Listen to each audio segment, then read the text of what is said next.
Not OBS updating. Um, not OBS updating and switching my mic. Hello, take two. Welcome. Hello, everyone. Hello, Naru. Hello, V. Hello, Brooke. Yeah, you got the drama. It's OBS updated and it switched my mic to default. But I was like, what is default exactly? Nobody knows. But I am here. Big hugs, big hugs. So yeah, this is the chicken wing dogo. Hello, hello, Decoberry. Um, I'm going to work on variation of it, like different colors of dogs, and also like maybe making a cat variation to just, make an army. Pee at work. Can people let me? This isn't privacy. Jesus. Oh my goodness. How are you guys? It has been a while. It has been. I'll wait just maybe a little bit longer before I kind of hello Coral before I jump into it to kind of explain, man, everything that happened since like mid-May, I would say, because I've been around, uploading Valkyr profile. It's still no work. I still need to Ray. Thank you, thank you. I still need to record more, episodes offline for my buffer. My hiatus will last a little bit longer. You have to hang in there. I'll probably be able to stream again by the end of June. And when I mean by the end of June, it means that early July. That would be like the next time I might be able to stream. So yeah, thank you, B. Going to take my time to kind of explain things a little bit. So, Jesus, okay. Tissue box is nearby. I'm good. Good time with Azarnia sticks. Oh my god, Brooke, not the shade. First of all, I'm going to ask you guys, how are you? I hope everything has been well. Coral started streaming, killing it. Unfortunately, you started streaming Tears of the Kingdom, and because I don't want any spoilers, all I can do is just either play your VOD or your stream muted. That's all I can do. Yes, I will. So killing it. Ray needs more watch hours, more subs. Let's go. We need to get her there. She's getting closer. V started streaming, killing it too. A super cool collaboration with Papa Rask. That was amazing. You guys played the Dark Picture, I think. Yeah, it was a Dark Picture thing. I was stressed, but it was fun. I loved it. So much has been happening. I've been there. I'm around. No, don't apologize, Coral. It's fine. It's fine. I'm so happy that you finally started and you killed it. You know, so it's all good. Oh, don't apologize for that. Slow and steady. You'll get there. You'll get your crew in no time. And yeah, like just wait a little bit because I know that don't be discouraged for the views because I've noticed everyone that's been, streaming Tears of the Kingdom don't have that many views actually because a lot of people wants to play the game, you know. Money vomiting. Oh, please. Please. V, no. Yes, but no. Um so it's normal if it's more quiet whenever you stream, Tears of the Kingdom. Don't stress, it's going to fix at some point. Ah, goodness. Um, but yeah. Where do I even start? Hello, hello, Mama Cat. Shorter stream, I guess, today, because I know that in the afternoon, our dear Cleo will also stream. doing it because loving exactly. And it shows. Whenever you stream, you're focused. You're playing the game. You know, you're doing your own thing. So that's great. I'm happy for that. But yeah, so to kind of give a little bit of background context, and I have tissue box, my water, everything is nearby. But for those of you who may know a little bit more, I've been taking care of my dad. He was, ooh, Jesus. He was, he had Alzheimer's, Parkinson's, and what happened was basically he had a stroke also after. Yeah, don't worry, V. It'll come. I'll ground myself. Don't worry. And it all started after, you know, he had cancer. So let me actually slowly draw as I work on my thing. And we've been taking care of him for, I would say, the past 6 years or so.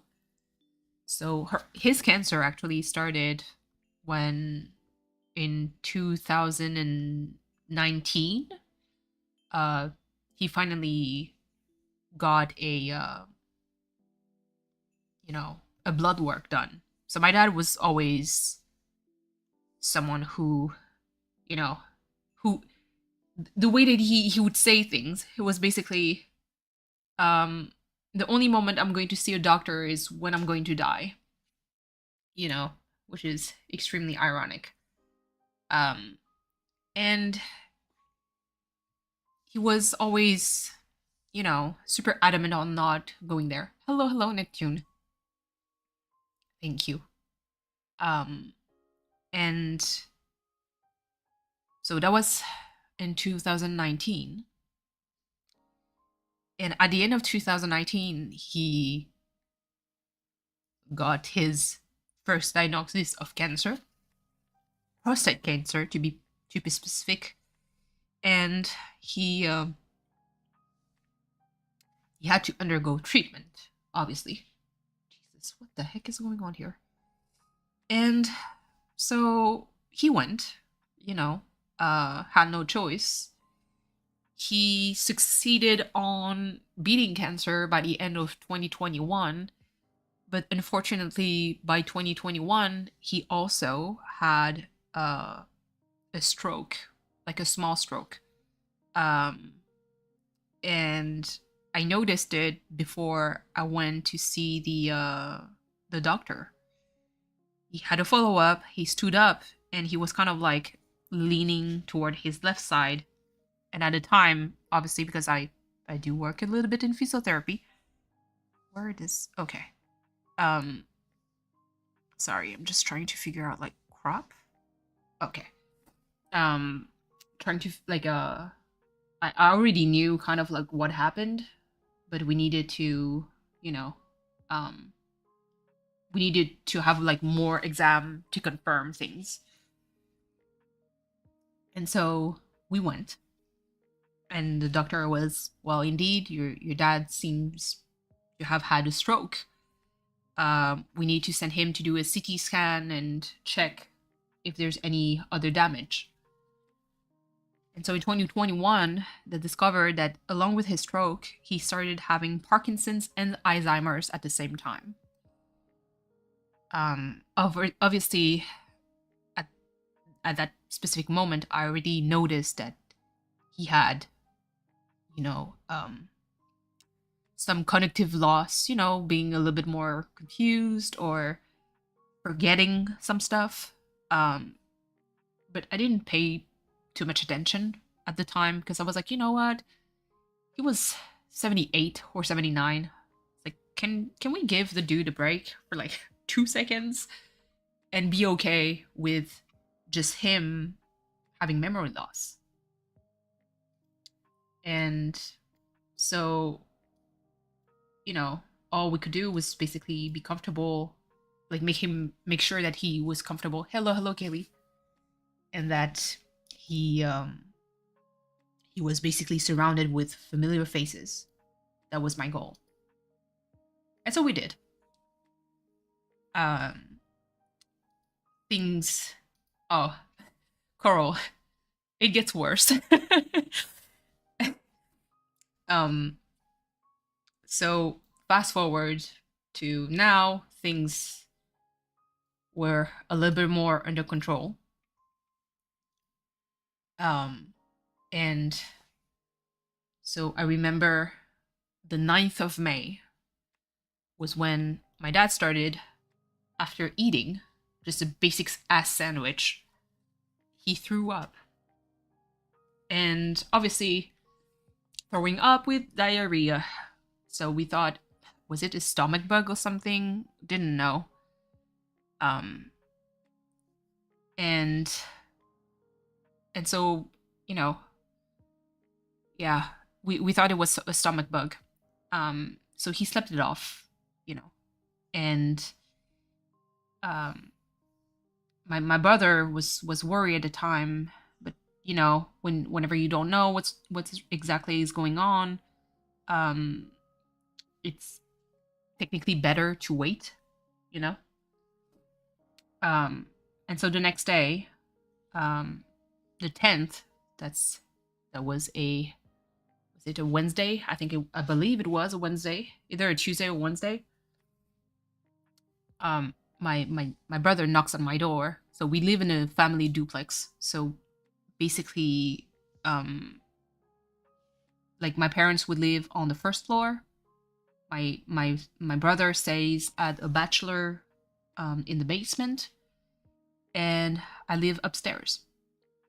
And so the next day, my brother knocks on my door, and he's like, "Well, Dad doesn't feel well." And obviously, you tell me that, I'm going to ask, define doesn't feel well. And he's like, "Well, he tried eating, but you can hear that he's going to throw up again, and he seems to be having a lot of pain." Immediately, I go down. I was like, "Okay, let me do my assessment first." Obviously, I want to get it checked, but I kind of need to have an idea of what is going on. And so I go see my dad, and I hear wheezing, like someone who has like some kind of asthma attack. Worrying that enough is enough for me to go, let's go to the ER immediately. But I talked to my dad, and my dad, who hates the hospital, looks at me, and when I ask him, like, "Do you feel pain?" he tells me yes.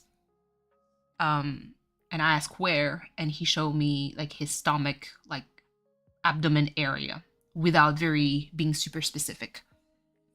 Now, to give you an idea, my dad actually had frostbites in 2021 that led him also to the ER because of Alzheimer episodes where he forgot where he was. He actually got out in the middle of winter, walked outside on ice, barefoot. We lost him for, like, it's basically the cops that rang the door at 6 a.m. in the morning in the fucking middle of winter to bring my dad back, because thank goodness a lady that was going on her way to work at 6 a.m. saw my dad fall behind like a snow, like, it's not like a snow pile, because otherwise she wouldn't have seen him. Now, mind you, with these frostbites, some ruptured, and having the wound, like open wound, my dad was not feeling pain. Just to kind of give you an idea on how not very reliable he is when it comes to pain levels. He's extremely, extremely resilient. So when he told me that he feels pain, I was like, yeah, we got to go. So that was early afternoon. By 1 p.m. we get to the ER. I'm with my dad and my brother. We drove my dad there because he was like, should we call, an ambulance or something? And I know my protocol. And I was like, he's still conscious. He's not in life or death situation. If we go take an ambulance, it's going to take hours because we're not priority. And I understand, And so we drive there. We get to the ER. We wait for maybe, luckily for us, 2 hours or something. And then we finally go see the nurse for triage. My dad, gets transferred to the whatever bed you call, whenever you go to inside the ambulance, the hospital. It's not really a bed per se. It's just like a surface to transport you. And we wait. Stretcher, exactly. We wait for maybe 2 hours there. And, I'm a healthcare worker and I understand like the panic, being understaffed and everything. So I know that a lot of people would be like outraged that my dad had to wait for that long. But it's fine. I understand. Yeah, this is where you get pissed. But listen, my brother and myself were there. He was dozing off because when he didn't move, he didn't feel any pain, So I was kind of like, let's just wait, And we wait. And unfortunately speaking, by the time we passed to triage, it was during the basically like change of staff. So usually everyone that works around 7:30 in the morning gets to switch. And they prep to leave. Unfortunately for us, that meant that my dad didn't get registered. So we waited actually 2 hours because they didn't register him, so he was not in the system. But a bed was assigned to him, And so we waited. I did not get mad because, at that point I was like, I don't care. I just want to know what's going on with my dad. And so we waited. Eventually some dude, first of all, the ER, the chaos. I don't know how you guys would feel if you heard someone working at the ER, and I shit you not, the dude walks by in front of us and he just verbally said out loud, like, "Dear God, or forces of the universe, give us the strength to go through this day." That was what he said. It was crazy. But he actually noticed that my dad was still there because he was passing by and he was like, did you guys get checked in? I was like, you mean having a bracelet for the hospital? Yeah, another prayer. Listen. And we told him no. And so he kind of like, oh my God, okay, let me do that. And while waiting, he then asked me, did your dad get hospitalized? And I was like, yes, he was hospitalized before. He asked me why, and I told him cancer. Obviously, that sent him off to, oh shit, he's top priority because for the reason, basically the reason of consult, it could have been his cancer that came back. And so that was a top priority for him, to bring my dad inside and get checked. And so we finally, after 2 hours or something, yeah, no stress, Kaylee. After 2 hours, we finally get to the bed. So the tiny room where my dad stayed. And the, the doctor finally arrives. You know, wait a second. Is it the same? No.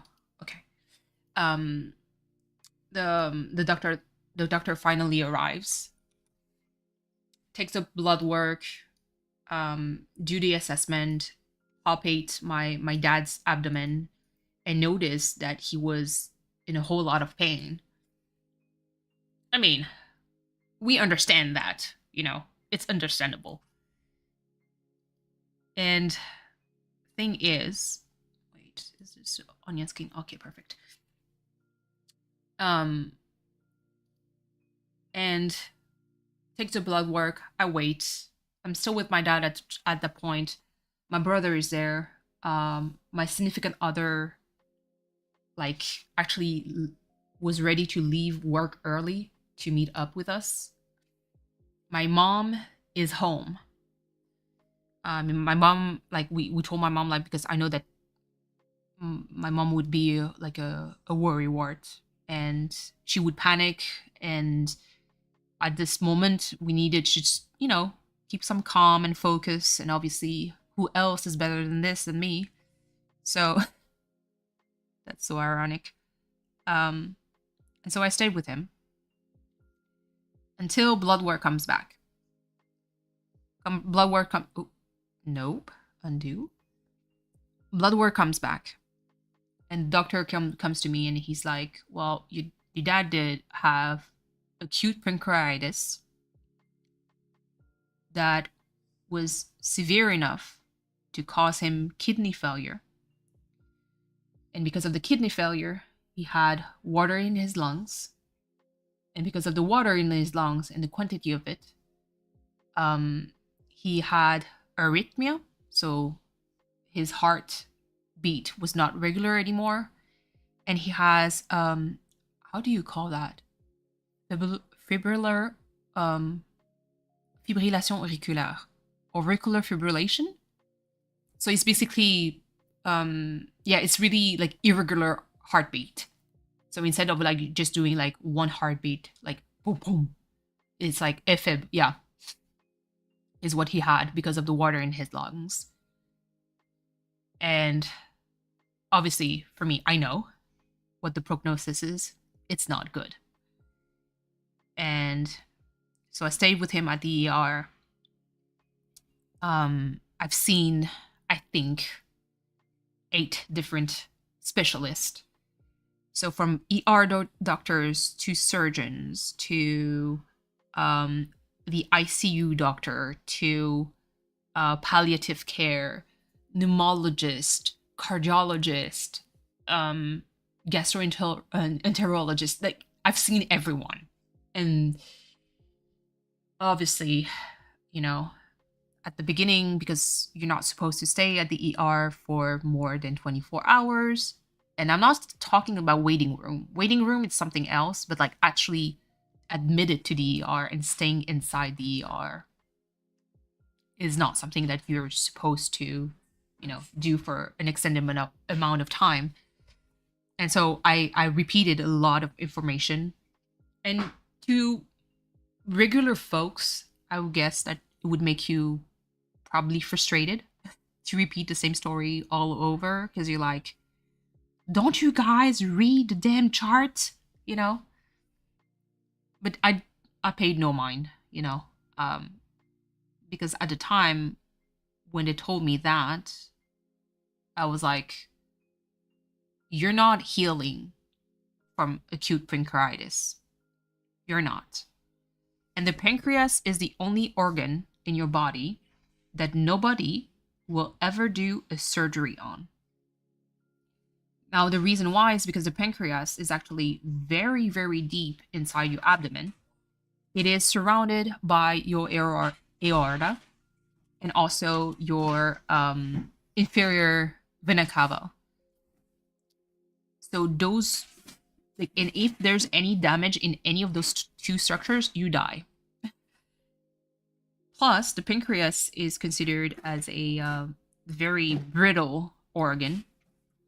And when I mean brittle, think of it like a old sponge that is so dry that if you kind of press it, it deteriorates and becomes like gives you like small bits and pieces.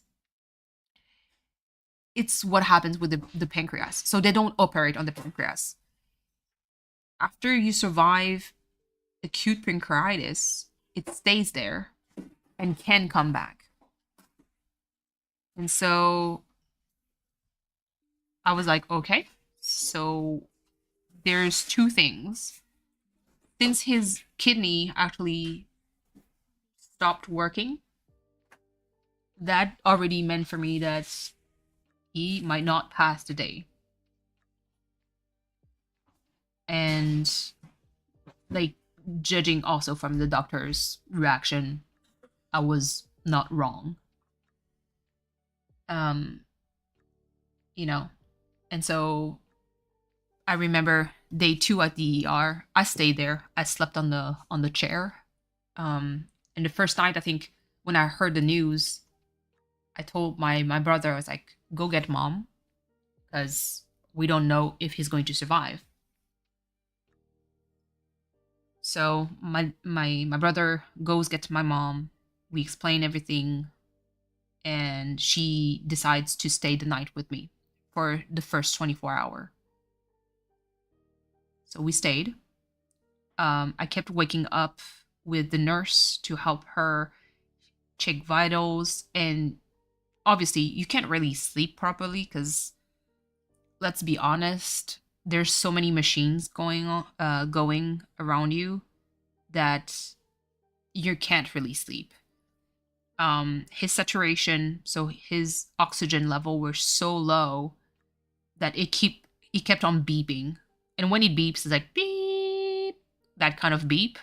Okay, so when you wake up, you don't know if it's a heart or if it's like oxygen level. So obviously you don't sleep well. First 24 hour, my dad makes it. I feed him because he can't really feed himself. He, we needed a kind of like a plan, a game plan for whatever was going to happen. And so day 2, still at the ER, still trying to stabilize my dad, keep doing so many blood work to find a solution. His wheezing was horrendous, and I think I still have recording of his wheezing. It and nobody understood where it came from, and that was part of the problem.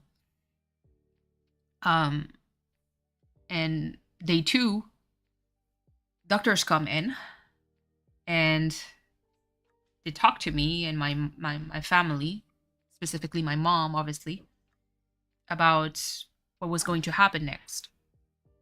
Because they're like, obviously, do you want to sign a DNR, and do you want to also sign, like what kind of treatment are we going to give him?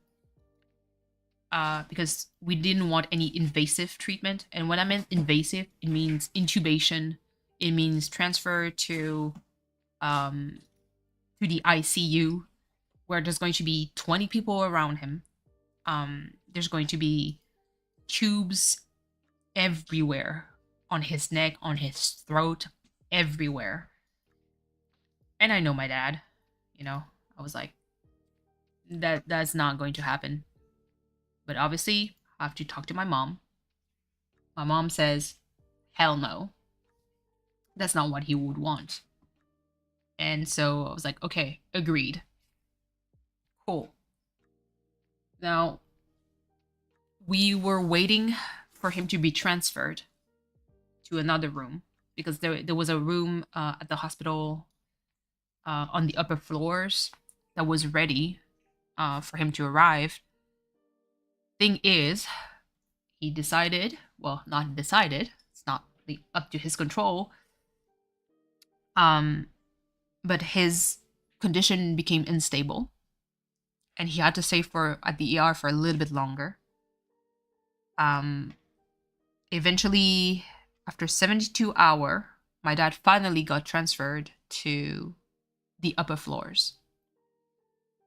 So I actually slept at the ER for all those time, like all this time.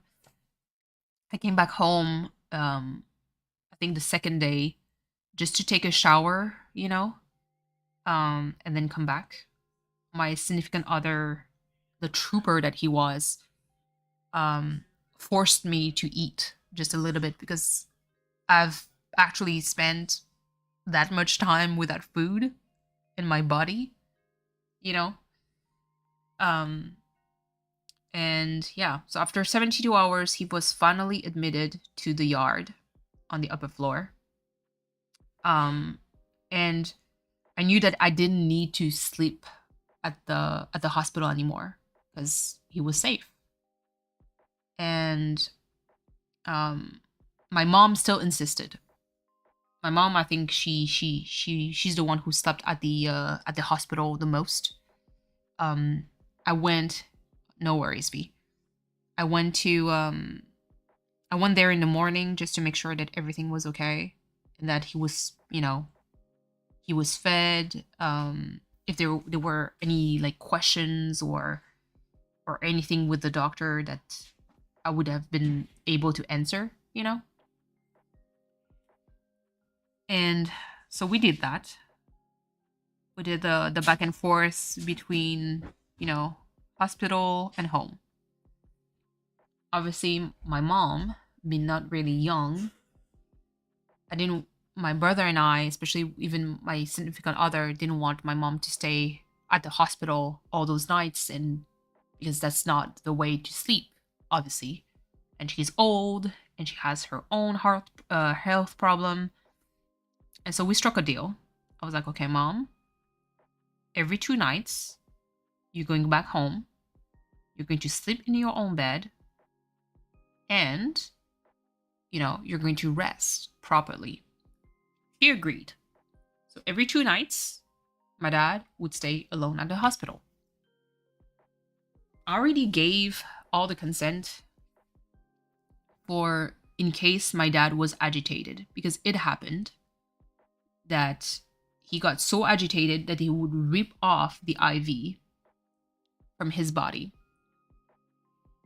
And if you're at the hospital, you have an anticoagulant in your body, so it prevents blood clot. So as you can guess, that if you rip off an IV from your body, when you bleed, it's not gonna stop. It's going to keep on bleeding. And so because I know that he could get agitated because of his dementia, I gave an okay for them to basically use contention. So that means that should they use either a chemical contention, that means that you knock them out, or it could be a physical contention. So that's basically tying his wrist to the bed. Obviously, I'm not a monster. I did agree to contention, but only I was like, if you can, do the chemical first, and then we'll do the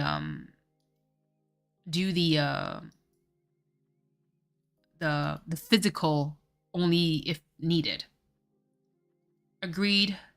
We all at that point we signed the DNR. They also asked, should he basically choke on something, we're not going to put anything in his throat I was like, nope, no, none of that. Because my dad was always, when it's time to go, it's time to go. So at the point, hold on, let me look at the date, where Friday night, Saturday morning was, his first night at the yard. Now, at the yard, his situation seems to stabilize a little bit more. By Monday, so the 15th, the doctor comes in And he tells me, well, we because he also had a catheter, so basically to a urine bag. And at that moment, the doctor came in and it was like, well, I have another news for you. Um, he was like, the blood work, urine sample, analysis came back. His kidney function actually came back. Not top, 100%, but he came back from a kidney failure. And he said because his kidney actually got better, the water in his lungs disappeared. The water in his lung actually disappeared. But the wheezing was still there. Nobody understood why. And he got, like, he saw a pneumologist. He saw the ORL, so basically like the specialist for like nose, ear, and throat. And the only thing that they could see was basically there was something about like his vocal cord being like too tense, and that basically leaves a small opening, so that gives also the chance for him to aspirate. So that means that there could be like liquid or food that goes into the wrong pipe and could make him choke. But that was it. And they were like, but we don't understand the wheezing. But his renal function came back. Things were good. He also started PT to walk and mobilize slowly. He would have like walks every day. But the situation was stable. He was basically he had O2 for the longest time, like with the nasal tubes. He has his IV with antibiotics, basically 24/7. And after a while, during that week, they removed his O2 because his lung actually, the saturation was beautiful. And they were like, well, his lungs are functioning well, so there's no risk for him to lack oxygen. I was like, cool. The wheezing is still there. So basically the hospital, like the doctors were like, we're going to keep him because should he return home, he said because of the sound, he said you wouldn't know if it's like basically pneumonia, bronchitis, or he's going to suffocate, or if it's just him. So they were like, we want to figure out like a way to control the wheezing, so that way like we could take care of him properly. I was like, cool, no problem. Now we fast forward to the 19th, Friday the 19th specifically. I go there and I feed my dad as usual, as I always do. I feed him at that, like, by that time he actually changed the texture of his food to puree and thickened liquids, to kind of lessen the chances of him, choking. And things were well, he was walking, he was awake, and that very specific day, like, he talked to me without too much trouble. Obviously, like, he's sometimes a little bit lost, asking me, like, did you eat? And I would tell him yes, because he was like, oh, you can eat, like, what I have too, like, we can share, because he was worried that I didn't have food. And so the next day, I actually had a patient scheduled Saturday morning. And after that, I had a show, and that was a movie. And for those of you who knows, I absolutely, like, I go to specific like concerts, and this one in particular was Star Wars Return of the Jedi with a live orchestra with us. And I was like, well, I missed all those shows because I canceled a lot of them, obviously for very obvious reasons. But now that his condition is stable, let me take the day off. Oh my god, Brooke. It's coming for me too. So, Friday, I tell my dad, you know what, tomorrow I have a patient, and then I have a show afterward. I might not see you Saturday, but I'll see you Sunday. My dad was like, yeah, sure, no problem. Like, what is the show? And I explained to him, like, well, it's a movie, and I was like, do you remember Star Wars? He's like, oh, it's been too long. But he's like, well, have fun. I'll see you Sunday. Next day, I go about my day, Saturday. Wake up, go see my patient. And I explained to her, like, everything that happened since the 10th. Everything. And she's an elderly lady, and she's like, she empathized with my situation, but she said, well, you seem at peace with everything that you've done for him and everything. I was like, well, yeah, it's just, it sucks because obviously it's the hospital. And so I go about my day. I get updates from my brother, and he tells me, well, Dad, oh, Mama Cat.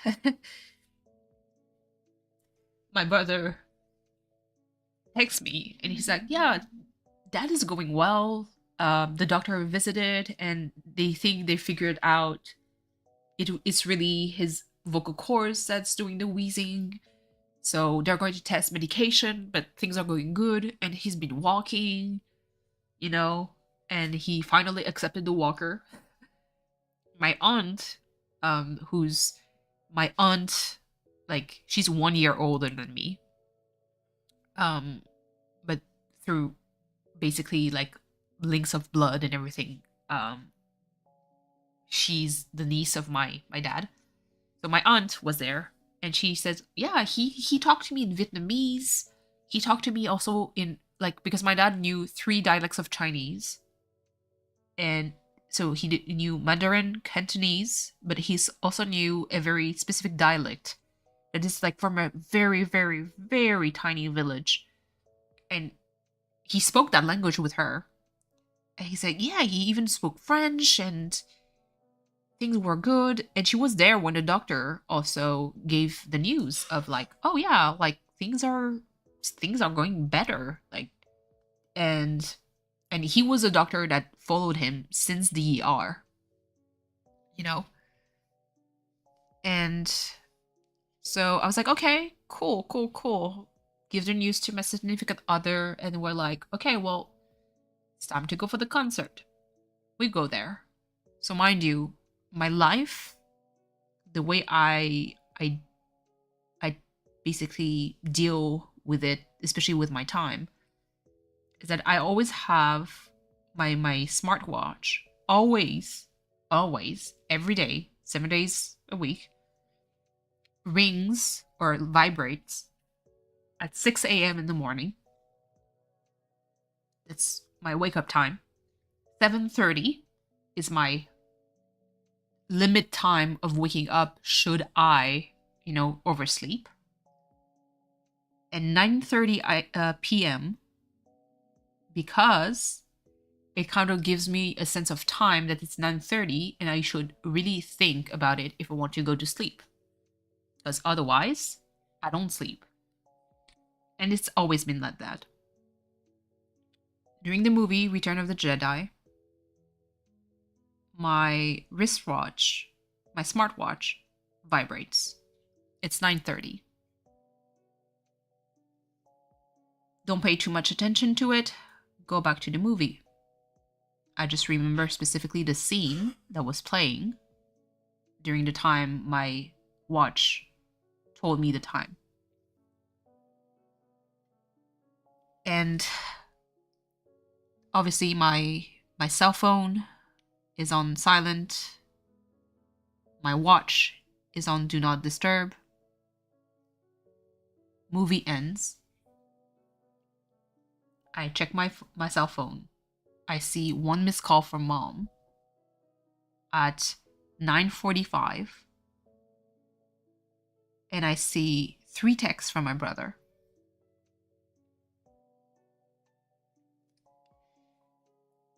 First text from my brother, Dad is dead. His second text was, are you on your way home?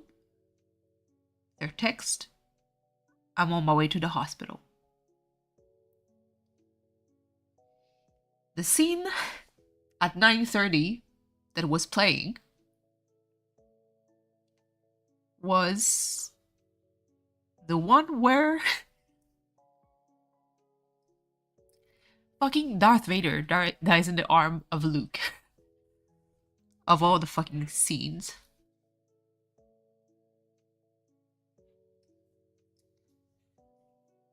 So we go. Show the text to my significant other. He immediately goes, let's go to the hospital now.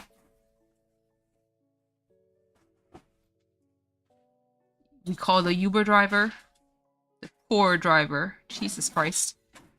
He was like, oh, like, how was your night? You know, where are you guys going? I was like, well, I just learned that my dad died, and I'm on my way to the hospital right now to see him. Poor dude. Oh my god. Listen. It cannot beat. I'm going to do a small Uber driver experience from DER. I didn't tell you that, Brooke. V knew about it because I was freaking out. But the poor guy, you know, he was super kind. Get to the hospital.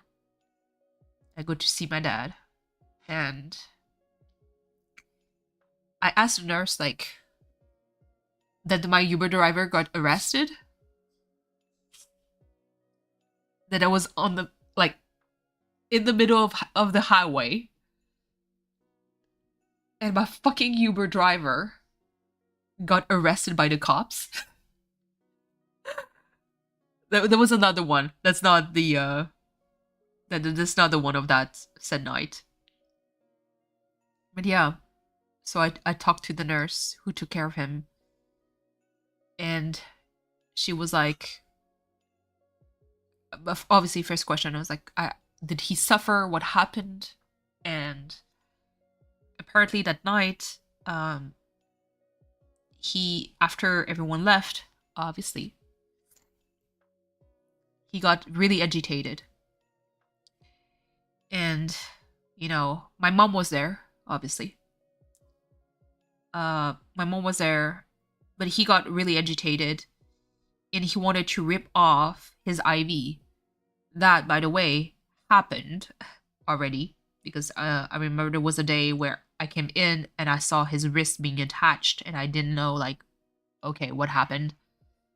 Apparently, one of the nights, my dad pulled a Carrie.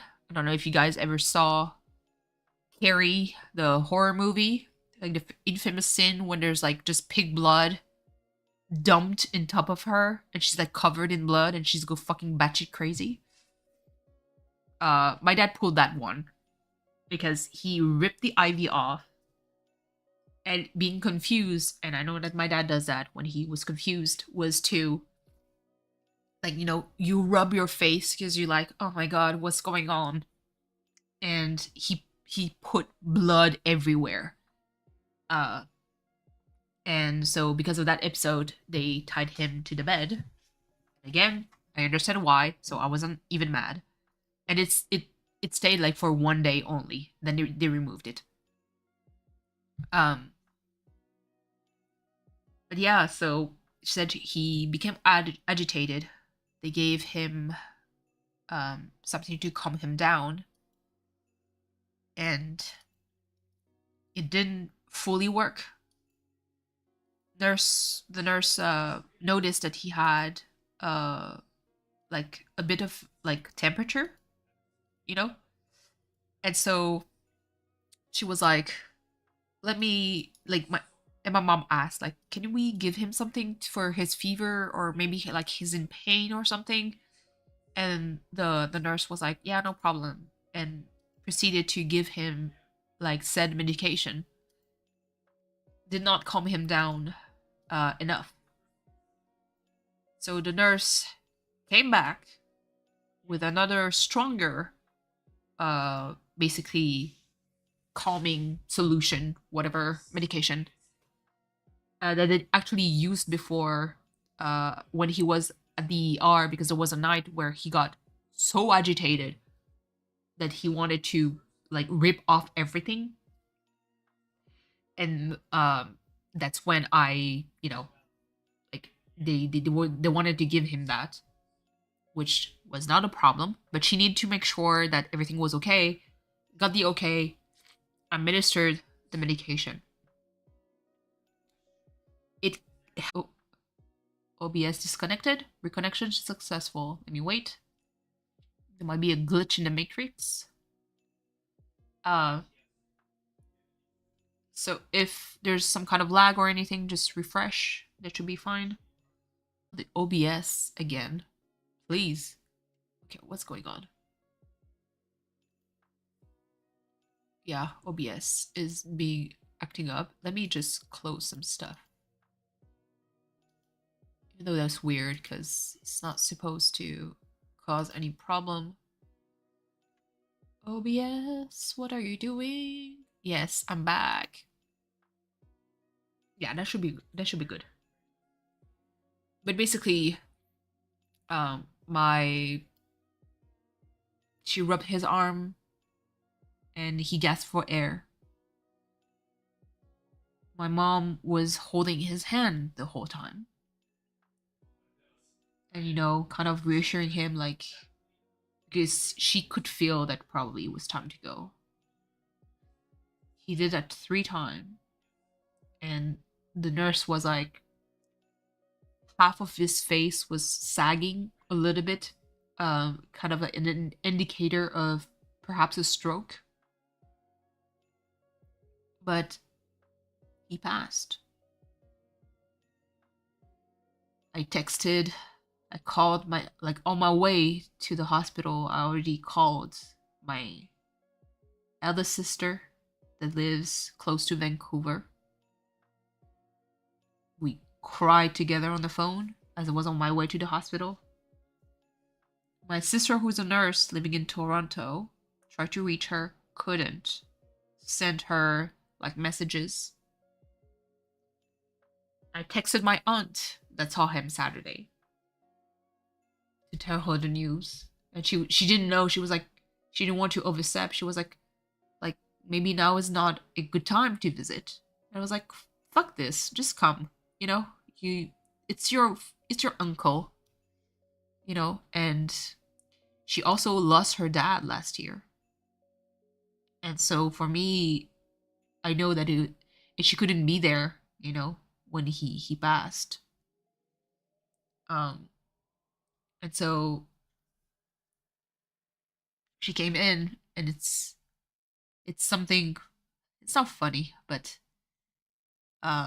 so in Buddhism, if you ever hear about someone putting a coin inside the mouth of the dead, hello Kirsten, it's basically for them to pay their toll to the afterlife. And obviously, I was completely not there. My aunt, when she arrived, she gave me a coin. I was like, what the heck do you want me to do with that? It's like, well, that's for him to pay his toll. Then I understood. At the time, my mom actually went back home to get some clothes because she was like, I don't want him to, you know, get out of here. Hello, hello, Rosie. To get out of here wearing a hospital gown. And so she went back. I was there for a bit with my significant other, just reminiscing, you know. And eventually my mom came back with my brother, and I was like, okay, it's time to do this. So we had to remove the hospital gown, the adult diapers, and switch for his old regular clothes. Well, not super clean, because I knew that you know, for the embalmment and everything, um the clothes would have been ruined. So I was like, I told my mom, like, yeah, don't give like his best clothes, because he's going to need it for later. And it was, yeah, I changed him with my brother. Even my significant other helped, and he was ready to go. When you're at the hospital, you have 4 hours before turnover, and we stayed for the 4 hours. I asked my mom, like, do you want to be there when they wheel him out? You know? Yeah, my significant other is still amazing. Jesus, tissue more. Thank you, nurse.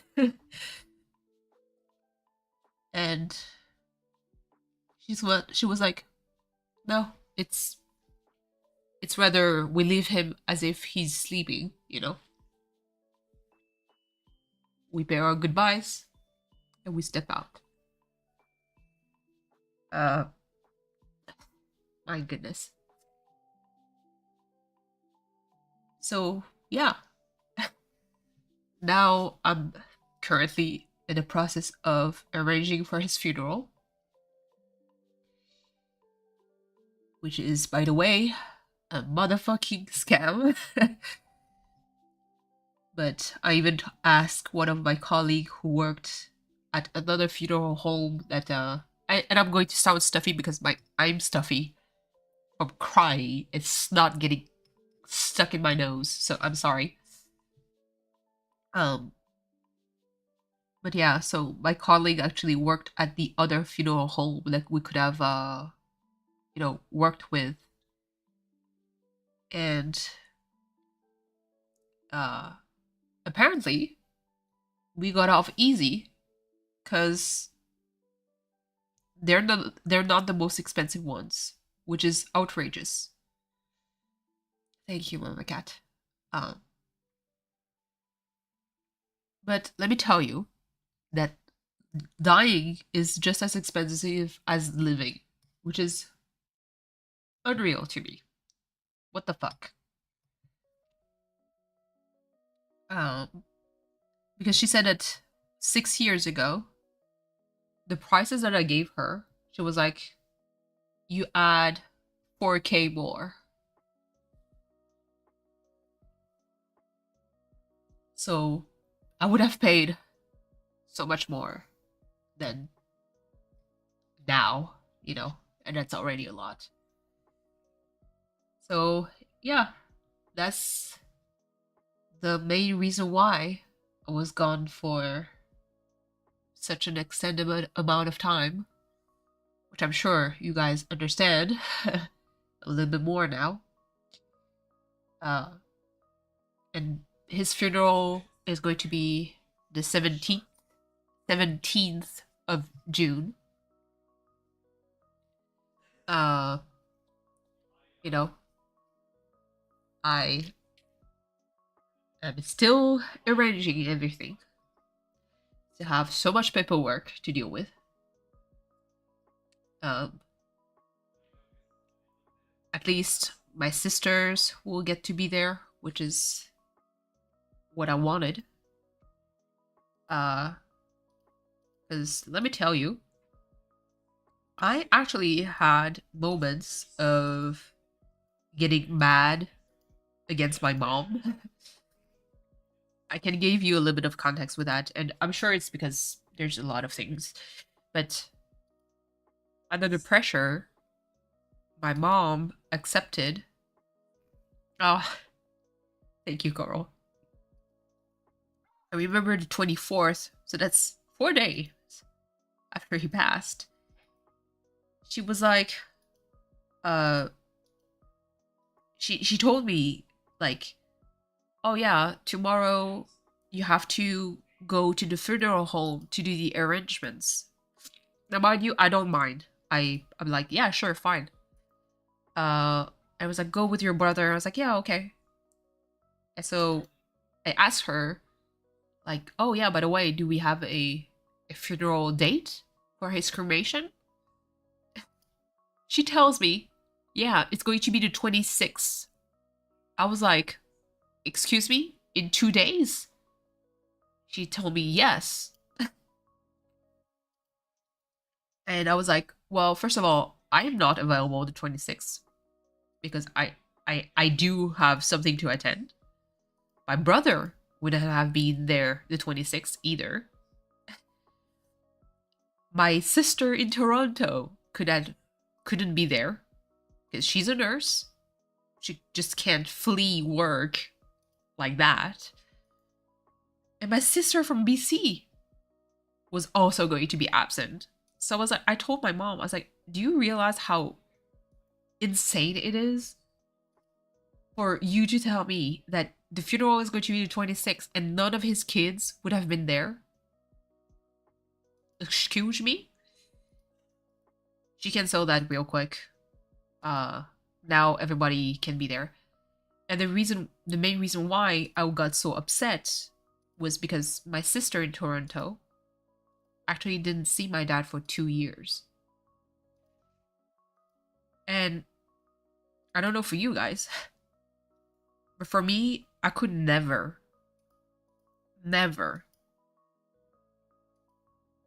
like, take the last chance of a kid to see their own dad.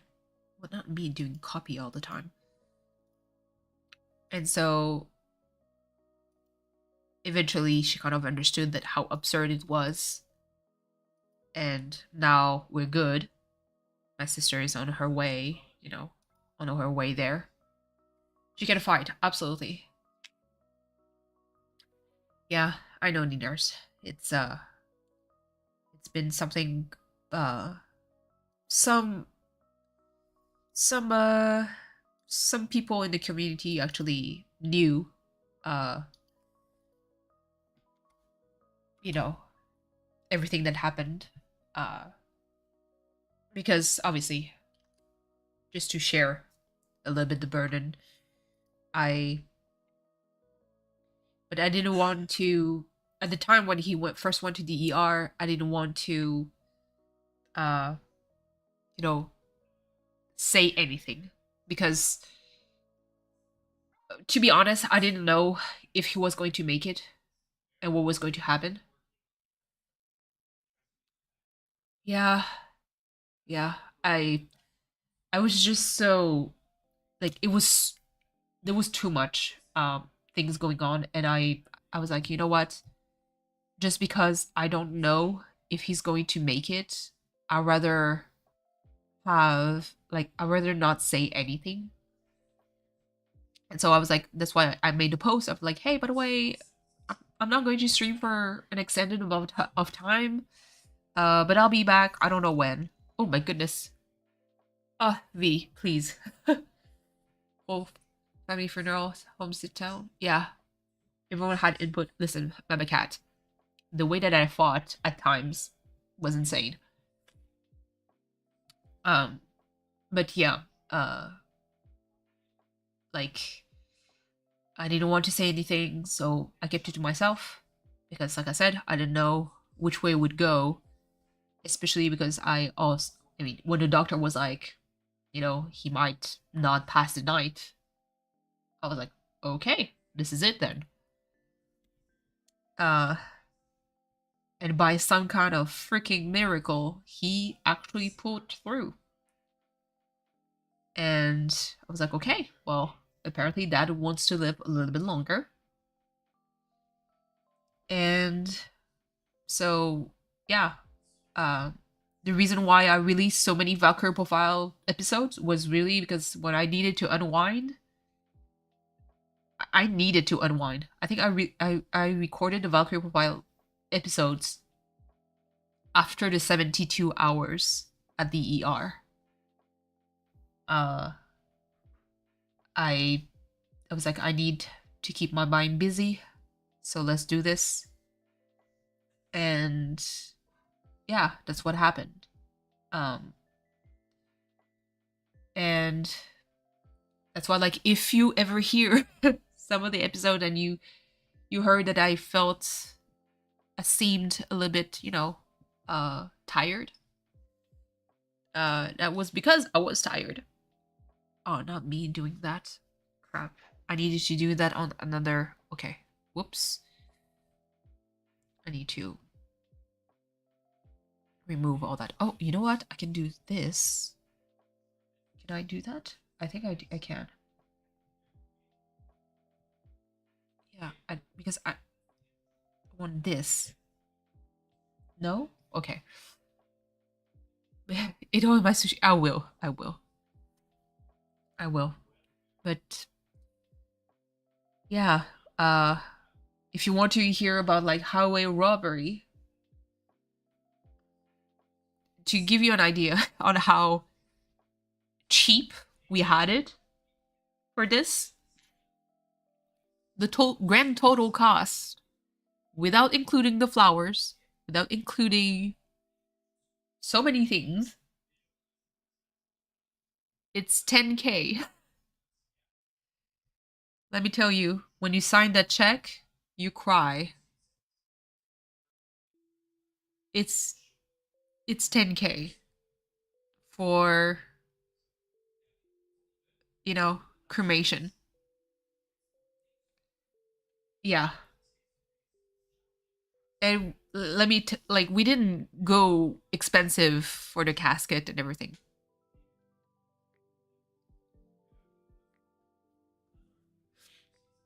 Yeah, no.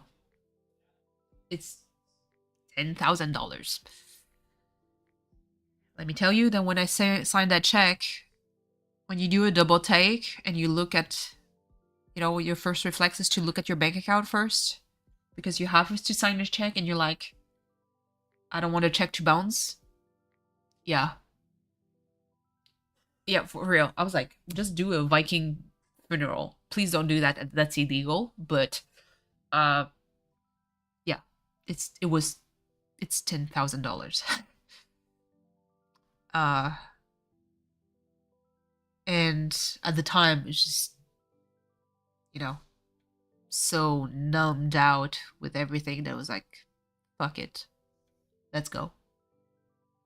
But yeah, I even at the funeral home, they told us at 11 p.m. is when the cremation is going to happen. They were like, well, whoever we can design, you can say like one person to push the button and to send him off. I don't think I could be able to do this. So I was like, Mom, you go.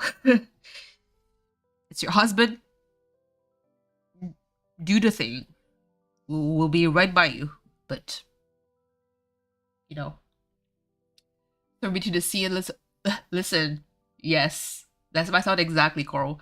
But you know what? The crazy thing, that's illegal because you have to go through a funeral home for like all the technicalities and paperwork. So can't really work that way. But I totally get you. For me, I was like, listen, 10K? Nope. Take that money and go eat. Yeah, for real. Yeah, it needs to be documented. It needs to be documented, especially for, you know, taxes. By the way, if you want to have fun with taxes, fuck the law, maybe be bad bitch. Yeah, for tax reason also. Um, because could you imagine that we still have to pay the taxes? Uh, wait. Okay, what the heck? We still have to pay the taxes for until he passed. That's fun. I wonder why grandma told us to toss him in this wood, so yeah. Your grandpa was onto something. It's so expensive. It's ridiculous. And imagine, that's cremation. We're not even burying him because we're Buddhist. We cremate our people. Or as oh my god, was it one of my cousin? My cousin when he was younger, like super young. He would say that like why are we roasting him when it's like roasting like a chicken roast to where he would talk about like, you know, cremation. And I remember because he's younger than me, when he said that, I was like, roasting? Are you talking about cremation? I was like, we're not, this is not a I know, not the roast. I was like, oh my god. The way I bursted out laughing when he said that, I was like, the roasting? But yeah, we cremate our people. Um, but it was, yeah. Oop, not copy, log alpha. Uh, the roasting the dead, I know. Fucking tragedy. Is it? No, that is. Oh, opacity. Okay. Oh, that's the reason why. Yeah, roasting the dead. That was what he said. Cracked me up, I swear. But yeah, no, that was it's expensive. Uh Mad expensive. We only roast a living with exactly. Exactly. Let me do lots of variations. So I'll do still a Shiba with like black. Dad was 12K, your mom was 15K, they had a plot. Yeah, a headstone is a whole investment. Absolutely. You have to rent your shit, by the way. Like you want to have your own plot of land, you need to rent, you know, the place. That people are so peaceful, so weird. Yeah, they are. That's the thing. My significant other when we arrived at the hospital bed, they were like he was like, I've never seen him so peaceful. And I told him like that I had. That was like long ago, uh, when I was still a kid, and he was that peaceful, you know. But obviously, because my significant other like knew my dad when he was sick, like he never met him that like that version of my dad. So for me, it was like, yeah, no, like that's him peaceful. That's the him that I remember, you know. Um, and it's in a weird way. I like the memories that I have of him is just, you know, uh, so back when I was a kid, uh, we would go to Spain every summer. And so my dad would drive there from Belgium. It was a freaking, you know, road trip, and I loved it. And uh wait, where am I? Oh, here. Okay. And I loved it. You know, I was like, yes, road trip. Bye, Naru. Thank you for being here. Um, and I remember, you know, when we were in the ocean, that I was too small to have like for my feet to touch the ground, so my dad would prop me up on his shoulders. And I was like, it's funny how, we all remember our dads differently. But that is actually the version of my dad that I remember the most. Uh it's not, you know, it's not a yeah, it's a weirdest thing. Hold on, select color in the palette. Yeah, it's such a okay. Can I hold on? Select colors in the palette. Oh, Jesus. Can we how did I do that? I know that okay, hold on. This and then sorry, folks, just going to take like 2 seconds. Let me actually go there. Okay, can we add it? Okay, so it's going to be this, then revert with this. There we go. Woo, Jesus. No, it was super fun. Can can I wait? Okay, here. No. Oh, crap. Hold on. Sorry, just need to figure things out. 4 pixel. Okay, so can we revert? Reverse? Okay, good. Whew. I was like, the fuck is going on here? Let me do the opposite actually. I'll do here for the lighting. Yeah, no, we remember our dead differently. It's and let me tell you, I'm as much as saddened I am, I'm also at peace because my dad was not happy, you know. Uh looking neither my parents oh yeah. That's the thing. My dad was not happy because you know, he could there was very those rare moments where he realized that he had dementia, you know, and it's not, it was not a fun thing for him. Like, imagine realizing that you forgot your home address, you don't know your phone number anymore, that there's dates that you get mixed up and confused. I do that too already now, but you know, like even more. You have Parkinson's that prevents you from walking everywhere that you wanted. You get your driver's license revoked because you can't do things on your own anymore. Like he was not happy. It was not a quality of life that I wanted for my dad. But it is what it is. You you know, can't do anything about it.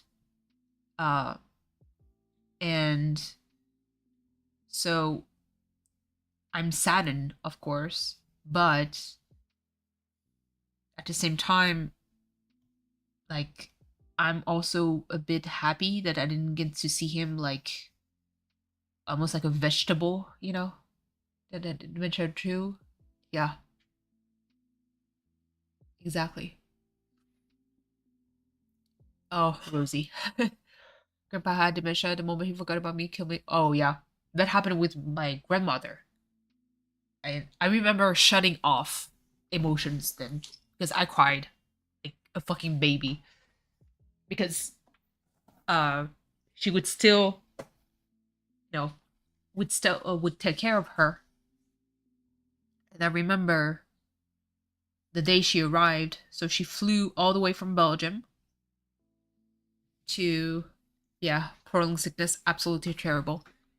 Um, to basically be with us. And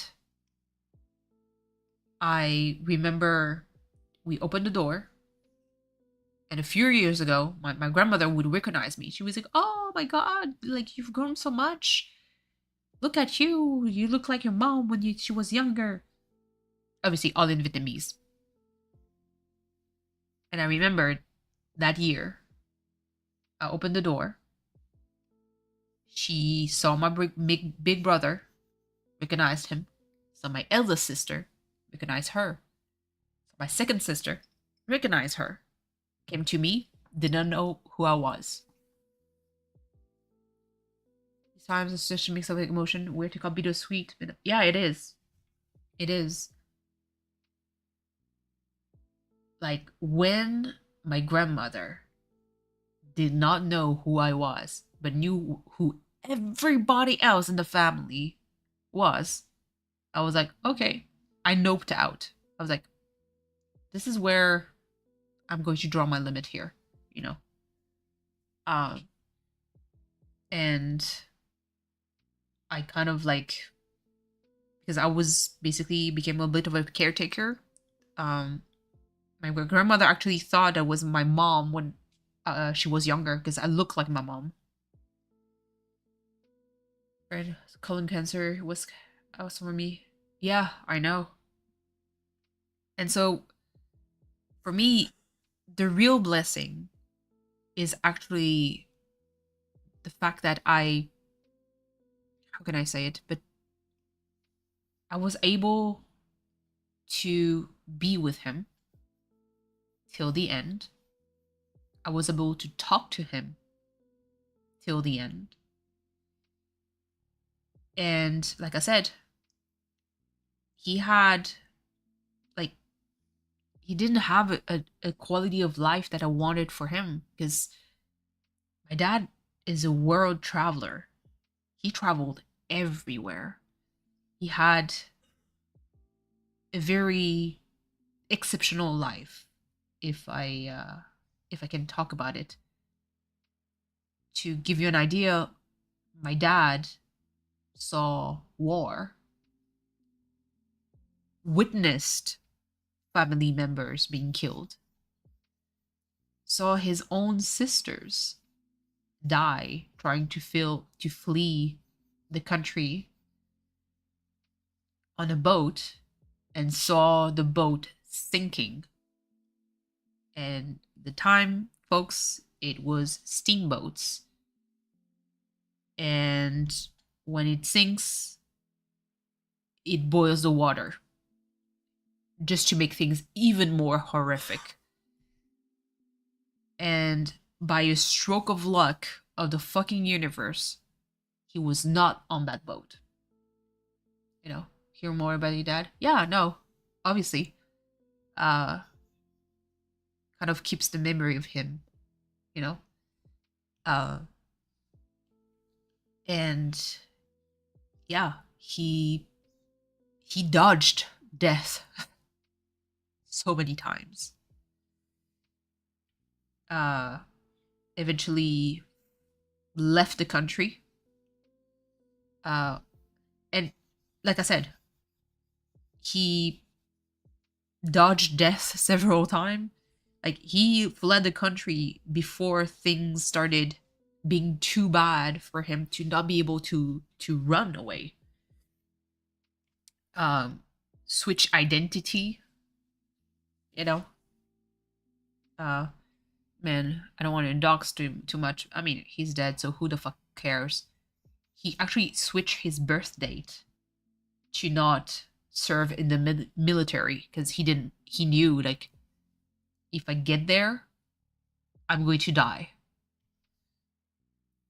Because basically at the time it's just you were a soldier and not a high rank officer, you're just fodder for the ranks. So he falsified his birth date, lived under that falsification for all these years, to make him younger, basically. Yeah, no, he was not. He was not for it. He was like, I don't want to go to war. I don't want to die. I want to eat. I want to travel. I went to school. Like, can we not? You know. Uh, he fled the country. At the time, my mom also left Vietnam. Uh, and it was like before the war happened, but there was already like signs of things being iffy at the time. But they left early. They met in France, in Paris. And at the time, my dad was like, let me go to university there.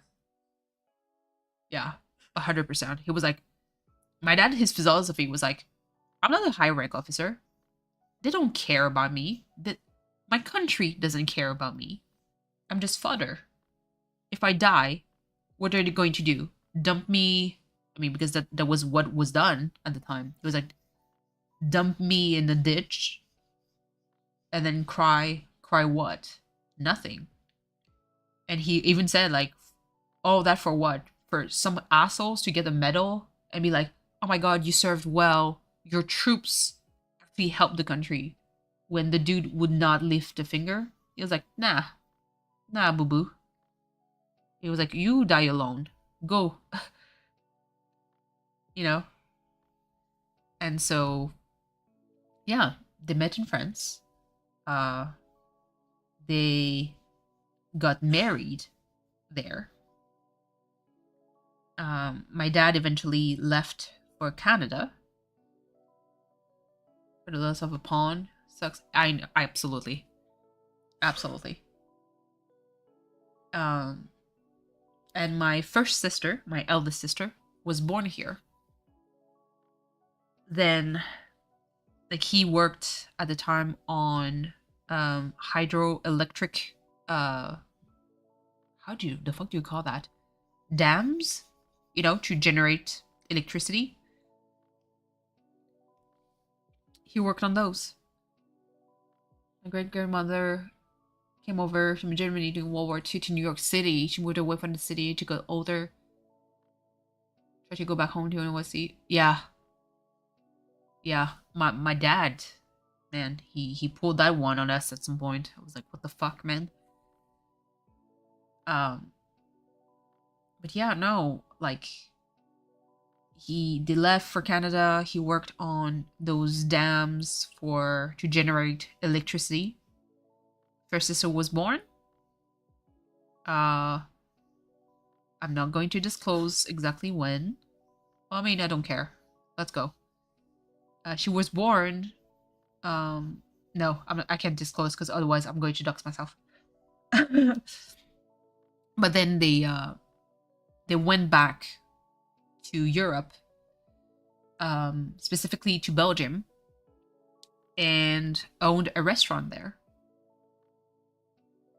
And they owned a restaurant for the longest time.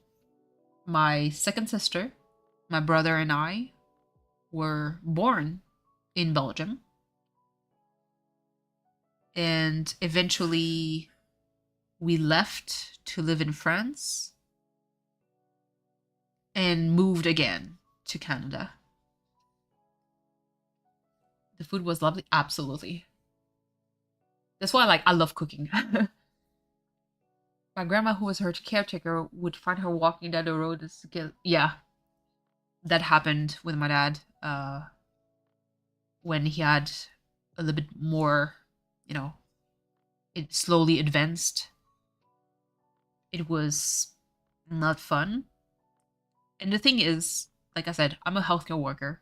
I know how to deal with dementia. But, you know, my mom was not used to it.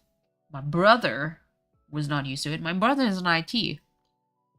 He's a computer engineer. Like, he doesn't know. He knows how to program, how to code. But how to deal with people with dementia is, that's another, we're talking about something else here, you know? And so, yeah, every summer, you know, we would go to, like I mentioned before, to Spain. We would drive all the way from Belgium to Spain by car. Forgot how long it took, but I remember there's like a this mountain pass that we have to to cross, and it's uh the kind of like a small, it's considered as a country. It is really at the border of Spain and France, all the way up in the mountain. And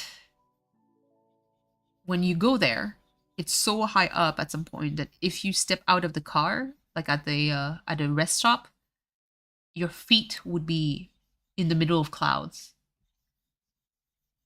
And I knew, like, when that place, you know, was there, I was like, okay, I'm almost there. We're almost in Spain.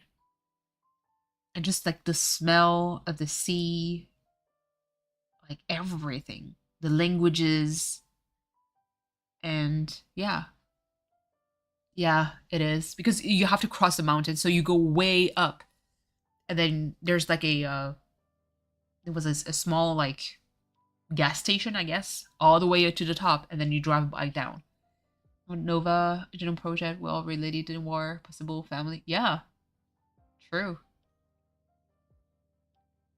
And yeah, so my dad was like a big traveler, and we struggle with money for a bit. So that's why like I empathize a lot with those situation, because you know the one thing that I grew up, like his philosophy of life is, when you die, you're not being buried with your cash. He's like, enjoy life, enjoy food, travel, get richer through experiences, meet people, learn about them, learn about their culture, and don't stress. He's like, the most important thing in life is to have a roof above your head, food on your plate, being able to drink, and you're good. And if you have kids, to make sure that your kids have food, like is able to go to school for a better future. But otherwise, he's like, your clothing, all that, yeah, your clothing means nothing. And because I like, we had a discussion when I questioned him, like, yeah, dad, like, why, well, when we were younger, I remember, like, you know, when you're a kid and you look at something and you're like, ah, man, I want this toy. And listen, my dad was a big user of the word no. And the kind of word no, when you can always hear it. I'm sure all of you can hear it. You have someone, could be your grandfather, could be your dad, could be an uncle, but they had the way of saying no where you're like, okay, shit, I'm not going to argue with you because I'm not gonna win. And you know what? It's okay. And so I asked him, like, my dad's Scorpio. My dad was a Scorpio too. So you know that I know too. We struggle the same struggles we. And so I asked him, like, no, you always said no when I was a kid. Now, like, I can pay things for myself. And then he explained to me, he was like, do you know why, you know, we didn't pay everything that you asked? And he told me, well, at the time, you know, because you own a restaurant, obviously you're not rolling on cash because it's hard work. But he also said, well, it's also because he said it was a choice that we had to make. either we go to Spain, or not, sometimes not to Spain, it could be to Malaysia, to Thailand, to Vietnam, to Hong Kong, the Netherlands, everywhere. Name a country, would go there for an extended amount of time, of course. But he said, it's either we do that, but you don't get the toys that you want, or you get the toys that you want and we don't get to travel. And he was like, for him, his, like I said, like I mentioned to you guys, his philosophy of life was, you're not going to be buried with your money. What matters the most is the actual experience of life, from food to drinks to smell to sights. Like, that is important for him. And he's like, the toy that I would buy you have a very high chance of breaking because you're fucking kids. I was like, that's true. And he's like, ultimately, it's just a toy. And for him, it's like, I personally made a choice of sacrificing said toys, but to allow you to go to travel. And so at my age, I went across the globe already. Not every country, obviously, but I traveled across the globe. My baby passport, I think I still have it. The pages of the passport, they're all filled with different country. You could see, and like I said, we lived in Europe. You could see like the North continent, from Canada to the US, all the way down to Mexico, Brazil. Like, they went everywhere. There was a very famous infamous road trip that my dad did. It was basically, from East Coast Canada all the way to the West Coast. And then he would go down. Hold on. He did East Coast Canada. No. He went down, all the way down to Florida. Florida and even like below. He crossed the United States. Then once around like California, like the same time zone, he would drive all the way up back to Canada and drive across.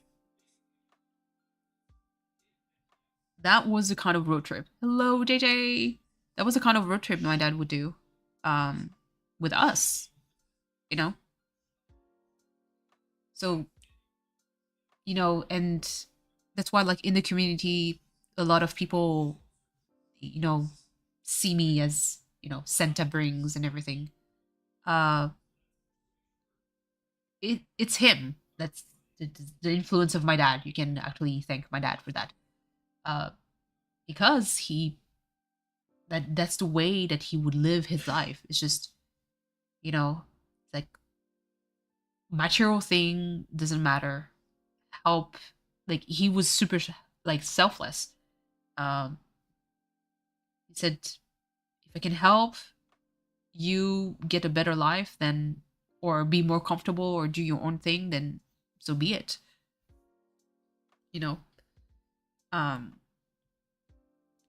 And hold on. This, okay. Still working on this. And when I say selfless, my dad would basically,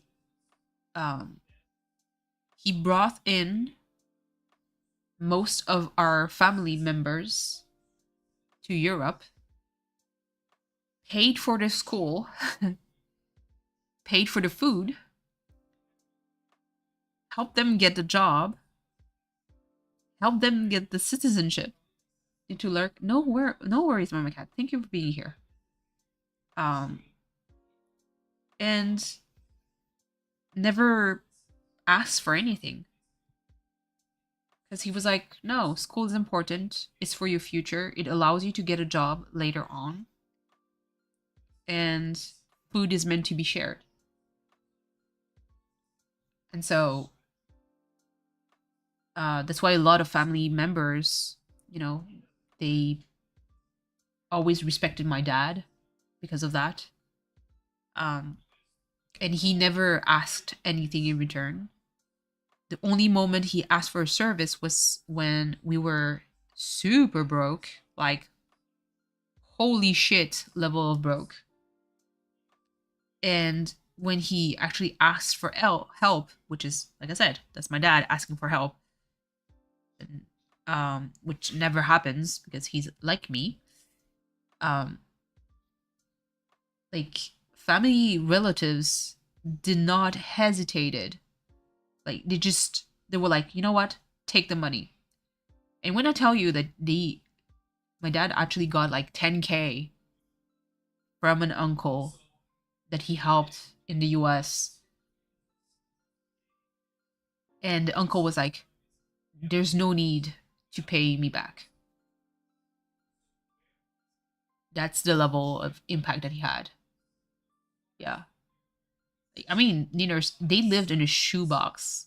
Like the stereotypical like thing that when you say like immigrant family, like living six in a 2 bedroom apartment, or even 2 bedroom would be like stretching. It's like 1 bedroom apartment and like 6 people in there.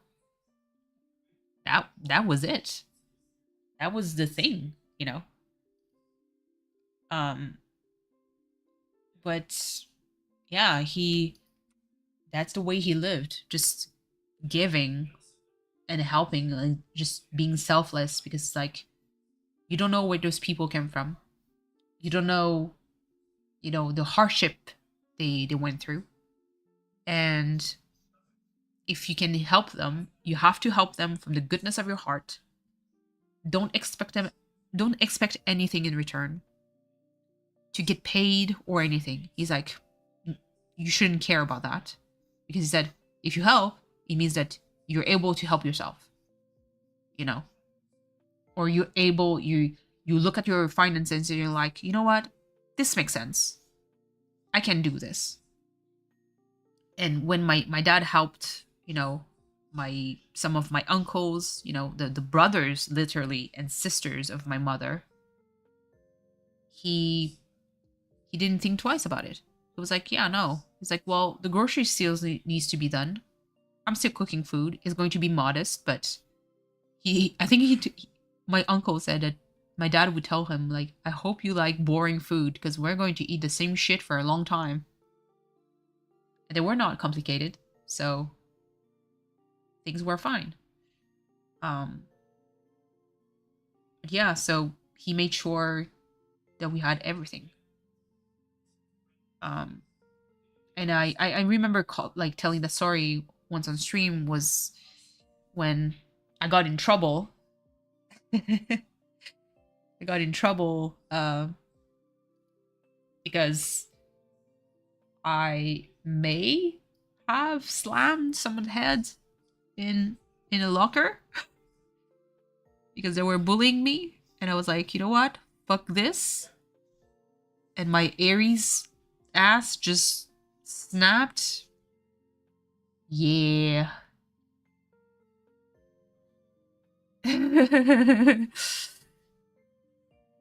And he stood up for me. It was like he actually questioned. He was like, was my daughter ever a problem at school? You know, when when did she cause any trouble in class? Does she talk in class? What does she do? Does she misses class? Does she skips? And let me tell you, I'm a good student. I never missed class. I never cheated. I never nothing. And when obviously the dean was like, none of this. And he's like, okay. And he asked them, like, well, do you ask yourself the question on why such student would slam someone's heads into a locker? Sounds like my dad. Exactly. And they couldn't really answer. And he's like, just because, you know, she defended herself. That's a kid's issue. I was like, don't call me for a kid's issue. He's like, call me if it's something important. Thank you. And he's like, come. When the teacher was like, the dean was like, well, she has to do detention. He's like, she's going to do detention with me. That's fine enough. And then we walked out. I was like, yeah. Starting any fights to get into a fight, but don't know exactly. That's how my dad raised me. He was like, if you want to hit someone, he's like, you better hit them and mean it. He's like, don't do any half-assed, you know, hitting. And the first question that he would ask was like, well, did you win though? That was his first question. He was like, but did you win though? I was like, excuse me? I was like, yeah. I was like, well, you hit them. Did you win? I was like, I mean, her. Are you winning, son? Absolutely. No worries, Kaylee. Thank you for being here. Yeah, absolutely. Are you winning, son? Absolutely. And when I told him, well, the girl like got her nose broken, I think. And he was like, good enough. I was like, good enough? What the fuck? But yeah, that was my dad. He was like that. And so for me, like, I make my point of whenever I help, I want to help, you know, shading. There we go. I want to help people, you know, in a, how can I say it? Like, what the reverse? Oh, it's because it's not that. Oops. Hold on. Sorry. Just need to switch this around. So that means that there's this that I might need to switch, I guess. Okay, it exists. Good. But yeah, no. Like, that was the only moment I actually got in trouble. And my dad was like, no, you're not in trouble. And no, you're not going to detention. There was obviously ups and downs. V, you know, when you deal with Scorpios, it's a fucking roller coaster. Because Scorpios, the way they protect you, they're like, I'm going to bully you, but I'm the only one who can bully you. Nobody else. So they're going to protect you. They're going to have your back. But, like, they'd be the one telling you, like, and I remember, like, I told V, there was a moment where I wanted to go out with friends, like, either to the movies or something.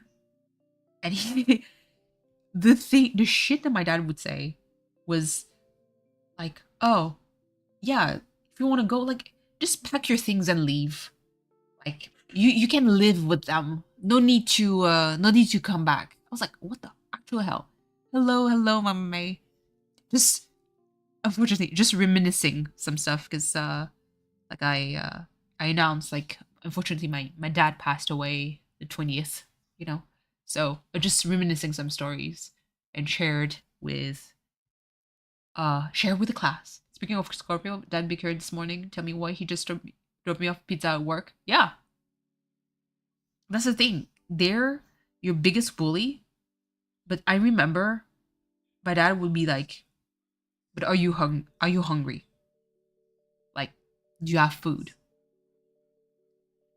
But the way that we bicker about, like, the shittiest thing, yeah, bipolar, it gives you whiplash.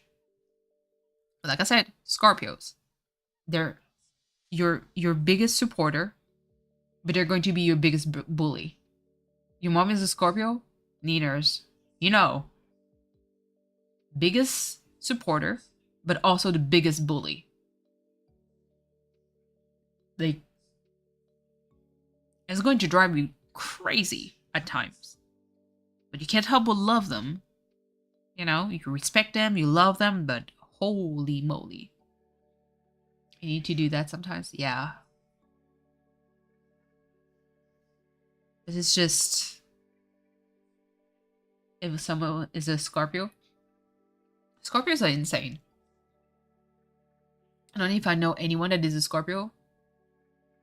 You know, I tend to not surround myself with Scorpios. Exactly because of that. Because I'm like, I can't deal with this shit. You know? It's too much. What month is Scorpio? It's October. Oh, hold on. Yeah, it's October to early November, I think. Oh yeah. Nina's with the dates. Let's go. Wait, what did I do with the shading here? So yeah, I kept it on one side only. Okay. Yeah, no, Scorpios are... We love them, but they tend to be a little crazy. Like I said, biggest supporter.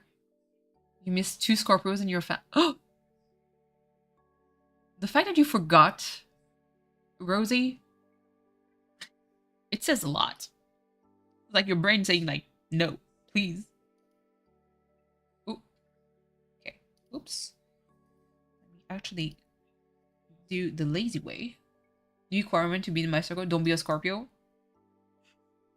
Yeah. Yep. It's, like I said, you might not mind it, you know? Oh yeah, it's going to be this copy. My aunt might be a Scorpio, she's the best. That's the thing, like, my dad being my dad, I still adored him. I'm actually, like, between my mom and my dad, I'm the closest to my dad than my mom. Also because I'm a little bit of a tomboy, obviously. But it's also because the one thing that I like about Scorpio, it's no nonsense. They're drama queens, but it's very no nonsense. There's no bullshit. There's none of this. It's like, it's in your face. It is what it is.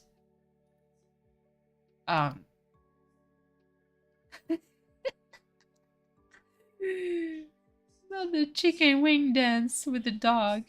Goodness gracious. So funny. I can do a lot of variation with those, with the dogs now. Hold on. Save as, I guess. Chicken wing dance. What would you say? 2? Yeah.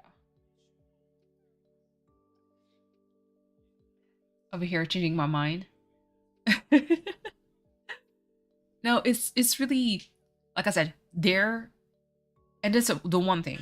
My dad and my mom, because they had a conflict because no relationship is perfect. My mom, like, my dad at some point was like, I want to leave, you know, this relationship, because it was like, I'm fed up because your mom is crazy. But I mean, at the time, I think he was not with my mom yet. He was with, no, he was with my mom, but no kids. There we go. And he told his sister, like, no kids. He told his sister, I think I want to leave her. My mom is another kind of, there's a level of crazy there too. Love her, but she's a Sagittarius. That's a different kind of what the fuck. The hell? What is going on here? Reverse shade. Okay, so that's not working. Amazing. And ooh. Oh, it's because it's that. Okay, no, never mind. Undo. And there you go. Good. Ooh, goodness gracious. And her birthday is November, not the due date. Yeah. And so he told my aunt, like, I don't know if I want to stay with her. Because, again, like I said, my mom can be a little extra. Can be. She's a Sagittarius. And oh, I'm stupid. Shouldn't have done that. Let me undo all of this. Okay, good. This. This. Okay, here. Reversed. Yeah, okay, good. And my aunt would tell him, well, if you're not happy, just leave. And that was more than 45 years ago. The woman has been like 50 years ago or something. Drama connoisseur. Oh my god. And he never left my mom. That's the one thing with Scorpio though.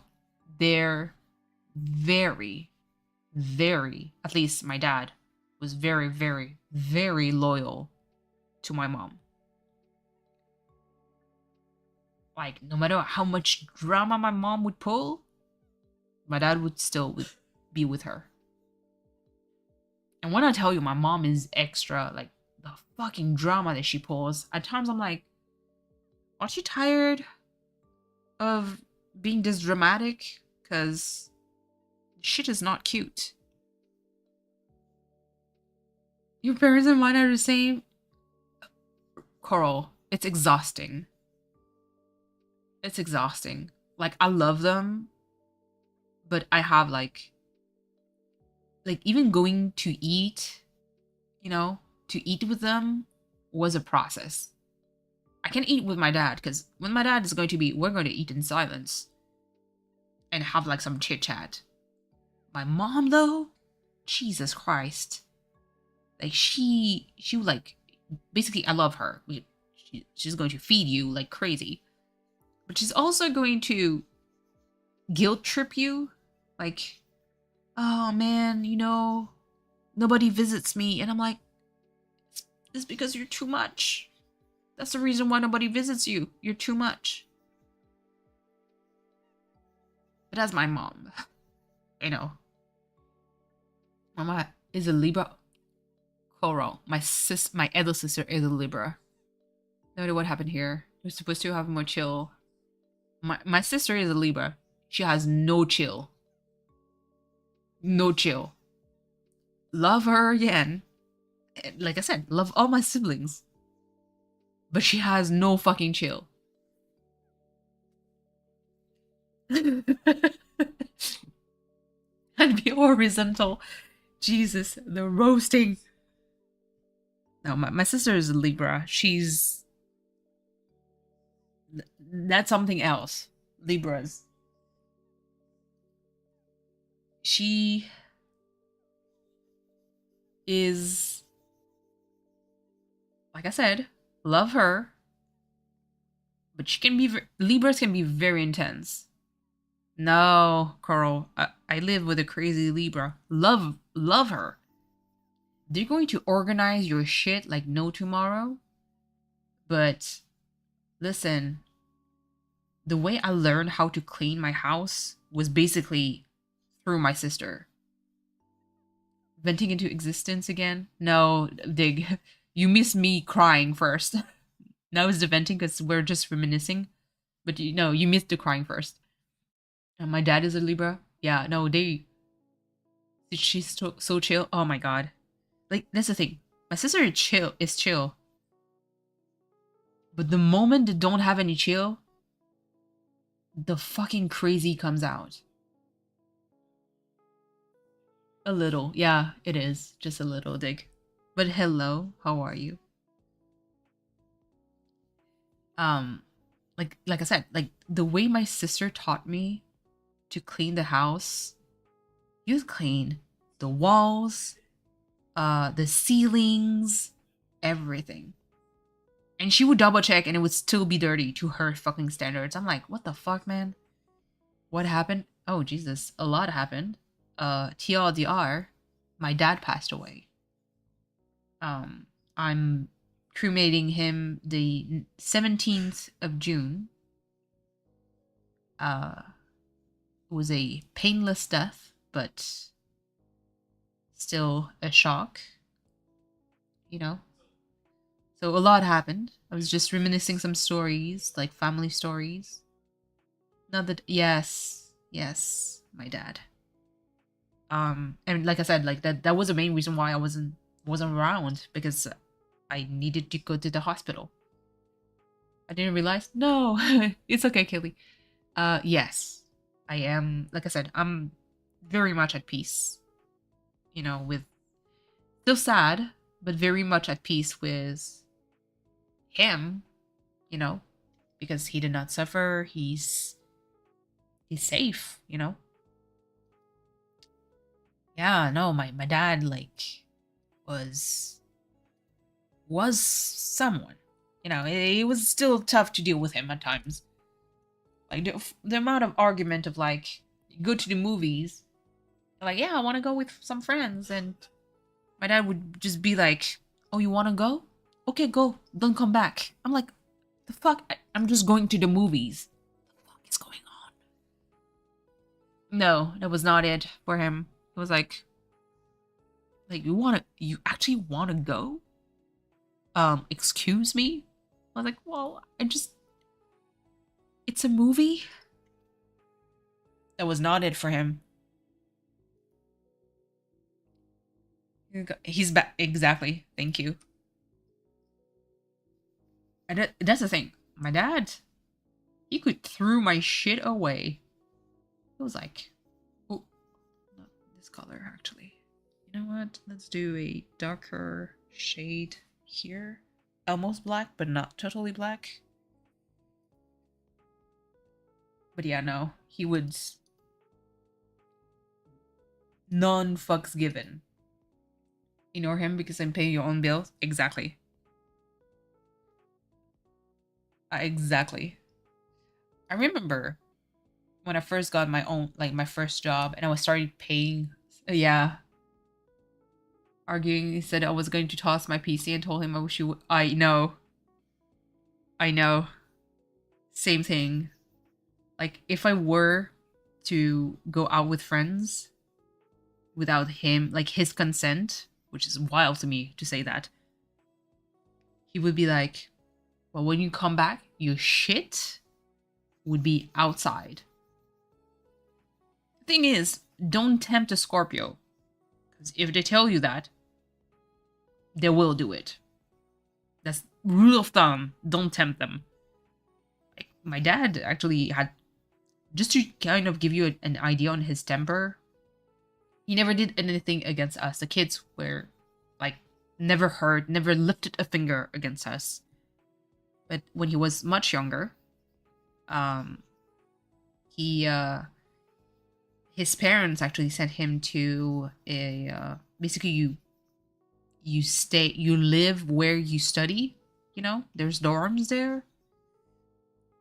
And so my dad is not a tall person, obviously, living the small Asian stereotype. But he was quick and he knew how to fight. He learned how to fight because he knew that he was being picked on, and it was like boarding school, yeah. And he was like, fuck this. And so he learned how to fight real quick. And one day, one asshole decided, yeah, small Asian are adorable, please. I'm a small Asian person too. But yeah, so one day, at the cafeteria, he was minding his own business, eating his food, and one asshole comes in and tries to steal his food. Like, my dad is a little bit like a dog, you know, just a little bit. Try to steal his food? The dude got stabbed with a fork that went through his hand. You can see where my temper comes from. You know, when I told you guys, like, yeah, I just smashed someone's head in the locker. My dad stabbing someone with a fork in the middle of the cafeteria. Yeah, that's us. Get them! Absolutely. PTSD from grandma. Typical black Creole lady. Oh no! Chocolate belt hanger. Listen. That was my aunt. Got hit with a vacuum. Yeah, Cleo did mention that. I was like, excuse me? A vacuum? The fuck? But yeah, no, he was a small Asian dude. And he was like trying to fend for his food. You know? And so he stabbed someone in the hand. He was not above switching the water bottle. Ooh. The fuck? Oh, no, I'm an idiot. A spoon. Yeah. You never got hit by a spoon, Dig? Don't be surprised. Black parents will get their hands on the first thing. Yeah, I mean, whatever like, anything goes, you know? Like, let me just pour my rage inside this tiny thing. Okay. To kind of give you an idea, like, my dad was not above. God, I can't believe when he told me that. I was like, no fucking way. My mom was like, yep, your dad is like that. I was like, are you fucking insane? My dad was not above, like, his bullies. It was like, oh yeah, okay. He would take their water bottle, like whatever bottle they used for water. And at a time it was opaque. He would piss in it in the middle of the night, waking up at 2 a.m. because it's like dormitory, so everybody like slept in the same room basically, and there was like nuns or whatever. So in the middle of the fucking night, he would just wake up, take a piss in his bully's water bottle, and be like, okay, there you go. He was not above that. He was like, fuck you. He would get in a fight so very often. You think everyone learns it the hard way? Yeah. My grandma would use whatever she could find when she told us to go outside and pick a stick. I know. Rosie, the thin one. Okay, so my aunt would be the one to beat me. One of my many aunts. But one of them, you know, and everybody knows. Everybody that actually got hit, but it was like, you know the bamboo sticks that are super thin? You don't see them, but you just hear and feel. That's it. Like, she would take out the bamboo stick. I would be so fucking terrified because the shit would fly so fucking fast and it stings. No fucking way. But yeah. No. The fucking insanity. Not the bamboo stick. Yes! The super long bamboo sticks that serves no fucking purpose. You're like, did they sell that just to hit your kids? Because what the fuck? Why do you use those sticks for? What kinds of stuff? Oh my god. Insanity. But yeah, no, it's like my dad never had to lift a finger because we were scared of him. Just him saying no was enough. And his motto was, I don't want to hit you because if I hit you, I have to send you to hospital and I have to pay the bills and I don't want to. I was like, okay. I'm just going to sit there in silence. You know? But he's such, yeah. Aside from that, like, he was such a, like, he was well respected within, you know, my family. My cat trash bin on us. yell. Oh my goodness. What do you want from me, woman? Please. The corporal like punishment. I love that. I'm going to give Cleo 17 versions of this one doggo. So funny. Then I'm going to transform, obviously, said dogs. Save as with you with chicken wing 4.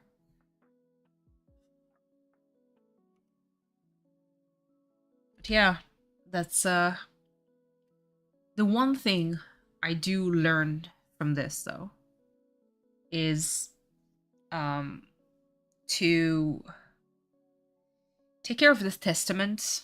Like, I mean, we're young, you know, we don't really think about it, but it's still something that needs to be thought of, because you don't want to be stuck with this to deal with once they passed. I think that would be my biggest advice for any parents out there that are, or if you have like any parents that are old enough, you know, because Katie, it's okay, don't worry, thank you. Like I said, I didn't want to share anything really, because I didn't know how it would go, you know, like, is he going to pass away, you know, the first 72 hours at the ER, or like, is he going to survive? Is he going to go back home? If yes, in what state, you know? But let me just say, it took us by fucking surprise, because like I said, even the doctor was surprised. Glad never paid attention to my grandma's stories when I was younger. Yeah. And I think it was 2 days ago. Yeah, at this point I think it's 2 days ago. I went back to the hospital and gifted the ER team and the team that took care, the unit that took care of my dad till the end, a big ass box of chocolate. You know, the Lindt, like chocolate truffle, like the tiny balls of chocolate. I gifted 2 boxes, so one for the ER, one for the unit, the yard basically. And because the Costco didn't have like the format that I wanted, like the big ass boxes, like 600 grams. Santa brings, strikes again. Went for the full box, 175 chocolates in it. Each boxes was like 1.5 kilos of chocolate. It was also $100 by box. So it's like $200 just for the chocolate for the 2 teams. Can eat one in one day. Oh my goodness. Yeah. I know when I went to the ER to give that, I explained to because obviously they're not going to remember who my dad is, because yeah, Lindt, I know, it's so good. Hello, Bailey. But what I know that they wouldn't remember my dad at all, because the turnover is so crazy, that I was like, I just arrived and was like explaining to the dude at the front desk. I was like, hey, so I was there like a few weeks ago with my dad, and you guys actually, like, the whole ER team took such good care of him that I have a gift for them. And he told me, like, oh my god, the nurses are going to be over the moon, because they kept having like shit all day from complaints after complaints. And I remember, like, there's like this glass screen, and the nurse, I see her, she's charting, and she looks like, oh, what again? Like, I could feel that she didn't want to open the door. Yeah. And I don't know if the dude actually told her, like, open, it's not going to, you're not going to receive shit. And so she did. And I explained, I was like, hey, because I don't remember seeing her, when I was there. And I explained to her, I was like, yeah, so you guys took like amazing care of my dad. You managed to stabilize him before he got transferred. Um, and I wanted to say thank you. So I give her the box of chocolate, her face. She was like, oh my God, it's heavy. Like I said, 1.5 kilograms of Lindt chocolate truffles. And plus I picked like, because you could pick the flavors. I tried to pick like the least, like no almonds, no nothing, because I was like, just in case someone is allergic to nuts or something. I was like, well, I mean, they wouldn't pick anything. But I picked like a pretty decent wide selection, of chocolates. And personally, I would have went for more, but the more would have been like, I think it was like almost like $200 per boxes. I was like, listen, your girls have funerals to pay soon, so, and at the time I didn't know the quote, like how much I needed to pay. I was like, your girl is going to have like funerals to pay soon, so I can't go for 300 per box,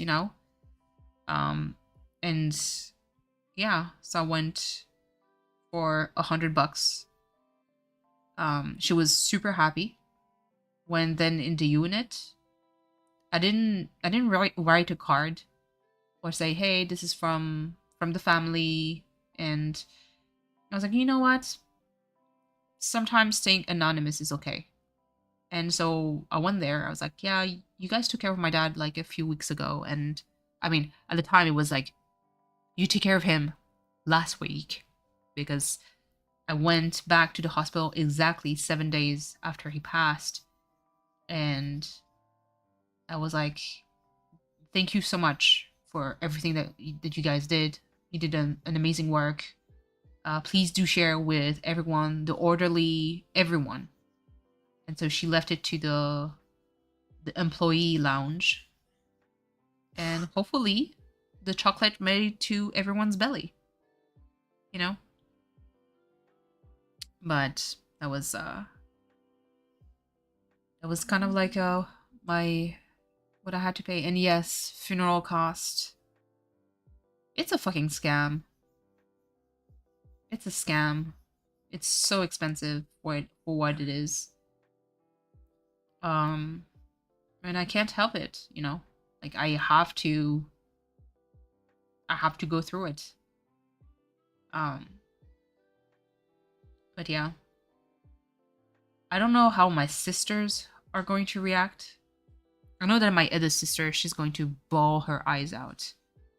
Like, we talk on the phone on Discord and just tears, Because yeah, she's like she said like she felt powerless in the whole situation.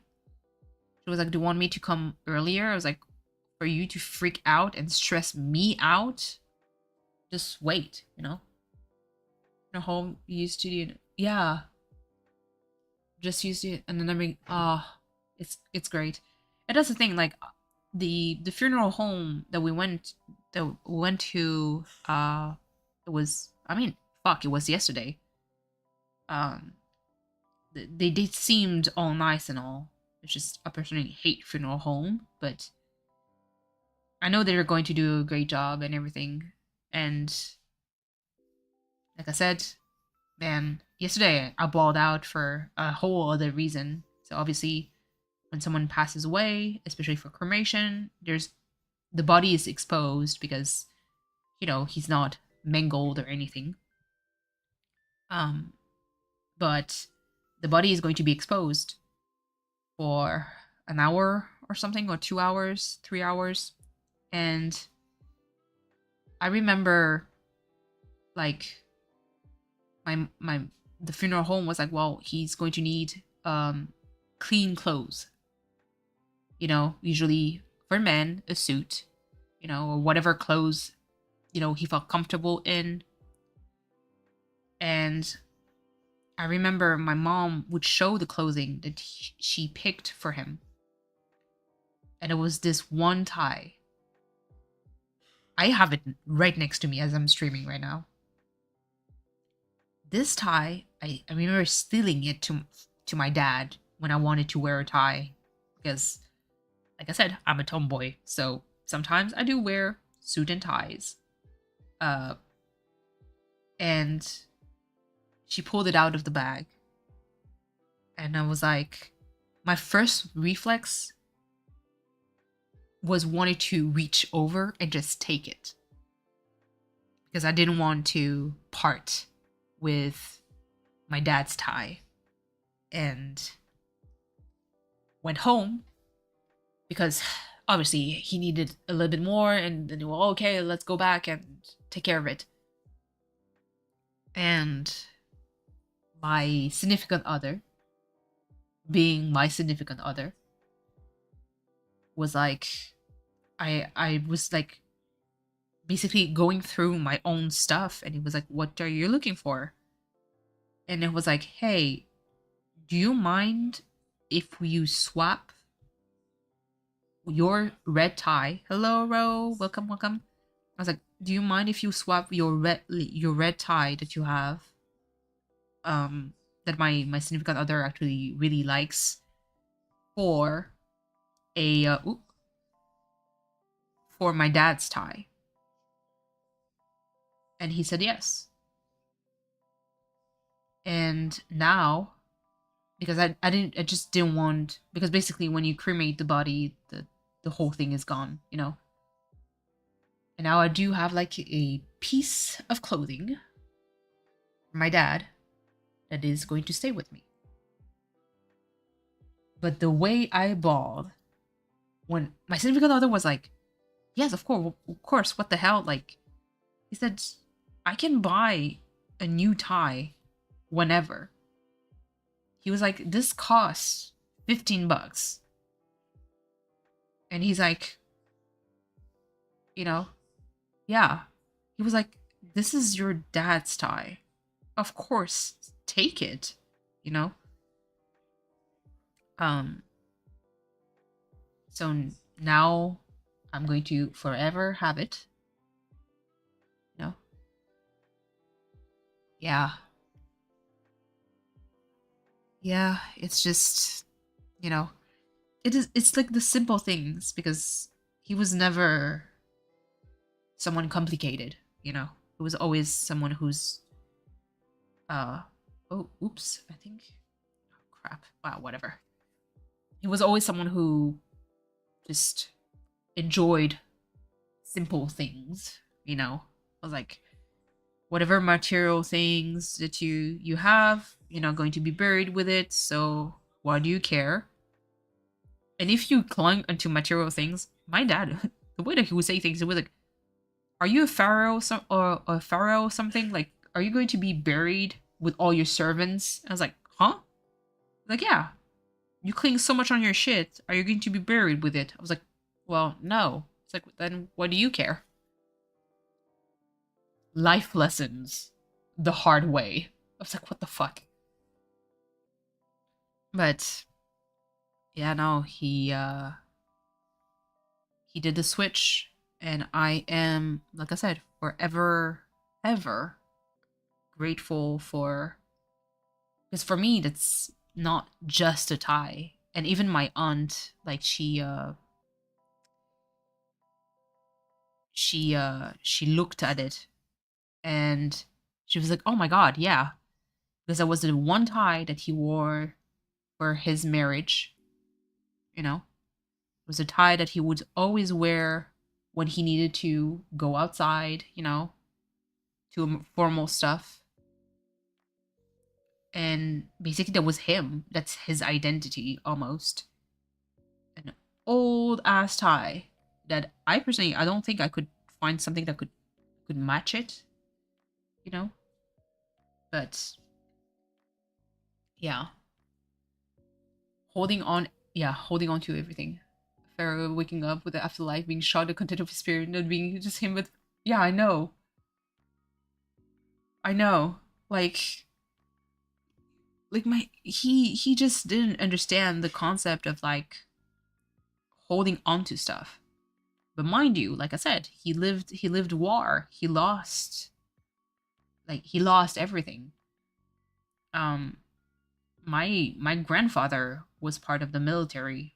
Um like basically not like it's not really secret service, but it's like intel. So someone who would be used either as a spy, to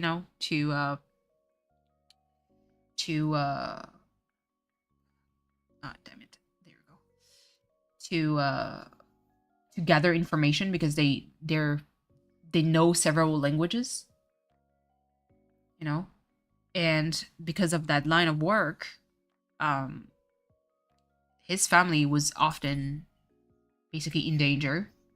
And he remembers, like, I don't have any picture of my grandfather on my dad's side because it actually got all burnt because his house got raided when he was young. Um, and that was back in Cambodia. His house got raided. And if there was any paperwork that could link his mom to his dad, she would have been used against his dad, aka being tortured, to have intel. Because he's still the enemy, still part of the military, but on the enemy side, quote unquote. And so when his house got raided, his mom actually burned everything. She burned the marriage certificate. She burned, any pictures of their dad. And so I think, I don't know if he managed to salvage or save one, but I don't know where it is. In all his paperwork, I still have to sort through all of it. But that was yeah, like for him it's just the fucking toughest life, man. Insanity. But that made him like go like, yeah, material things, it's nothing, because he got used to just not have anything, because when you have to travel or you have to flee a country for whatever reason, you can't leave with what you have. Like, it has to stay behind. So he's like, well, why should I worry or why should I bother with material things when, it can be thrown away or burnt so fast? And that's kind of the part like where I disagreed with my dad a little bit. It was like, listen, drama queen. Like, and I remember telling him like, okay, this is not war, okay? We are now living in a society, where you are safe, I'm safe, I'm going to school, and I just wanted money for candies. I didn't need the whole spiel about stuff and war, because that's depressing.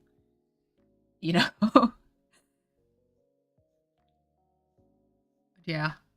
Imagine being I remember being 7 and my dad is like, when it's your time to go, it's your time to go. Like, if I drop dead, don't resuscitate me. I'm like, I'm 7. Can you please, like, let me be your child, please? I was like, can you wait? Like, because again, you're fucking 7. The concept of death at 7 is non-existent.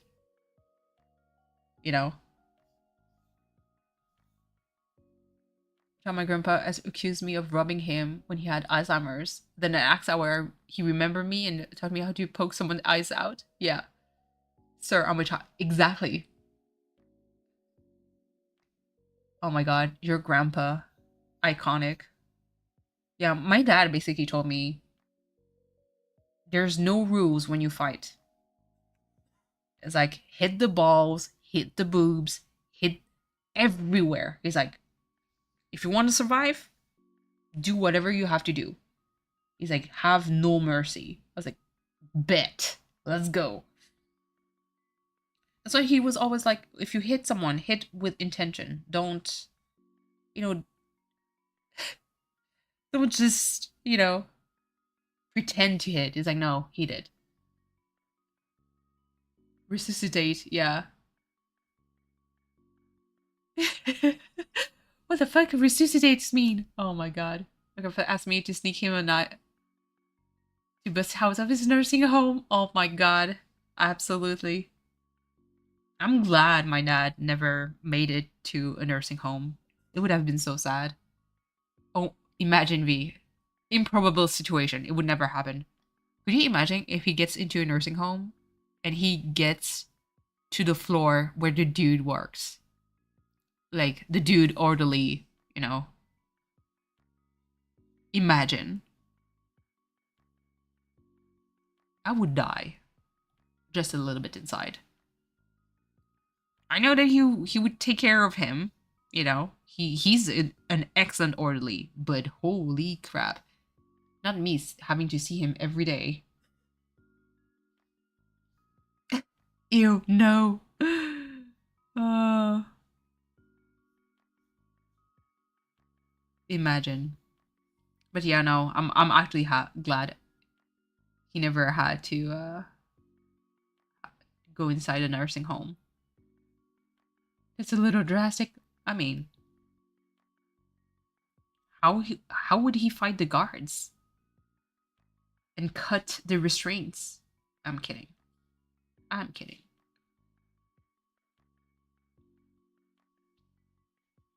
Those dogs are so fun to make.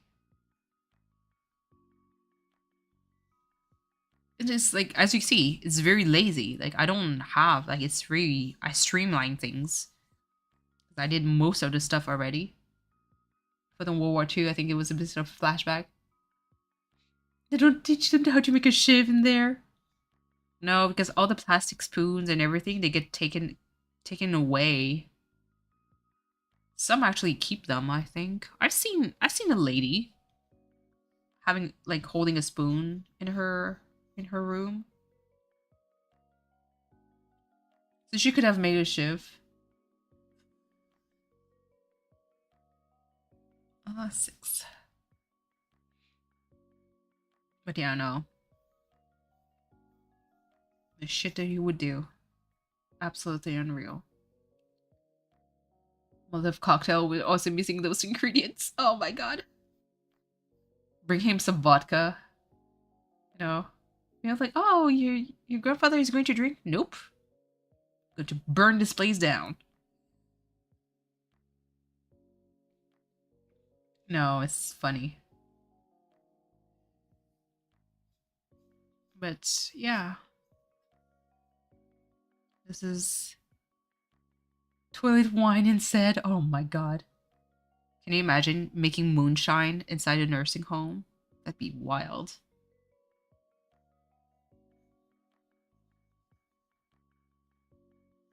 That'd be so crazy. But yeah, no, there's one thing though. Now that my dad passed away, my mom will have a lot of time to travel again. Her life stopped when, he got sick. It was just taking care of him, So now to be able to live again, that's kind of, that's nifty. I like that for her. So hold on, let me just zoom out. Okay, so I need to just copy. And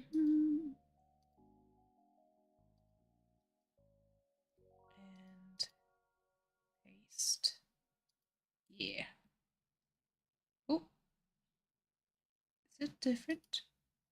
Oh, interesting. I guess I cleaned it differently. Oops. Very cool scenario travel back packages nowadays. What the heck is a travel back package?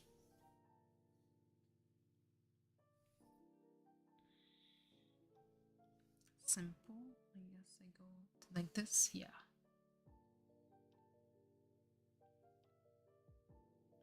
Okay. This, and I think those are going to be clear colors. Oh my goodness. They do a whole trip plan by travel agent with a group of others. Ooh. Yeah, I know that my mom, if I made her travel again, she's going to travel on her own. To like basically visit relatives and everything. So I'm not too worried.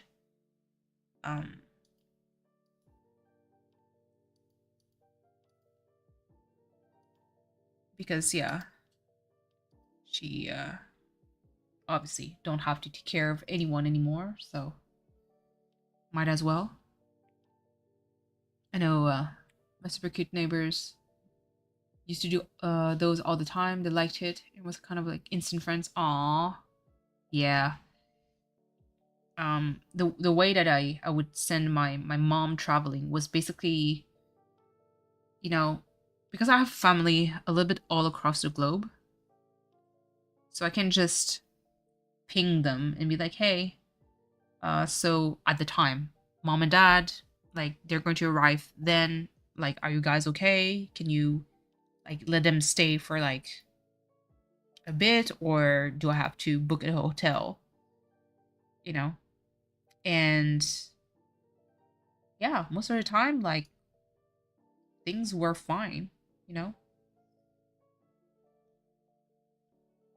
But that's because I'm, like I said, I'm very fortunate to have relatives a little bit everywhere. So that's saving a whole lot of time and money. But okay, what's this one? Let me paste. Okay. So apparently, I don't know how to get it because I got lazy. Paste. There we go. Let me try to see. Okay, so that's good. Let me see. Animation. Hee. Shake it. Shake it. Okay. Wait. Is the sushi there?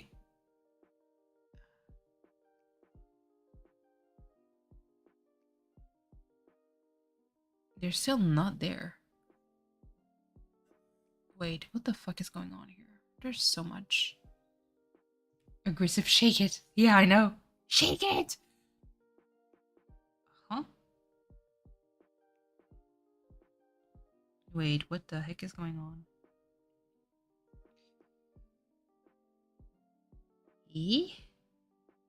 Just fucking emails. Oh, V?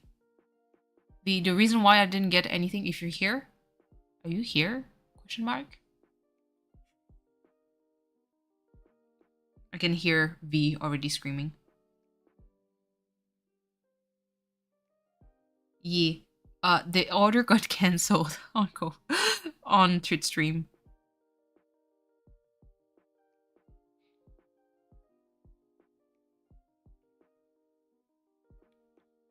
Yeah.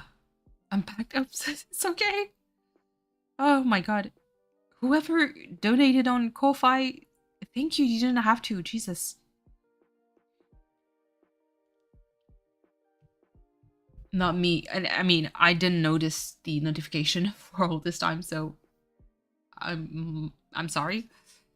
But yeah. So I'm kind of curious. I was like, that order is taking awfully long, you know? Let's see. But yeah, no, my mom will be able to travel again. I need to figure out, like, because the thing that I would do would be to, back in the days when my dad could still travel along with my mom, was to pay them the plane ticket. And I would tell them, anywhere you want to go, for doesn't matter how long, you tell me, and I'll buy the tickets. And yeah, I remember the first time I bought the plane ticket by myself without needing the help of my brother or sisters. Like the face of my dad, like the kind of like the small smile that he did, just like, okay, you know. And because he was like, oh yeah, let me pay you back for the plane ticket. And I told him like, no, no need to pay me back. And when he asked me why, I was like, well, all these years I traveled thanks to you across the globe. You paid for my education, you paid for my food, you paid for everything. Now it's my turn. And just like the proud dad moment of just being like, okay, I think my kid is going to be fine on their own, you know. And kind of glad because he I got to tell him that I graduated, and I'm now a full-fledged osteopath now. I can sign DO on my paperwork. You know, there's like small things, you know, early. He was someone. Still a Scorpio, still with his own fault and sometimes shitty attitude. The exam went well. Yeah. I I passed. I had a poor performance, but I passed. I'm now an osteopath. Fully graduated um since April 24th. Please, another doctor. Um I remember getting the news and I went to see my parents, and my dad was his confused self, but you know, he was smiling at me. He was like, what's going on? You seem happy. Oh my god, Nieners! Not Nieners being blocked, please. Um, you know, he was smiling because he saw me so happy and he didn't fully understand. And I told him like, I finished school. Like, I was like, I'm free. He's like, oh, you are? Like, my dad be like, you are? Yeah, I don't have school anymore. He's like, good. And he's like, well, now go have fun. It's like fun. You mean work? Oh my god. He was such a workaholic. I think my dad, till he was 60 or something, worked 12-hour shifts, which is insane. At 60, doing 12-hour shift, a physical job. That is not it, but look at this dog shaking his butt. Hee hee. The amount of variation. This chicken wing video needs to happen. I put too much work on this shit. Actually, I'm not. That's the fifth one. Okay. So now that we're here, it should be easy. Adulting. Yeah. The vocal slayed. Absolutely. The way I laughed for the chicken wing song was perfection. Perfection.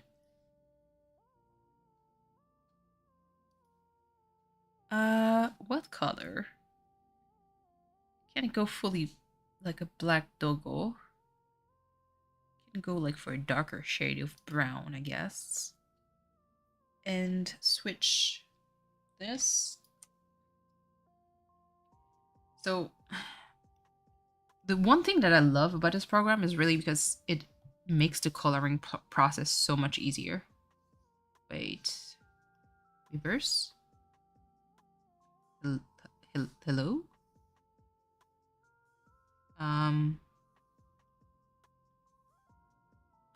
What the heck? No? Oh, that was not it. I'm stupid. Oops. So it was this, and switch it with this. There we go. That should work now. Yeah. Okay, perfect.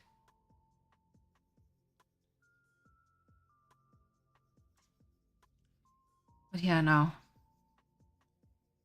I remember even oh my god.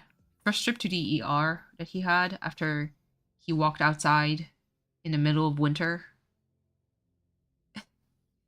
When he came back, I made a joke with him because I had to change his bandages because I was one of his caretaker basically. I had to change his bandages. I remember I did all the things because obviously with the big ass blisters and the open wounds and everything. And I asked him, I was like, well, I'm done, sir. Who do I have to give the bill to? He points my mom immediately. He's like, her. She's taking care of the bill. I'm like, you're quick when it comes to money. You know who's paying. I was like, oh, you're not the one paying? He's like, no, I don't pay for medical stuff. I'm like, damn. That made me laugh so hard. I was like, the man is quick. He's like, medical stuff, that's her. And I was like, oh, really? Is mom who's paying? He's like, yeah. Like, she's the one who wants to bring me to the hospital. He said, I don't want to. Like, he's right. He's right. He doesn't want to go to the hospital. So now for the medical stuff, it's my mom paying.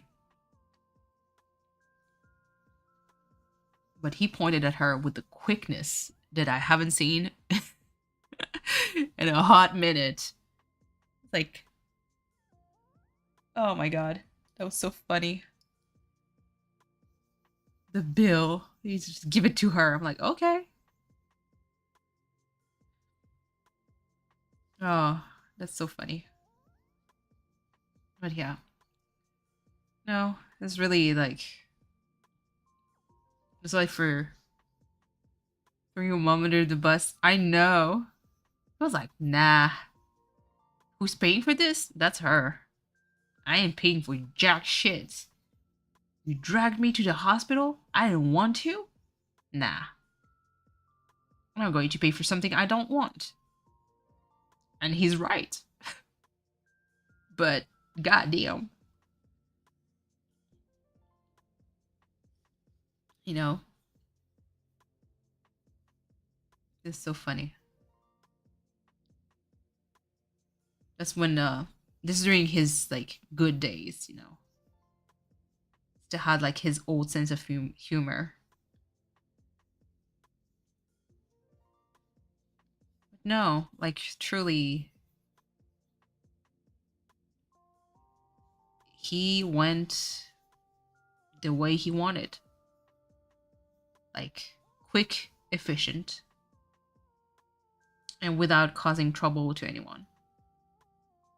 Okay. That's how fast we can edit and change the color of sprites, you know. So cute. God damn it.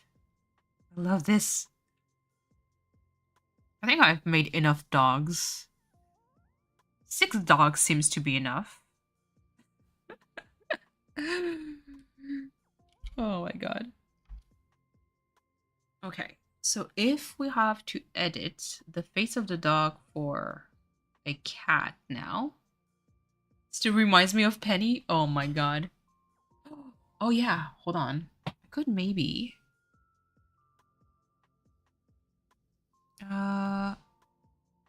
look alpha, I think. Yeah. Because Penny has like a a lighter like fur in the front. I want to go like white completely. Maybe a little bit of gray. No, needs to be lighter. Yeah. That's her underneath here.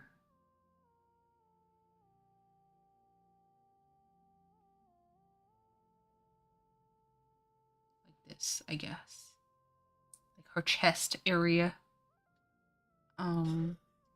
And maybe something a little bit this around her snout.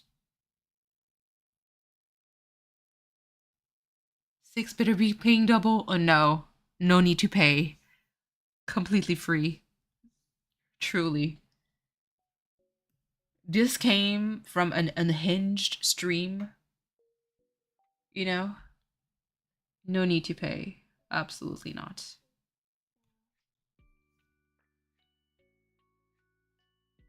Penny turned her judgy eyes on me yesterday. I was trying to get her harness on her to give me the look. Oh my god. Penny is too smart. Like, please. Can you stop being too smart? You know? When you're doing the podcast? No. I was thinking about it. Because obviously like Cleo's graduation is going to be delayed. Unfortunately, and not his fault at all. It's probably going to be like much later than anticipated, which still, by the way, like learning the news messed me up. I was like, what the fuck, man? Because I was so like sad and like just frustrated to hear that for him. I don't know if the podcast is going to happen in the foreseeable future. Mostly because you know, um first of all, I don't want to put any pressure, and I know that like Cleo doesn't want to make me or oh no, don't worry, Niners. It's better to like for me to kind of say it out loud, because it's going to make a whole lot of sense once I explain it. But basically, I know that it would bother him to have me wait after him, you know, because he keeps waiting after his own client, you know, and it sucks. And I know that, like, for him, it was like, oh, you know, you should maybe do more, expand on more, like, have more people instead of just me. Which, I mean, yes, but at the same time, I'm like, you underestimate my ability to ask questions, sir. But then the news dropped about him not being able to graduate as soon as he wants, and then it made sense. And then I was like, oh, okay. Well, in that case, um, it's fine, you know? Can we sub this right color? I can. Absolutely, I can. I'm working on like automatically. I don't know how to do that, but I can try. I just reverse. Did I? Nope. Ooh. What color is this? Oh no, I'm stupid again. It's this and this. Okay, there we go. And yeah, I didn't want to put any pressure on him on again. Stupid. And because of that, I don't know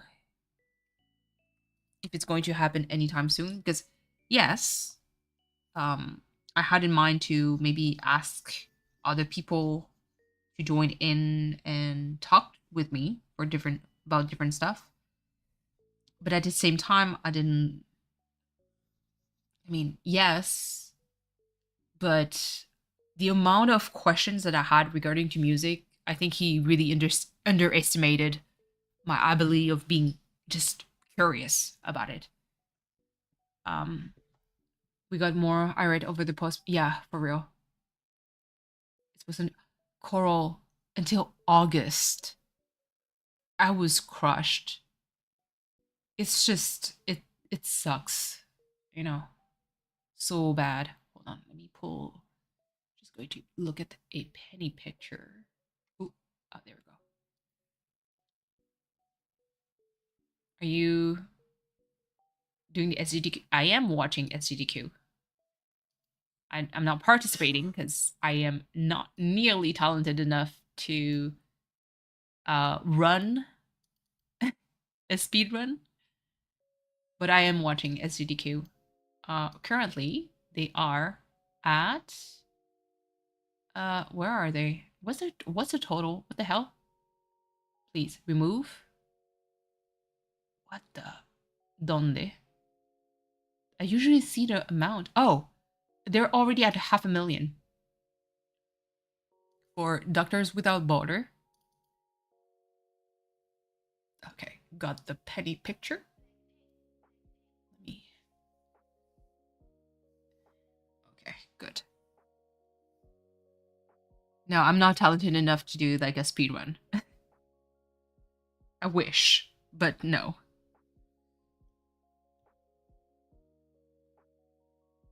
Yeah. And the worst part, Coral, is that the mistake was on their end. Like, it's the counselors. Like, she made the mistake of basically telling him, yeah, you just have to you do those courses and you should be fine and you're going to graduate in at the end of May. It was like, oh yeah, bet. Let me just crunch my schedule, not being able to stream or do anything else, just work, do my projects, and then, you know, you should be fine. All those sacrifices only to, you know, only to hear, yeah, about the date that we gave you, well, there was a mistake. The course that she suggested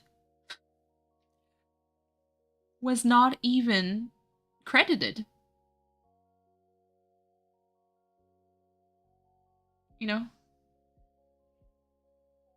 And yeah, was not even credited. And then she was like, yeah, because it's not credited, then you will graduate in August. I'd slap a bitch. I would hold her for you. All the time and money wasted? Yup. All of that. You're going through all the emotions that we felt when we learned that. The shit was not fun. And it's just, and especially because I think we know like how much time and effort he, you know,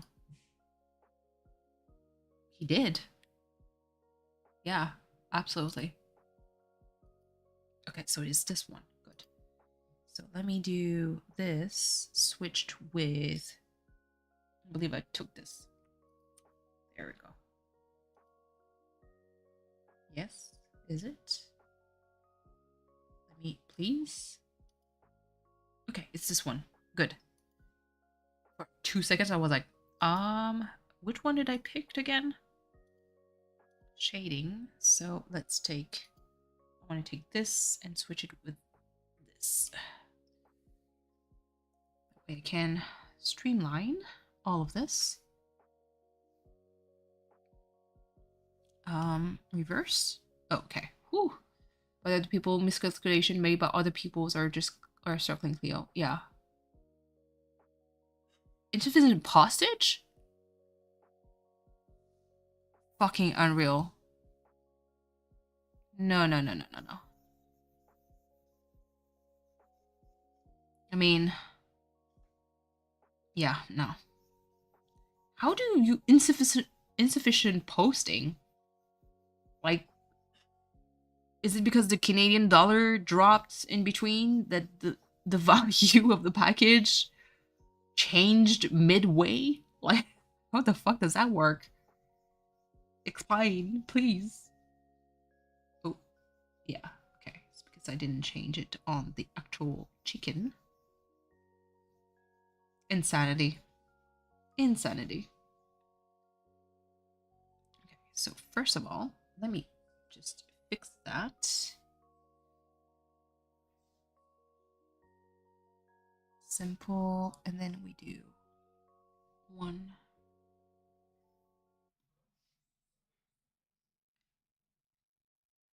It's time to boost Cleo's, gift package, I guess.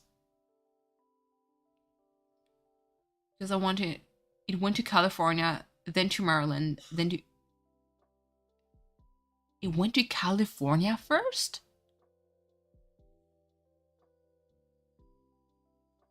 They fucked up. Clearly. The fuck, man? Like, the P.O. box is in Maryland. Why did it stop by California? To DC, to Maryland? No, wait. It went from California, then to Maryland, and then to DC, back to Maryland. What the fuck, man? I'm going to an adventure. For real. For real. Ooh, oh, yeah, because I'm going to just copy paste this. Good, good, good. So let's. Not the package traveling more than me. Oh my god. I know. Fucking unreal. A dig, please. Not the package traveling more than you. Oh my god. Okay. Cuss! Yes. I think V just wants Katie to cuss. Period. So funny. I mean, it's not the cussing that is funny, it's just that V's reaction. The little shiggle. Yeah, the wiggle butt. Anyways, everything is just harder. Meet me. I'm a potty mouth in a reel. I cuss too much. You're talking to me. I drop F-bomb left and right without care. You know. Oh my goodness. There you go.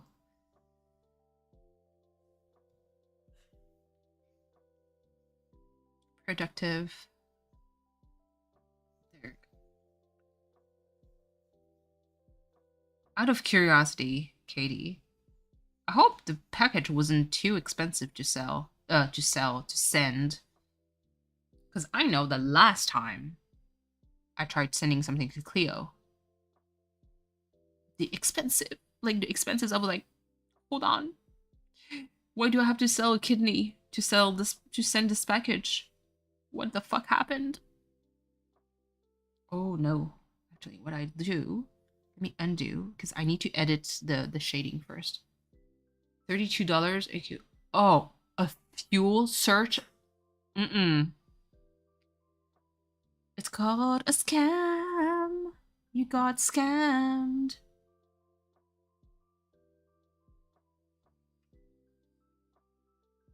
You guys have no idea how much we get scammed in Canada. No idea. It's just insanity.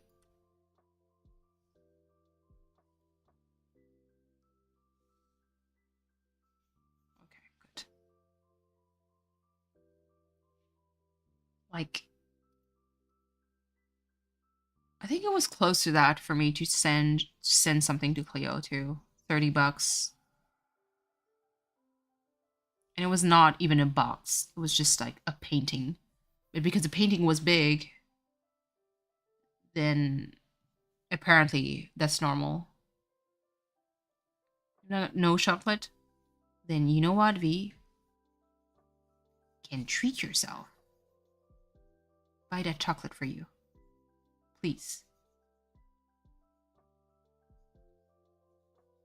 I need to make myself some coffee because I need something to keep my belly occupied. And coffee is the best solution. But yeah, so like I said, this is like the stream that I'll do before disappearing again. Obviously, like I said, there's the funeral things to take care of, but also like my sister is here the from the 3rd of June all the way to the 20th, I believe, of June. Ooh, nope, no need to. And came back destroyed. Oh, no way.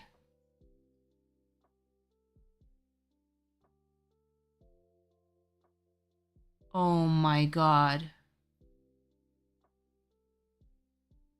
Fuck this.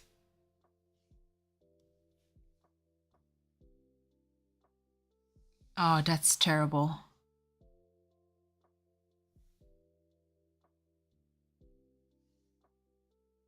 That's actually enough for me to cry. Jesus. That fucking sucks. Blow up. Just hand deliver your painting breaks. Yeah, I mean, at that point, $30.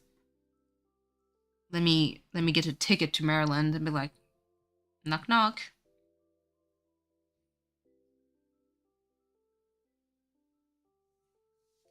I know that my eldest sister was like, I did mention that I do have a condo in Florida, and she was like, if you don't want to go, go. Okay,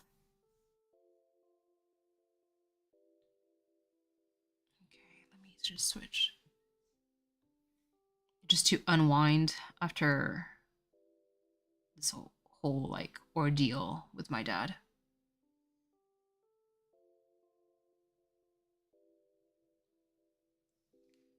Yeah, I like this. And then I can add the shade here.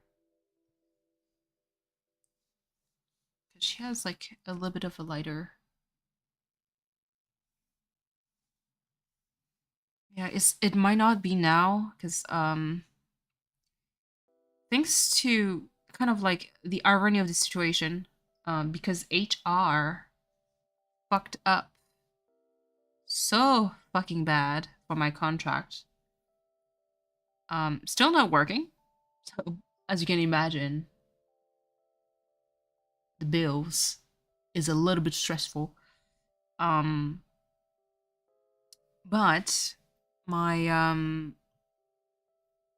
thanks to kind of like the mistakes of HR, I was actually blessed to be able to spend time with my dad as much. Like, is because if I was working, I wouldn't have been able to be there as much. But because they messed up and allowed me to be there, then you know, kind of grateful in a weird way. You know, it's not a okay, here and here, but because of that, that means that I probably won't be able to have vacation for an extended amount of time, which is it sucks, but it's fine also at the same time. Do I start a fan? Oh, please. Please. I was so ready to break kneecaps to have more patience. I was like, no, you break kneecaps and then you drop your business card. It's like, are you hurt? Do you know that I could treat you? It's totally not me who broke your legs. I did nothing. I think it was a stranger. Yeah. I do want that. On a completely different note, also, because I have to tell the story because I saw the aftermath today. So Doris, my dear Doris, my dearest Doris, the fucking crazy, crazy cat. Listen. So, yesterday, in my pantry, Doris seems to be hyper-focused on my pantry. I was like, okay, crazy cat, do crazy things. But just in case, I was like, you know what? Let me open the door to my pantry. And so I did. Doris came out of the kitchen and I could hear like the meowing. Like it's a very distinctive meow that I never heard before. And I was like, is she in pain or something? And I was recording episode for the witchy life story. And I saw her turning her back on me. And I was like, okay, what's going on? She turned like, and I lean on the side.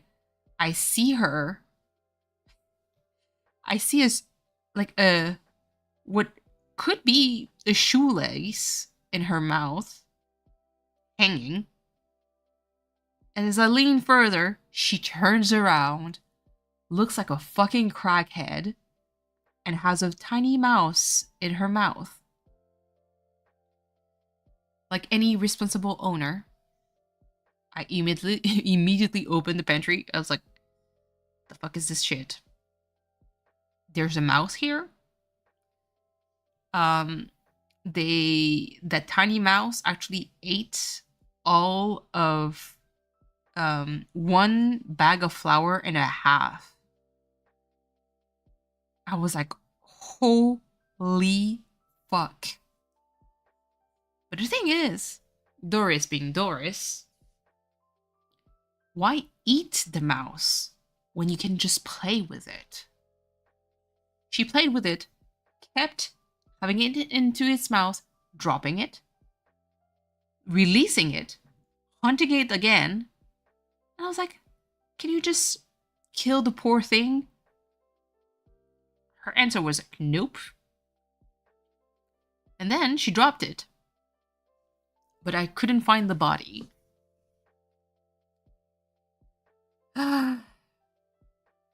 This morning, she comes out of nowhere, has a tiny mouse in her mouth again. The mouse was still alive. She did the same shit next to me. It's like, Mom, see? I'm playing with this stuff. I'm like, nope. I picked up the tiny mouse because I was like, you know what? The universe built an exterminator, absolutely, but so not efficient because she plays with her food. It's like, the universe put you in my way. You lived through 2 cats, and Gizmo does not give it, like, Gizmo doesn't give a shit. Gizmo is like, I'm gonna eat you. Like, you lived. Free play toy? Absolutely. Like, you lived through 2 cats. You deserve to live. I picked up the mouse, opened the door to my garden, let it go. Now, there's probably a terrorized mouse outside being like, what the fuck is going on? I had food. I had heat. I'm out here in the cold to fend for myself. Yeah, that's what happened. Unreal. But Doris, I mean, great hunter. Not too efficient, but great hunter. Oh my god. Let's see. Let me just do this. This really before. It's 4 p.m. And Cleo usually streams around 6, so that should be fine. That's it. Small break, small respite to share some news. Even though the news is bad, but at least to keep you guys updated. So for the upcoming weeks, you're going to have more playthrough, you know, offline, obviously, because I won't be able to stream since my sister will be there. But I will be back. But yeah, try to save a few for the over the years. Yeah, I think it's really an us thing. It's not really for. We're not doing it for the mouse. We're just doing it for our heart. Because I'm like into the hidey hole. Oh Jesus! Take your time, Katie.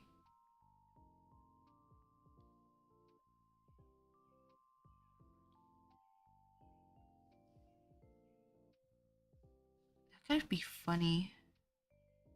Oh my god. I think it would be funny if I just change the drumsticks or I add bonk. Oh yeah, that'd be fun. I like this idea. Like bonking drumsticks, that way we know it's Penny. And I could add like a unicorn. It'd be so fun. Okay, I'll be able to do that.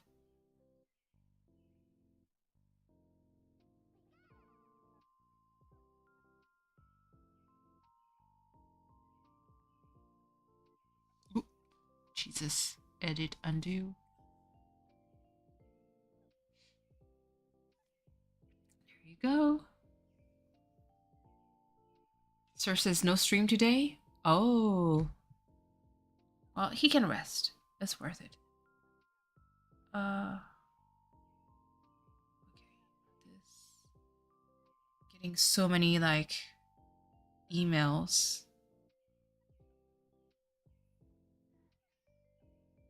What the? What's wrong? You're meowing. What's going on? What do you want? Hold on. Doris is meowing. Hello? What's up? Okay. She's being a bit crazy. Let me try to see. Goodness gracious. Okay, so this got cancelled. That's good. Discord. Back to this.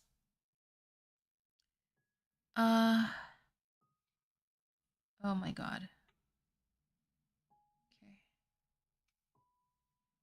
Okay. That's one. Let me. Oh, there you go. Cleo's Discord. Leak Central Plus. Oh my god. Not doing memes again. No stream today. Finishing some editing, getting caught up with a few things. Oh yeah. Good. At least he's resting a little bit because your man has a crazy schedule. Oh, Cleo. Hello, hello. How are you? I'm doing a penny version. Like actual penny version. I'm going to edit and add bonk to the chicken wing thing, drumsticks, and had like a unicorn. I did 6 different versions of the same sprite. The video clips has to be done.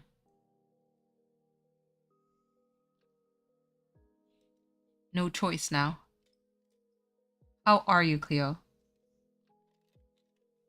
Ooh. Jesus. What the heck?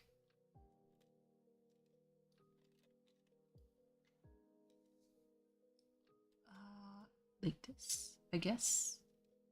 Yeah. Okay, that's good. Good. I'm okay. I'm okay. I had my keep me from Escape from sanity, please.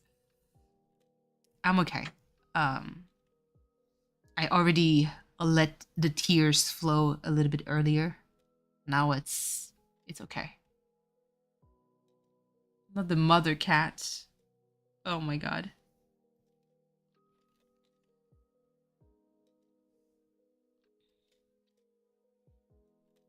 Okay, like this. Yeah. I was kind of explaining also the lunacy that like how much funeral cost. And when I tell you that the craziest thing is that whatever we have to pay is actually cheap compared to other places. That actually sent me. I think I'm just going to do the mod logo. Yeah. Ooh. Like this, maybe? Oh yeah, I can do that.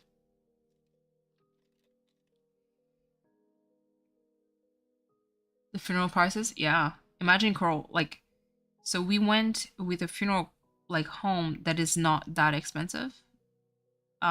Because basically we're Buddhist, so we're going to have like a Buddhist ceremony. And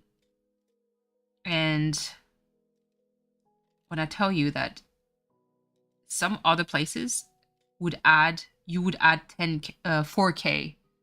That was 6 years ago. So basically now the funeral would have cost me 20K, close to that, with the taxes and everything. Because of course, taxes. Yeah, he dies. Let me do those services plus tax. I'm like, can we not just add taxes for like 2 seconds, please? Like he's dead.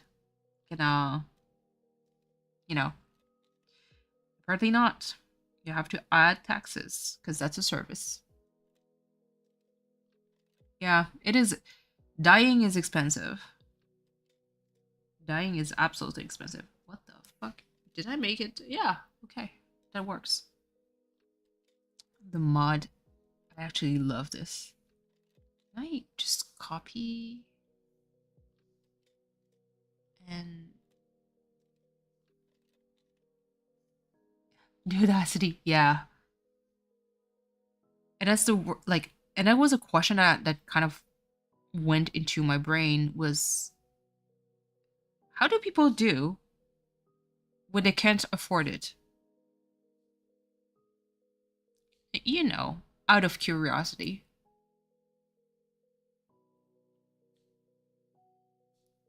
Because, you know, not everyone can afford paying 10K for funerals.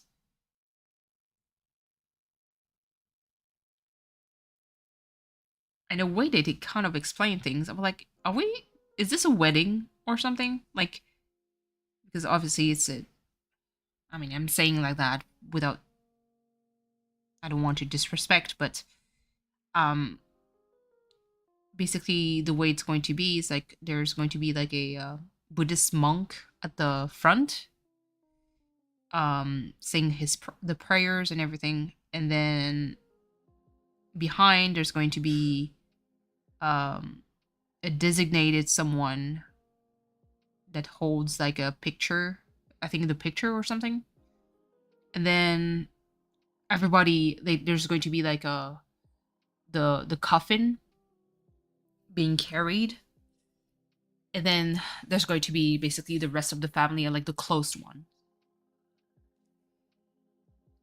The way that they explain things, I was like, is this a, like, is this a wedding that I wasn't I wasn't aware of? And again, maybe this is just cynical me. The city have common graves for the poorest. Yeah, I think in Europe it's like that. But I'm like, how sad it is.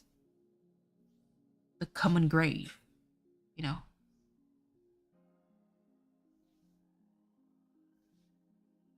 kind of messed up when you think about it.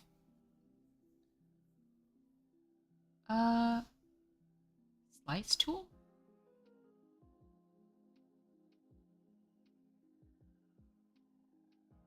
Oh, no. Edit. How do I move just that? Ooh, within the layer. Tell me why. There's a roach in your office? Ew. Not the roach. Here. My ashes in in the garden. Yeah, I would want that too. I mean, my dad was never someone who's complicated. It's just like, you know, keep it simple. That was his philosophy of things. But what the fuck did I do? Okay, copy. But he, you know, in a weird way also, it's like, I know that he would probably freak out if he heard the prices. I know, knowing my dad, he would be like, nah, don't do anything for me. I know him a little bit too well. But at the same time, like, it's my dad. Don't in my ash or fast fish food. Absolutely. But that's the thing, like, legally speaking, you have to go through a funeral home, because they kind of fill up the paperwork. They send, like, there's also the death certificates and everything comes, that comes with it. For a couple of hours in a box in a room. Yeah.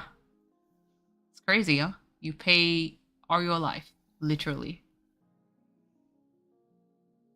And mind you, like, oh my goodness.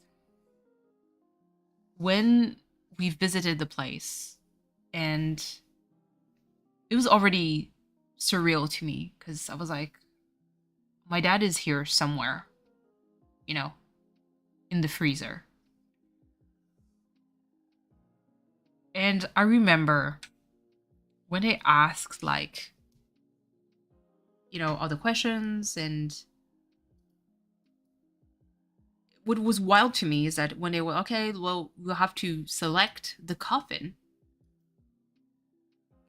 Listen, when they said the cheapest coffin that they had was 2.3K, $2,300. My goodness, when he dropped the price, I was like, it's going to be 10th. I knew then. I was like, it's going to be 10K. It's going to be 10K. We're done. Then yeah, Carl. Insanity. Then you get into the office, you have to fill in the paperwork. And for the legality, it's a contract. Kaylee, the funeral without the flowers, let me tell you, without the flowers, cost $10,000.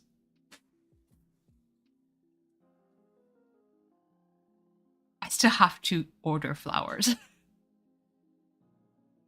And I don't know, any guys here, girls you may know already. I don't know if you saw the prices of a single bouquet of flowers. Don't have to be roses, okay? Just a bouquet of flower.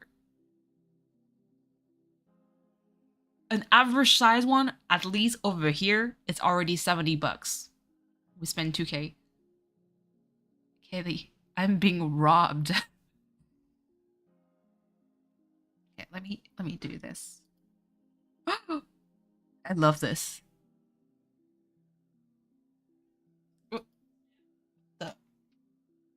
Is there another mouse? Please tell me there's no other mouse. What the? Okay. You know what? I'm going to pretend I didn't see anything. Fuck. You know what? Go crazy. Oh, fuck. Oh my god. That was for cremation though? We didn't have a casket or burial plot. Yeah, okay. So... Okay, so that's the thing. And that's where I didn't want to argue with my mom, because it was not the point. But basically, my mom is a Buddhist that practices a little bit more. And for services you burn and the family gets nothing. Yeah. That's the thing. We had, like, for cremation, Kaylee, it's not even a burial, it's a cremation that costs 10K.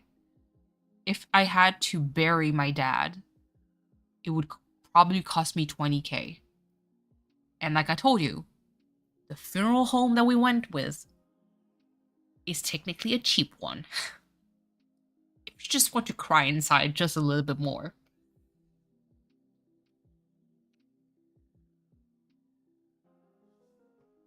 Yeah. Now, yeah, no. The way that my soul left my body when the check was signed, I screamed inside. And I think I was... The thing is, I saw the paper, I took a picture of the bill, and I sent it to everyone.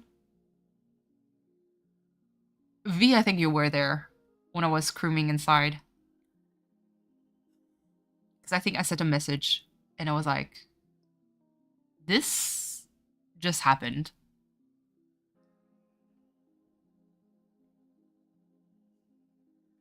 And that's the thing, like, because, okay, so my dad, Buddhist, but doesn't really care about monks or anything. He's like, whatever.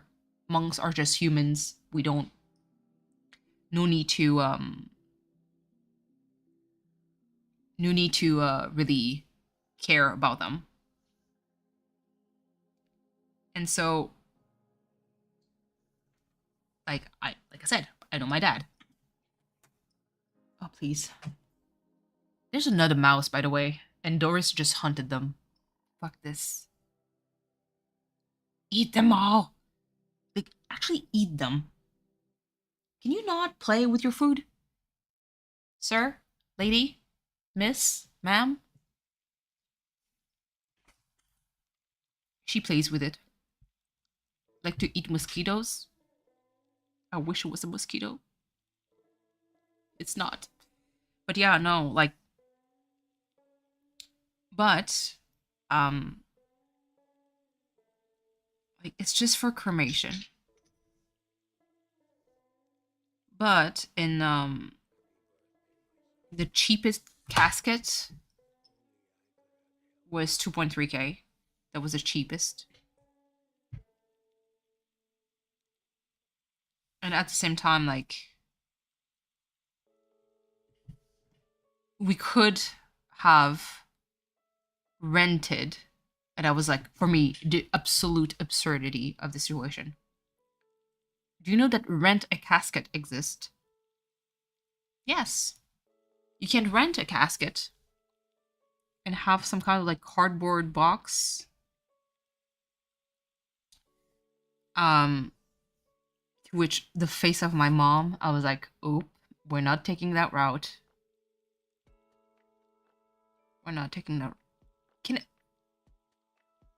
Lady, it went there. Are you an idiot? Nice. Oh my lord. No, the mouse went there. Lady, please.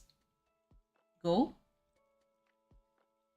How are you not scared? It's just a mouse, V. It's just a mouse. I'd be shitting your pants? It's just... They're cute. It's a tiny mouse. Nothing to be scared of.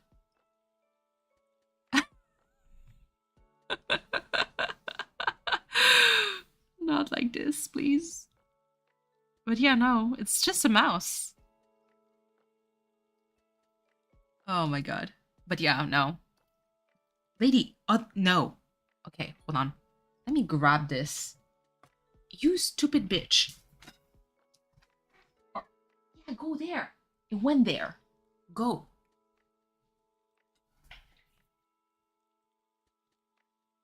Uh, just a shoebox. Scoop the mice, stick them into the woods across the street. Yeah, I think I made a mistake of releasing the thing into the garden. Hit it in the head? No, please. I could never.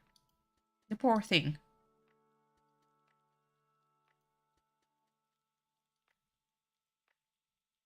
I swear to God, Doris, if you're not actually killing the mouse, I'm gonna call Gizmo. He's going to take care of things. And then you're going to be pissed at him. He's like, that was my food. Ask Gizmo to do it. Gizmo is just sleeping. He's living his best life. He's like, whatever. Okay. Good. Gizmo bringing out the big guns. Imagine.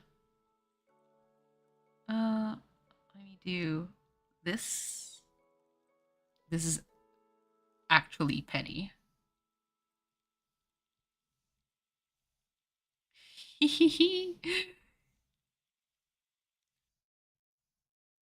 Hold on. I'm just going to add some pink for the thing. Yeah, no. Like the whole rent a casket thing and my mom's reaction, you know. I was like, because even my mom was like, your dad is not a pet. I was like, yes, mom.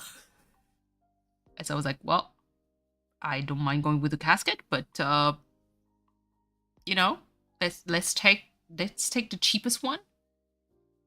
And the cheapest one was 2.3K. And I barfed a little bit inside when I heard the price. I was like, this is not real. This is not real. Apparently it was. I was not living a dream. It was not a fever dream. I wish it was. And then you get dished with the paperwork to pay. Now, could you imagine signing that check? You do a double take in your bank account, and you're like, this is it? The real hunters that will find anything in the house. It's just supposed to be there. I think that's me too. But Doris is just so inefficient as a hunter. I love her, but she's not, like, she's good. But she plays with her food. And I want her to stop.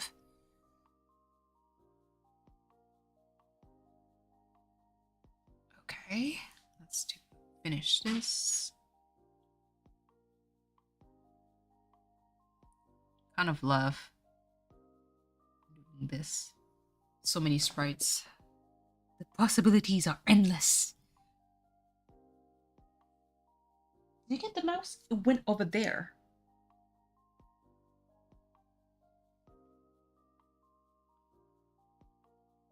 Oh my god. The way I have to fight this cat.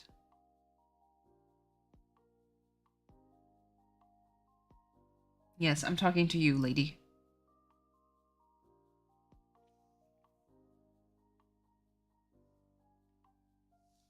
Okay, let me just do this.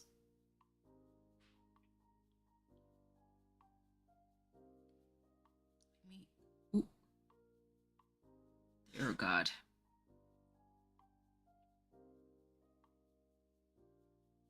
All right.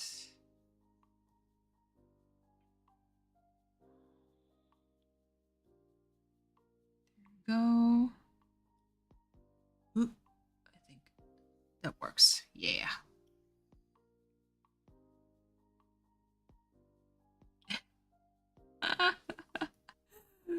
Um, I think Penny is the unofficial mascot of the composer crew. Katie's dog, absolutely. I love that you recognize. You can recognize as Penny.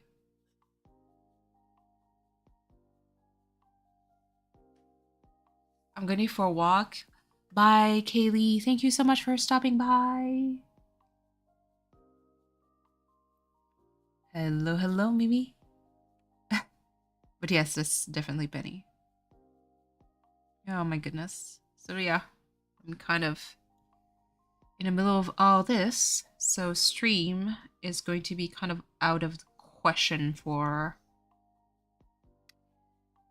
at least the until the end of June, unfortunately. But you will definitely see me around whenever, you know. Ooh, that doesn't work. Yeah, okay, this is better.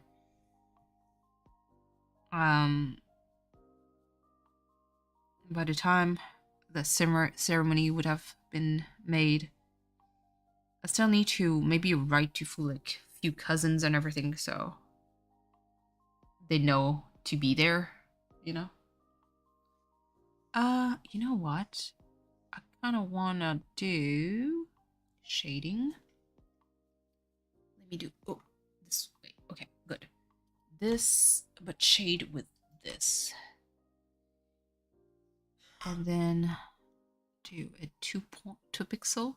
Yeah, good. There. This like this. Maybe like.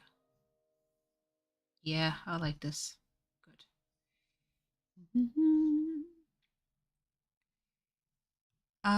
V, do you know when you're going to stream? Like, not stream, play again. The next horror game. I don't fully remember which title, but it's not you streaming. It's going to be Rask streaming or play game. I don't know if you wanted to play that offline.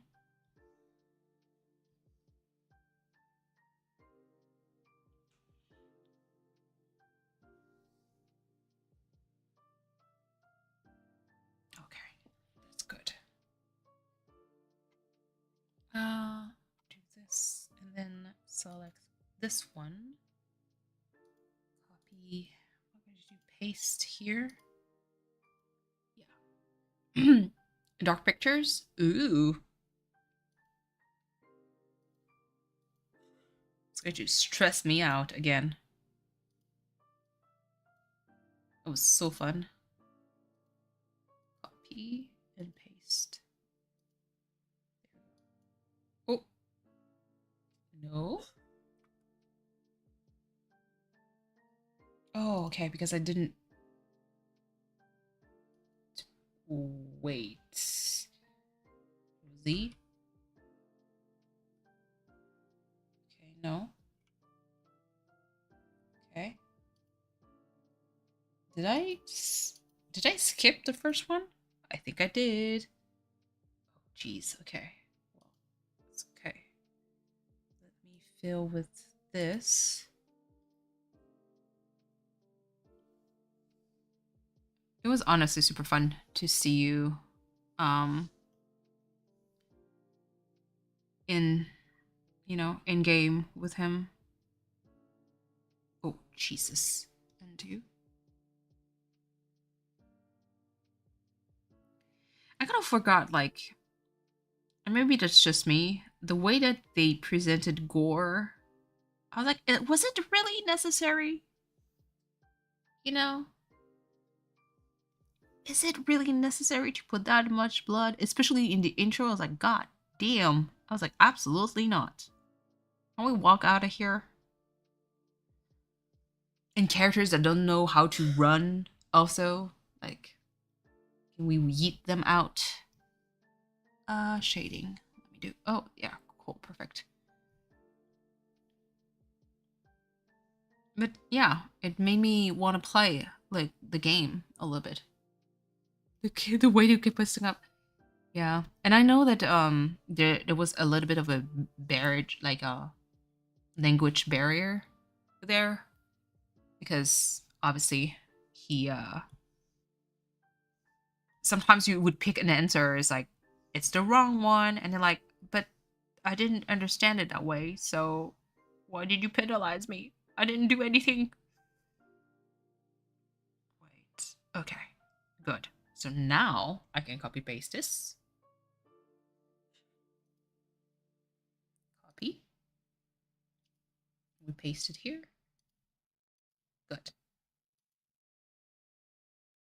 Let me just do a little bit more. Copy and paste for the shading to fit. Copy again. And paste. There we go. He chose to be a menace? Absolutely. He was like, save the relationship. Where? Look! It's Betty! She's shaking her butt.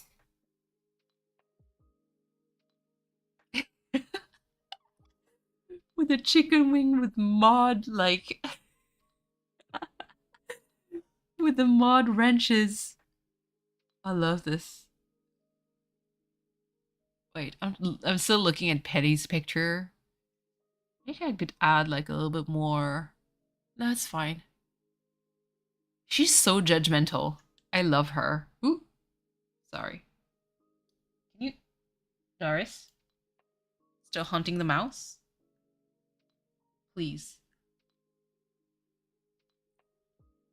Okay. So that's done. That's Penny. Love it. She's so cute. Let me actually save. Save as chicken wing. We're just going to make Penny. Wait, I know. Good. So now that we've done that, let me hide this. This can be hidden. Okay, so that's the color. Actually, I could remove wiggle butt. Absolutely. I mean, you know what? Delete the layer. We're going to start with just this. Remove the onion skin. Okay. Time to fiddle with it and turn it into a cat. I mean, it doesn't ask much though. Who's calling? I don't recognize the number. I'm not going to answer. Okay. Because, I mean, for a cat, it doesn't need much, to be honest. Single. Okay, that's definitely a spam call. Lasted like 2 seconds. Do this, I guess, for a cat. Even though, like, for a dog, I could have added this, I guess. And then switch this. Make it smaller.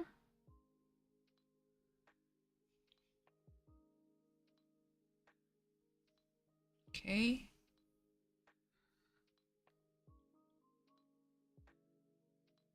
Smaller.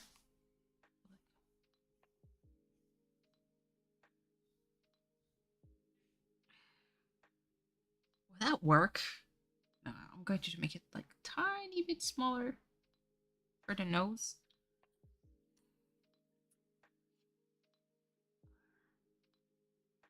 And change maybe the tail. Oh yeah, the tail needs to change.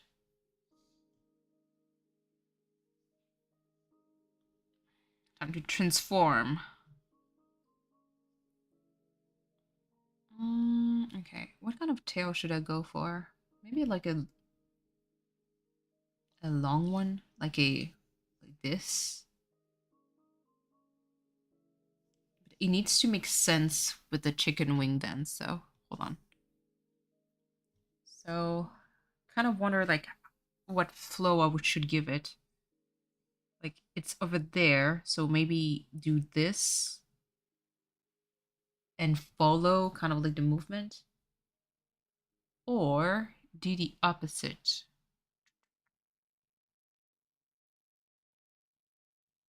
Hmm.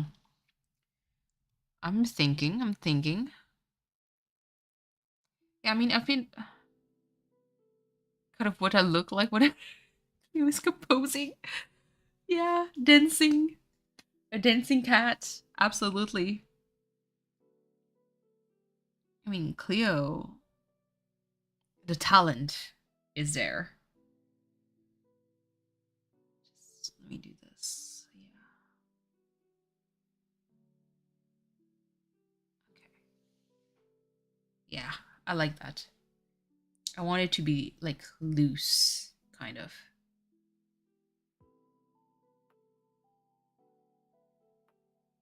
Okay, that works. Okay. Let me change this. So because it's a long tail, I can actually. Okay, now the onion skin is important.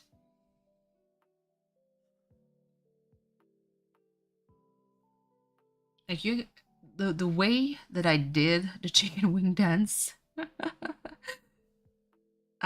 was so fast, you know. Not a lie, absolutely, I believe you. So unless I do, okay, hold on.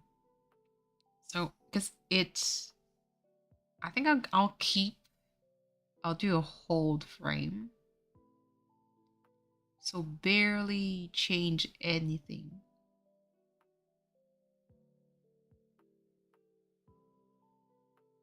Barely change anything. Because technically, like the way from frame 1 to 2, I guess there's a bit of a, maybe could like do an upward movement to it. Yeah, I think that could work. Because technically, like the cat is like going this way slowly. So the movement has to match just a tiny bit. That way, maybe.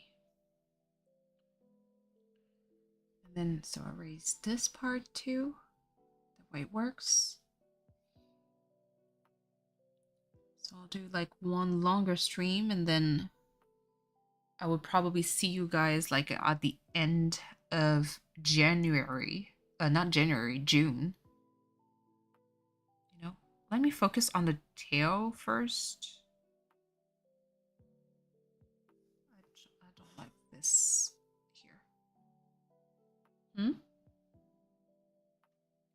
What is it, V?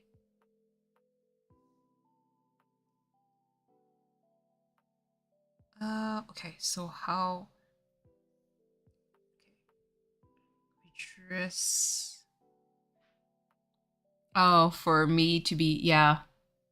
It's really because, like I said, my sister... No, June. Let me actually try to hunt for something. For food. Please, BRB. It won't be too long.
Taking my last bite. I'm back.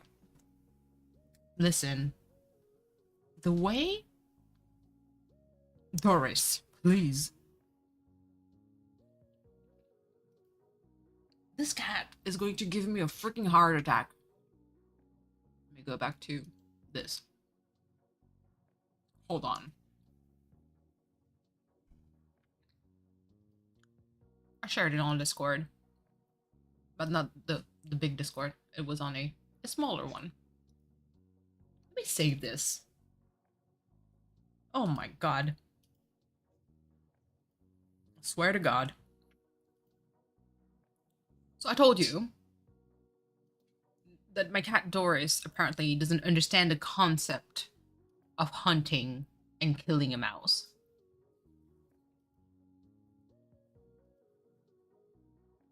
Let me show you what I mean by that. The lunacy. Where is it? And it's still hunting, by the way. I'm keeping an eye out because I'm like, by the time I'm asleep, you best believe that the mouse is already out of my place. Now, mind you,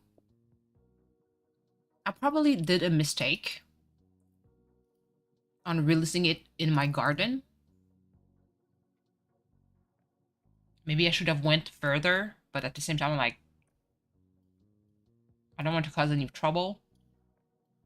Listen, look at this bitch. I love her. But look. It's plain.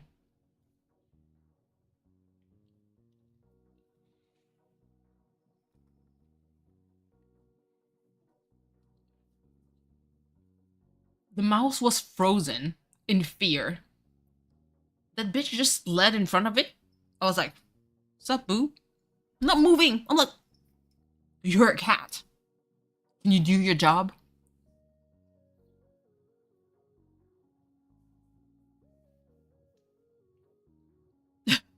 The stream.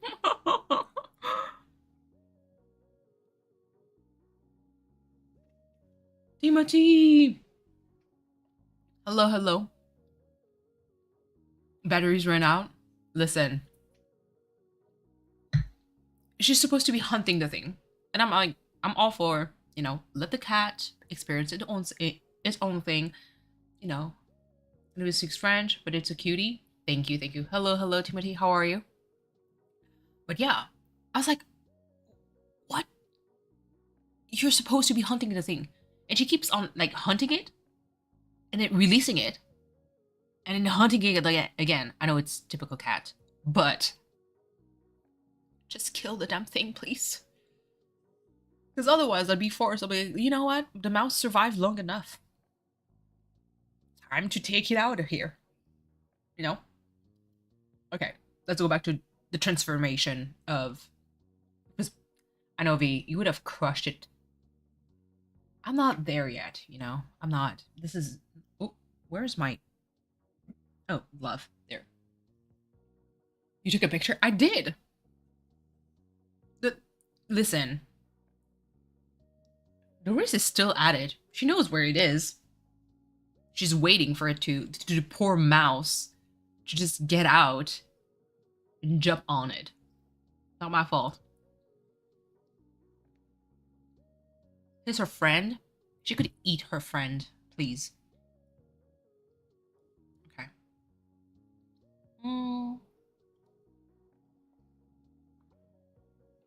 Oh yeah, I was thinking about like the tail animation first. How would it be? So it goes up. It's supposed to go here, so I guess she could eat her. She could eat out her. I know that's dinner. Absolutely. Gizmo is not in yet. He's still in the garden. I know that my boy would eat that mouse for lunch. You have a pet mouse? Is it a voluntary pet? Or An uninvited guest. Oh, you now have a pit mouse. No, absolutely not. My sister would scream. The Libra sister?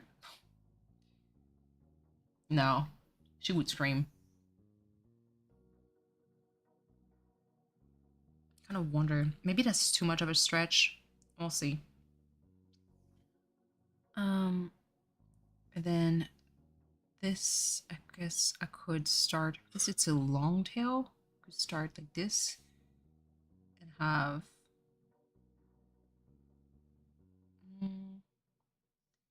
So it would be kind of like this. So it needs to be in the same arc of this to make sense. Undo. A little bit higher, I guess. Yeah, that seems nice. And then this, unless it whips, that's a quite of like a big movement. I think it has a new pet, please. I don't want a new pet. Too much to deal with. Wait. Maybe if I do this, it's easier on Gartic.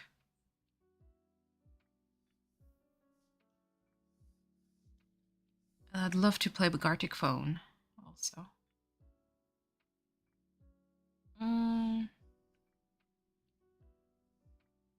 I guess that could work. But that's the thing. Hold on.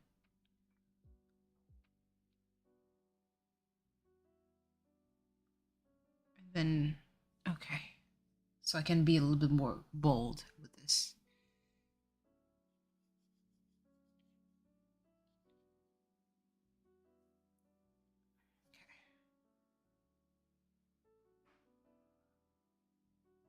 Yeah, okay. That seems better.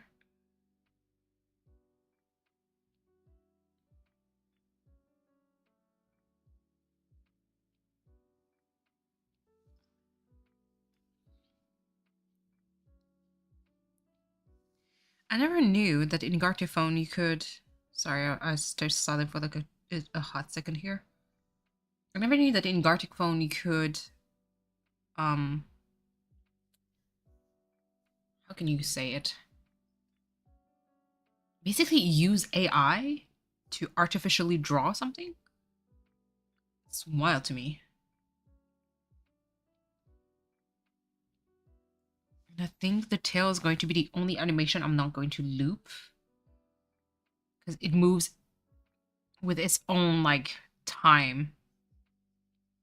You know?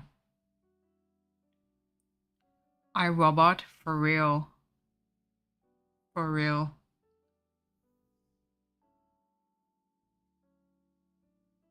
And then, I guess I could whip it on one side. Like this, and then... Because the next one is already... It's going to swing and fling the other way.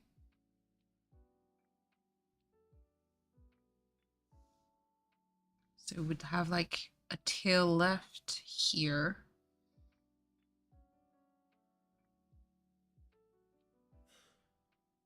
This, I guess. Already. Have this. Same arc, a little bit taller. Oop, nope. I wonder how many frames I can skip for it to make it look okay. This I can exaggerate a little bit more than this side. Have it more like this. Okay.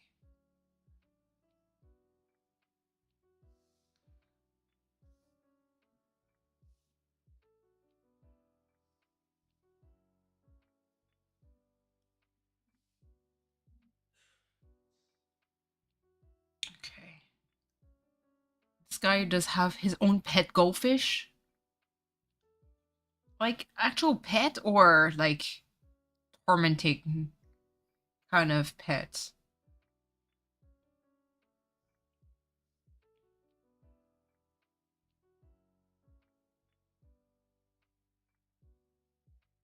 Yeah, that's one animation frame missing. If you're already out of shape, try walking up a hill. Oh my god. You okay?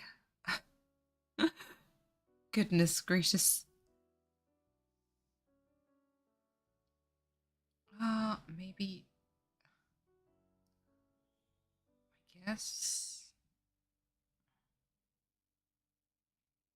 I guess I could do this. I'll try and see. Obviously, I'm not a natural, like, animator at all, but this could work.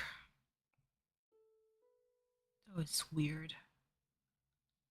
Oh, what is going on? What did I do? Undo? Oh, okay. Good. He headbutts the fish tank? Oh my god. Sounds like terror. Okay, hold on. It's going to be weird because it's going to shift from a dog to a cat.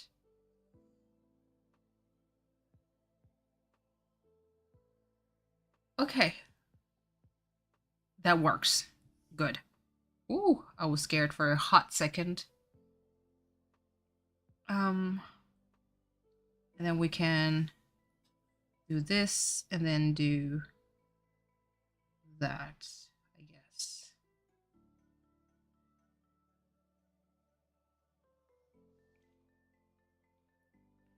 And then do this. I felt good, but I decided to wear your lifted dogs. They're not ideal for walking. Oh, yeah, no. But they look good though. That's the thing. So we're walking with style, is what I'm understanding. Okay.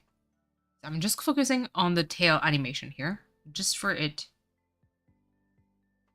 And then we can look on the upper right.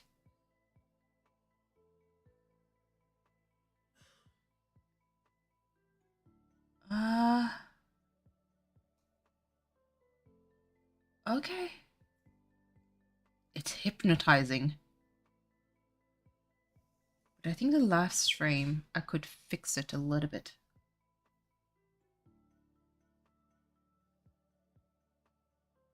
I was silent for sure. As you should. As you should. Oops. Here. This. Okay, so. Okay, so now I think I understand what needed to be done here. So maybe correct this.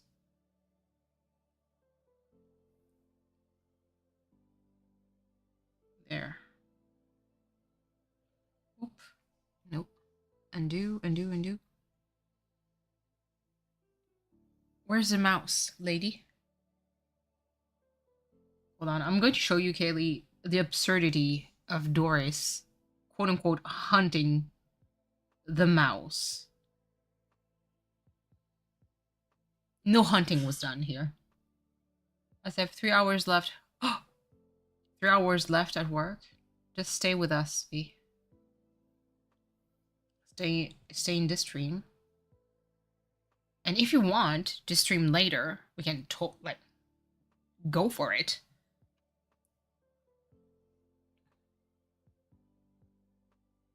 Yeah. Ooh, that's smooth.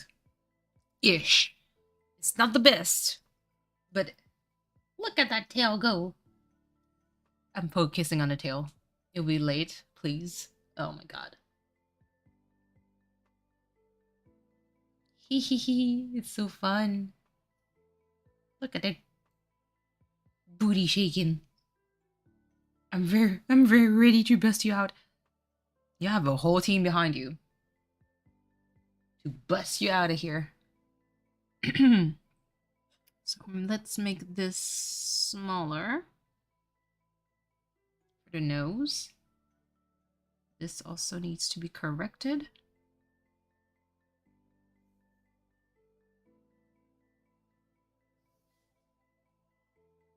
Okay, that sounds good.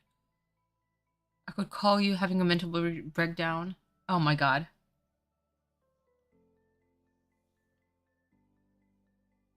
Not the mental breakdown.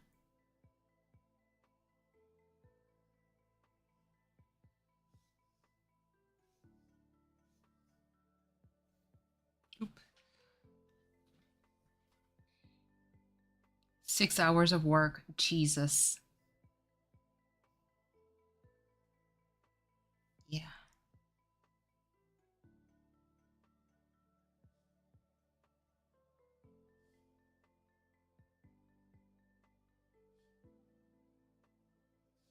I was thinking of doing like recordings today, but streaming felt more appropriate. Okay.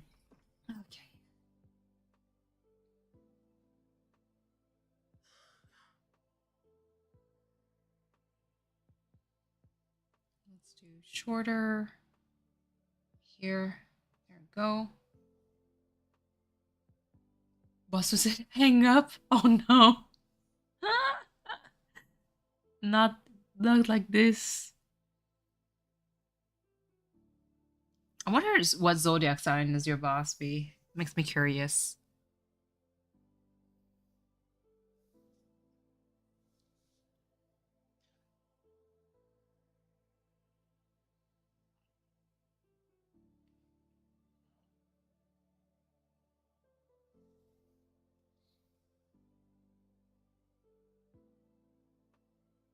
Your boss is mom energy. Oh please.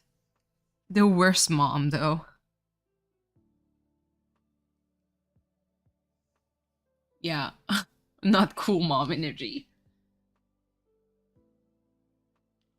Just giving terrible mother-in-law energy. Imagine. Okay. So she's Sagittarius. I'm telling you, Sagittariuses, they can be extra.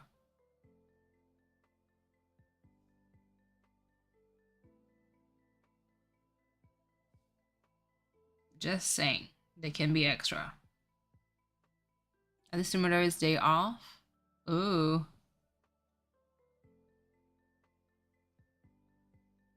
I managed to garden a little bit Niners. Not Niners, Mama Cat.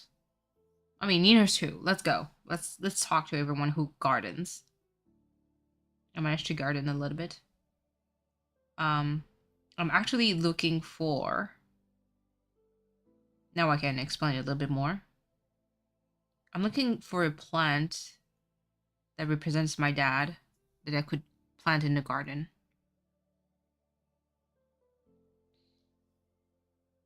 Tell me about plants, exactly.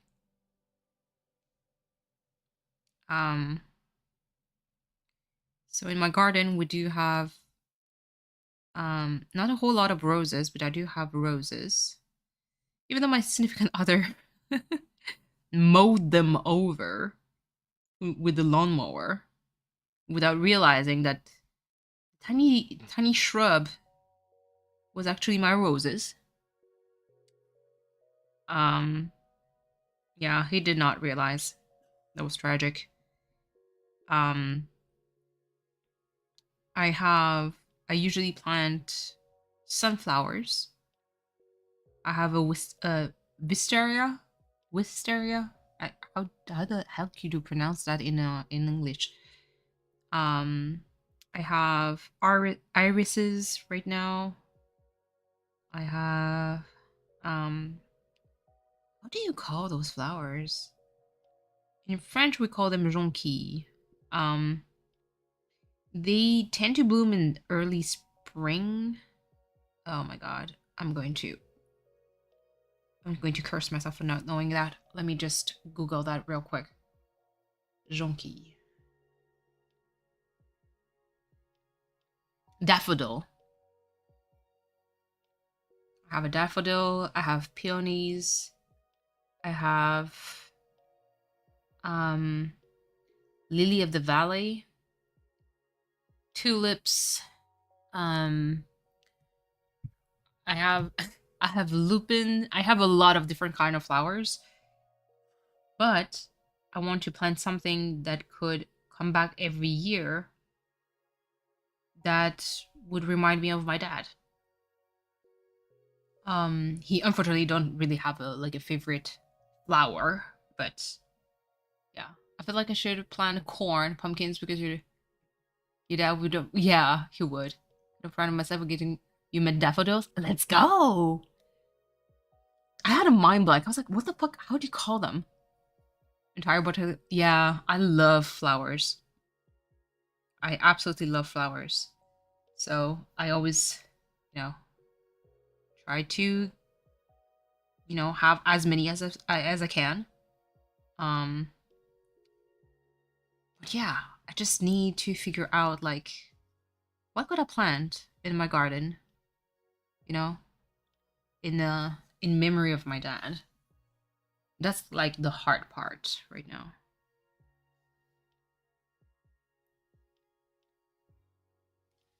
Hopefully I'll be getting a push of flats, but if barely alive plants and flowers. Yeah, I like saving barely alive plants. But that can only happen during the summertime because, like I said, my home is worse than a desert. It's so dry that even cacti would dry up at my place. And that's with watering, mind you. Like the roots would still be wet, but the plant itself would dry from the leaves. If you ever thought that was not possible, it is. Dry as hell. So. Mm-hmm.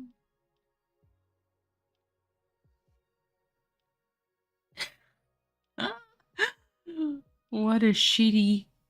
Oh my god. Not the shitty smirk cat.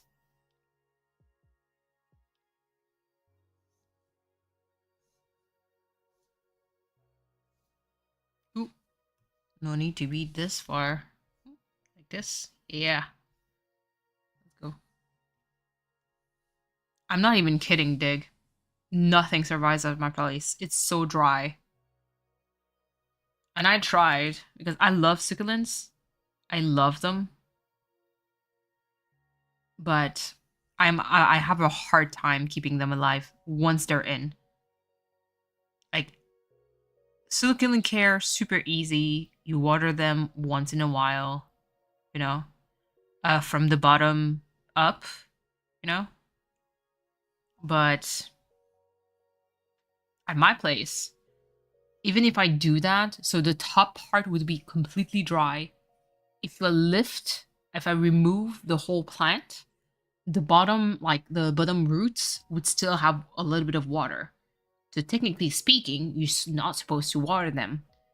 But by the time the roots actually gets dry, the leaves would shrivel. I'm like, I just want to have plants that survives. A freaking tragedy. So yeah, no. Trying to figure out, what would be good. I was thinking of a rose bush, but I don't know what kind. You know. But I think that a rose bush might be a little bit too loud for my dad.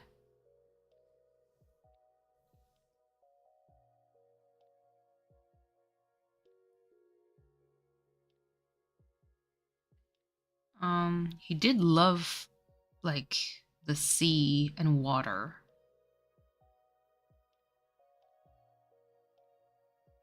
So,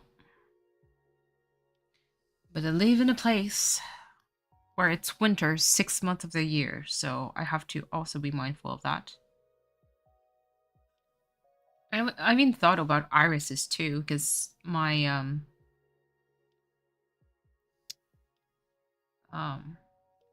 they do grow near ponds, near water. So that could have been a solution.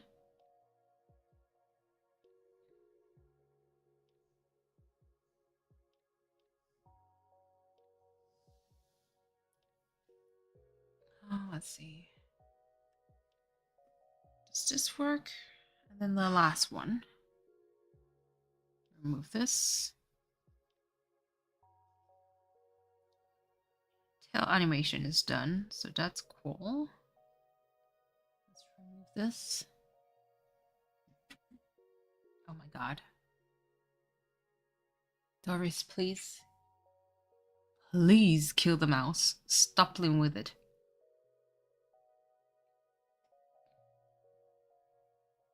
Oh my god. Yeah, she's still playing with it.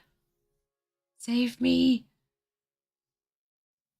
Oh yeah, Kaylee, you didn't see. I was going to tell you, like... Here. Look at this bitch. She's not eating it. She just stares at the mouse. Captures it. Releases it at some random ass place. Obviously the mouse was like, huh, hell yeah, I'ma run. She's like, nope. Captures it again. And cycles through that. She kept doing that. A lazy little... Listen, she's not even a hunter. She just plays. I'm like, don't play with your food. She doesn't want to kill it either. And Gizmo is outside. Because I know my boy Gizmo, he would look at the mouse, he's like, he would take it, put it in his mouth, and it's gone. He chomps on it, and the mouse is dead. You like under my control? Absolutely. What a psychopath.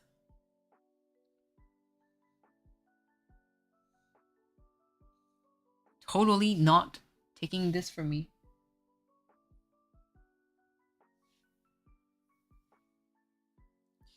Let's see. Ooh. Not the mustache.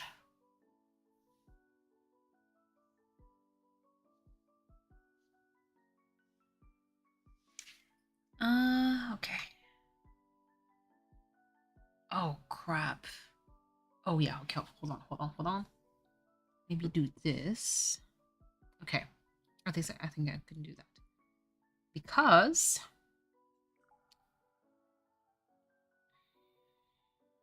Nope. Let me do this. Okay, good. That's big enough. Can I copy? Show me how it's going to look like if I do that this. Paste special.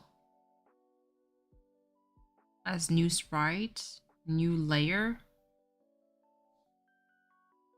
Oh. Okay.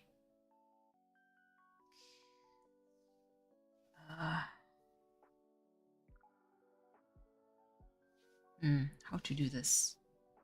No. Undo.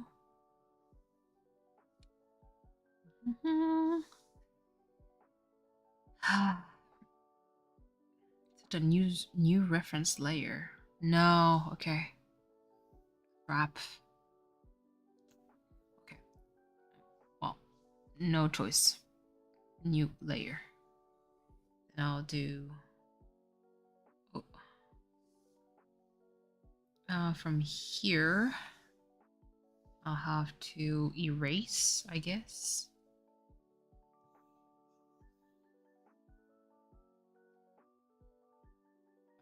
Okay, so it's going to stay here. Good.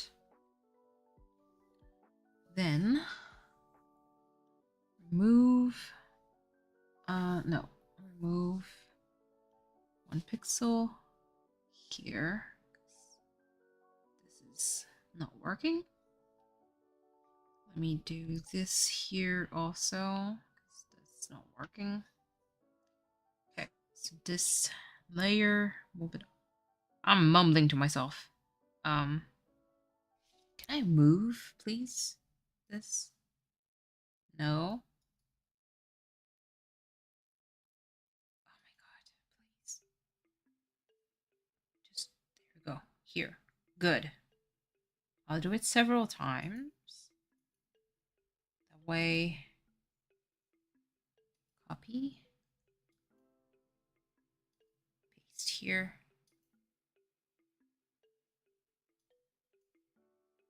Ooh, no. Undo. Paste special. I'm just fiddling. This is for me to... Nope, here. I'm trying to save time. But apparently I don't know how to do this.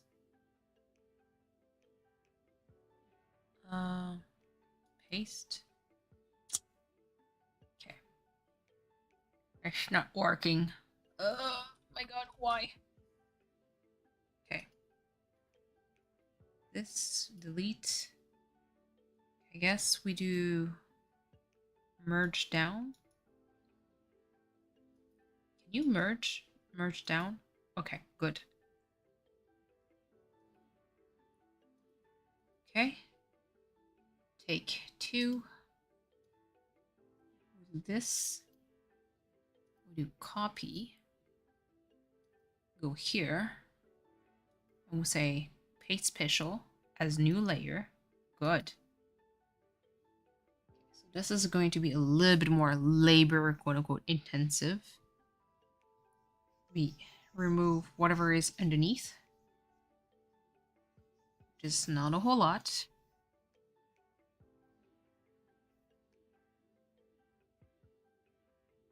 Okay. And then we merge down.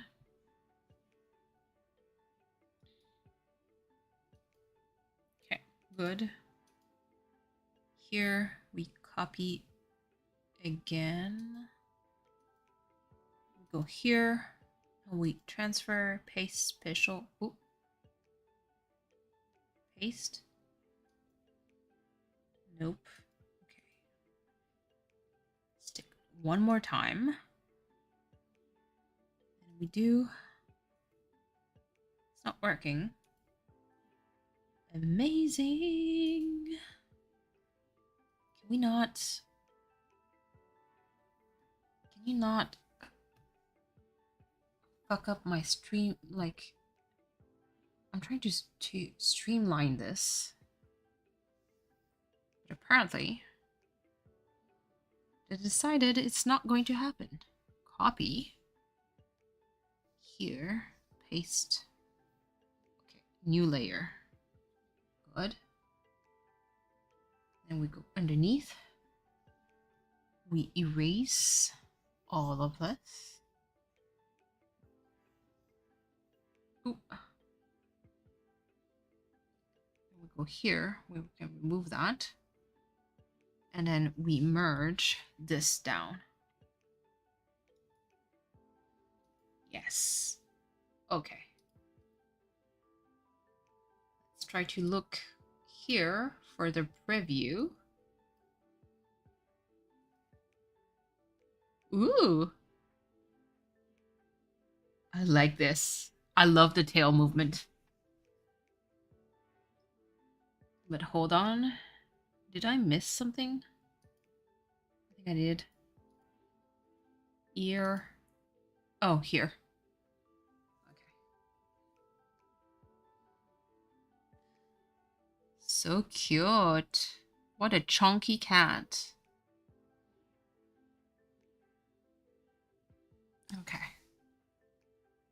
Shake those chickenless maracas. Yes.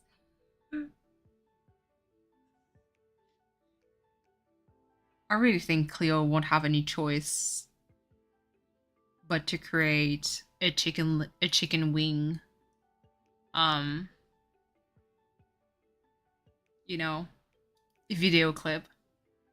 It's going to be the most like hypnotizing video clip ever.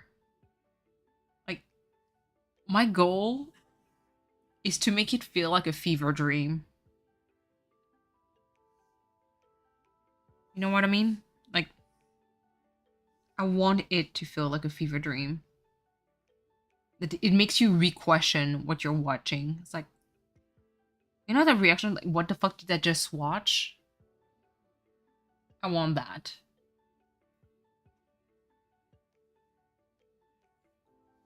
If that makes sense.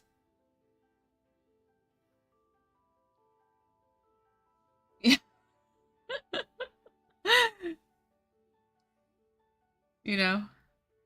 Because the song itself is already, and I love it, but it's still a little bit, what the fuck did I just listen? Like, this is amazing, but also 17 shades of confused, you know? Ooh, nope, undo. Can we do that here? No? Okay, well, I guess undo.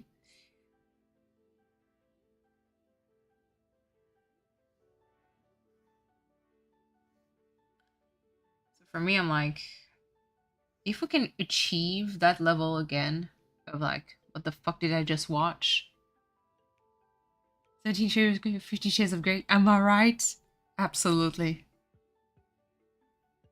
50 Shades of Grey? No, thank you. The fact that it's an actual fan fiction of Twilight baffles me.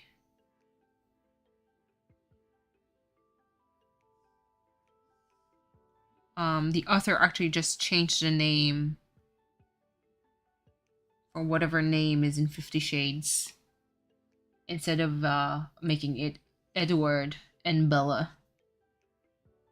Because otherwise, like, she couldn't have sold it, you know?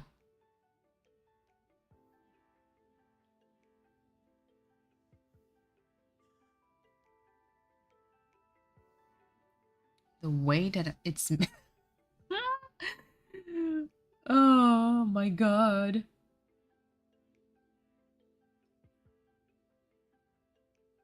a white cat. Let's see. Let's do 2, 3. Especially since Twilight started as an idea from a dream. Oh my god.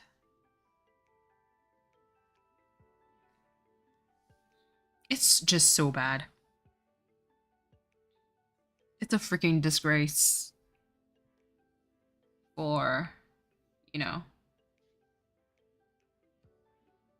vampire movies.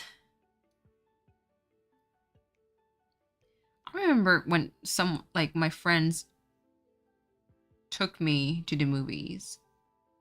And they were like, and we were, mind you, we were 8 or something going to the movies.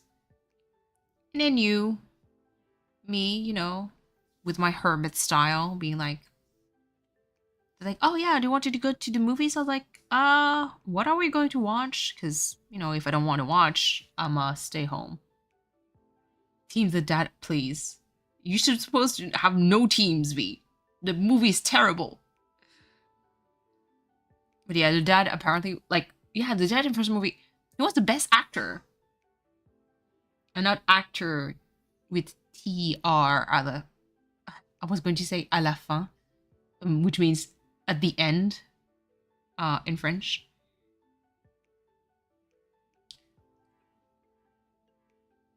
Team Daddy, not the Team Daddy. But I remember, so my friend was like, "Yeah, let's go see Twilight." I'm like, no. And then eventually they were like, "Well, let's go see a movie." I was like, "Well, they all watched Twilight, should be safe." But I still, you know, I still wanted to know. So what movie are we watching? It's like, I don't know. Like, maybe if we don't find anything, we can hang out and, eat something. I was like, okay, well, sure, why not? I thought I could say no. Lo and behold, we're 8. And I get to the movie theater. Friend is like, got the tickets. She texts us. She's like, let's go to like that how can you say that? The specific movie theater number. Like go to room, I don't know, 14. And so I talk with my friends. I don't really look at anything until I get into the movie theater. And I look at the corner of my eye. I'm like, because there's 2 screenings, and I was like, what is it? What is the screening in this room? I said, yeah, just go, like, let's go sit. And I'm like, you know what? Yeah, sure. Because again, I thought they'd already seen Twilight. Listen, I got bamboozled. They're like, yeah, your seat is right there. And I should know better. I was in the fucking middle of the row, in the middle of the whole group. It was like, why do you want me in the middle? And it's like, yeah, because you never go to the toilet, which is true. It's like, okay, sure, why not? But like, yeah, I don't mind, being elsewhere. Dude, when the movie started and I realized it was Twilight, I think both my friends on my side had to hold me down, be like, nope. You hear me like, fuck. It was agony. And the audacity of Twilight of using Supermassive Black Hole by Muse. No. Never seen it. Mama Cat, it's fine. Keep your eyesight. Don't lose brain cells. I was always Team Jacob. I'm a Epic of Werewolves. Yeah. I mean, listen. The way I was bamboozled. The way I was bamboozled. And guess what? I never went to the movie theater ever again with them, which is true. I was like, you know what? That level of betrayal, this brain will never forget. Never. Blasphemy. Absolutely right. I'm gonna run your theater for Pride and Prejudice. Listen, V. Listen.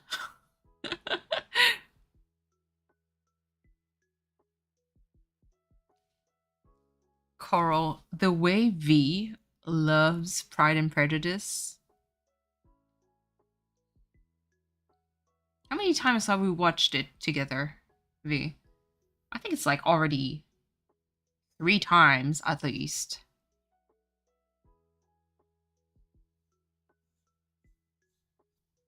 Why am I doing this? I could just do this. 3 times, absolutely. With Brooke, I know. One time it was with Dig. Dig was there. Full Trooper. Neeners, I think, was there. Mount Cat, I know that you had like internet connection issues. Didn't really want it. Katie was there. It was fun.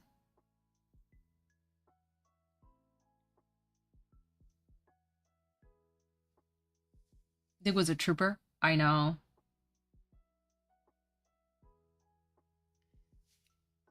Dig got Riz point that day. He was like, I don't want to be there. I don't know why I'm here, but I'm here. You know? I think that would fairly resume Dig's inner feeling, you know? I don't know why I'm here, but I'm here, you know? Always missed him. I know. But, I mean, Coral, listen, your time zone. We have to be kind with you when it comes to time zones. Although Dig isn't friends though. He movie night tonight. Please, Brooke. Although I do have a patient tomorrow, but she's at 1 p.m., so that's not so bad. Man, the way that I wanted to break legs even today, just to have more patient. I'm like, your girl need the money. Can I break your legs and give you my business card? Brooklyn Nine-Nine? Yeah. Oh, Kroll. I started not necessarily streaming, but I started I made, because we never watched Brooklyn Nine-Nine along with Brooke, and I was like, say less, and I started playing those episodes in a totally legal manner. You know? Yeah, they never watched Brooklyn Nine-Nine. So I was like, say less. I got you. It's a good show. It is. Totally legal. Yeah. Like, illegal where? Like, I don't know her. Just like when I play Valkyrie Profile. Totally the original game, that was ported in English and what, Japanese voice? Yeah, sure. They were always there since the first release. Totally not a hacked version, you know? A quote office. Oh my god, I know. The one part that my significant other loves quoting every time something that he says, or I do that too. But every time like he says something and I'm either like, nah, I don't think so, or something like that. The way that he screams vindication, vindication, that's so fucking funny to me. The moments every time without missing a beat. Oh shit, did I? Okay. Every time. Because I tell him something, it's like, yeah, no, I don't think so. And then it turns out to be true. Listen. Yeah, the vindication is iconic. Shit. Let me. Okay. Ooh, no. Edit. Undo. Here. There we go. But it's this part cracked him up. But I can definitely, like I said, I showcased it to V and Brooke, but unless like you guys don't mind, we barely like hit. We're not even halfway through the first season. 3 hours. Hold on. Ooh. Brooklyn Land when V gets home. Yeah, sure. Oh, oh yeah. Office gifts. Shit's creeks. Yeah, absolutely. My crabs are so bad. I've been eating so much snacks. Oh Jesus.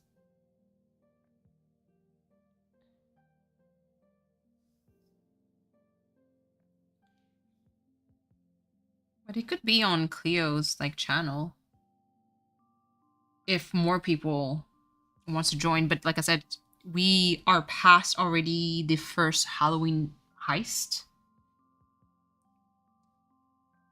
But we're still in season 1.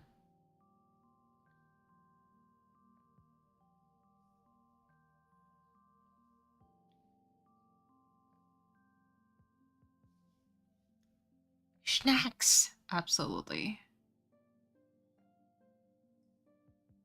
Oh yeah, the Halloween heist, amazing, amazing. There's so many cold opens too that I really iconic. Like I love them. Can we also say something about Terry Crews?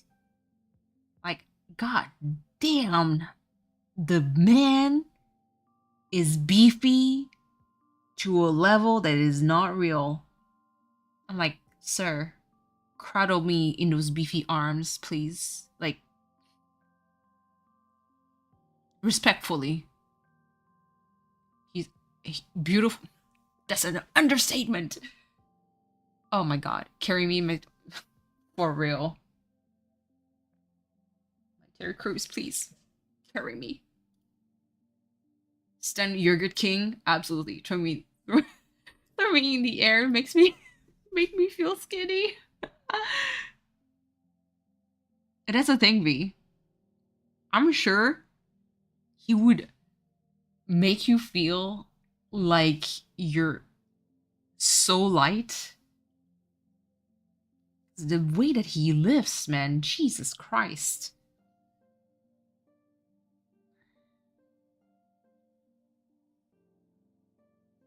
Amazing. Plus, he's such like his character in the series is such like such a dad, you know? You big boy like that for real? You small. Oh my god. I mean, I can send you the orderly dude in my work. He's tall. He's taken too, but he's tall as hell.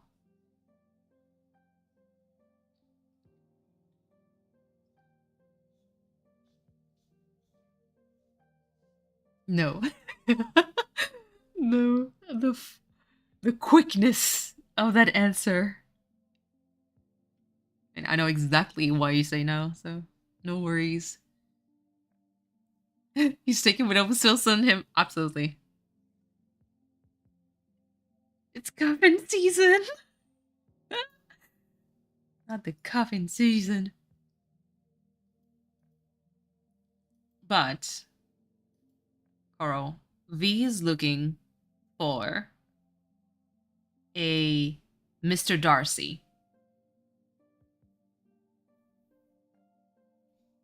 If you know any Mr. Darcy that happens to be single, send them V's way.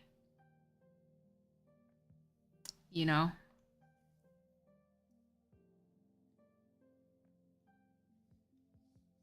Or someone that looks like Leon from Resident Evil.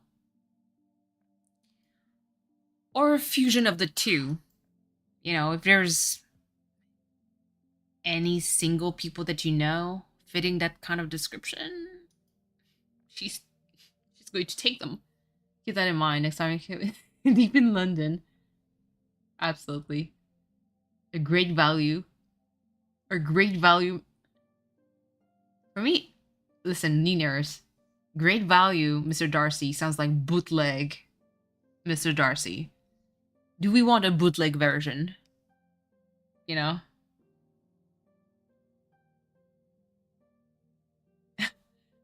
Coral, I know that you saw the mods for Leon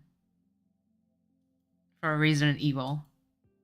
You know that your eyes stumbled upon the modded versions of Leon. If you didn't, let me just say that one of them have a tramp stamp version with Leon and a thong. I'm like, why the thong though? But apparently, it's a thing. Leon Kennedy with a tramp stamp and a thong. Coral, you never seen that? V. Hit her up in the DMs. You gotta share. Listen. He has like a shirt that shows like the midriff. you see like the high thong, like the strings all the way high. And when he turns around, I was like, is that a tramp stamp? I was like, why the tramp stamp, please? Yeah, unfortunately, Travis says he was like, oh my god. Nieners, please.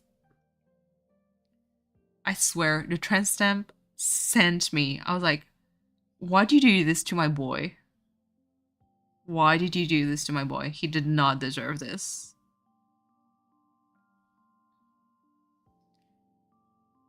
A tramp, yes, a tramp stamp and a thong. Lemon cat. It's definitely the day that V will be able to stream it. It will have to be on Twitch. And V, if you need someone in your stream to thirst with you, I'll be with you. If anyone is gonna pull it off.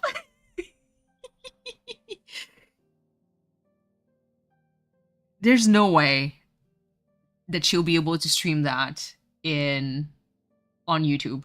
There's no fucking way. YouTube is going to be like, the level of thirst is too strong. No, deserve what we did. You're getting spammed. The way that you're ready, V, is kind of crazy. Okay.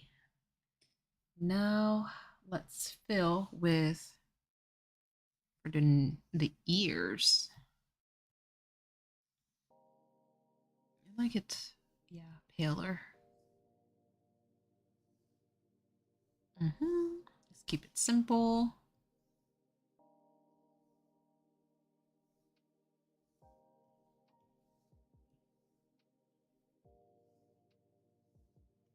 Okay.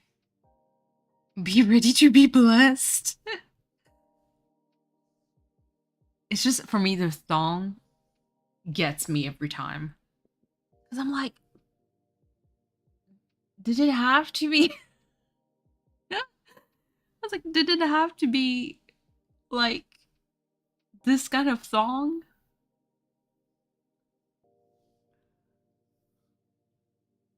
Oh my goodness. Leon. What did we do to you? Listen to men. Is attractive. But Call of Duty have been seeing ghosts of itself being shipped everywhere. Oh, really?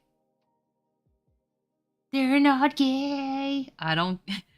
And we answer, do we look like we care? It's in some of the ships though, sometimes. I know that man, not me talking about like the Sherlock games. In Sherlock Holmes, because there's a Steam sales coming soon, and right now, like, the Sherlock Holmes games that V and I want to play, they're on sale, like 59% off. The interaction of Holmes and Watson, can we take a moment to kind of be like, you can say they're not gay. It's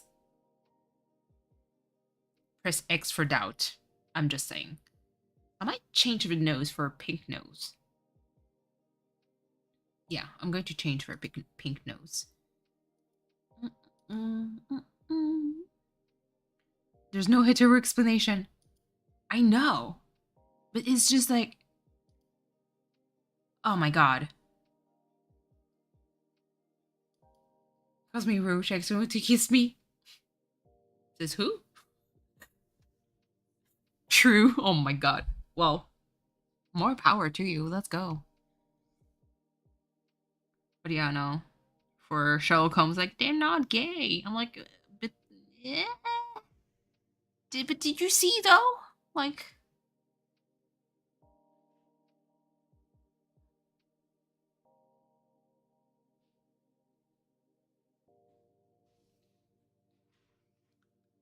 that man is fine. I know.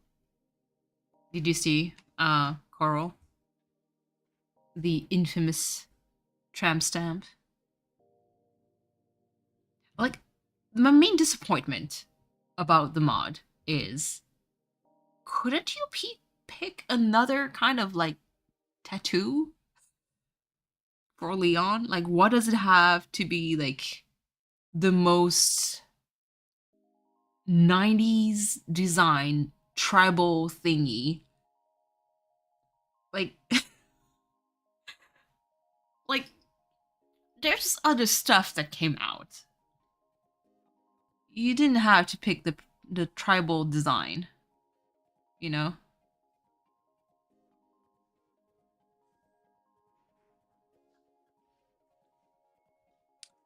Yeah.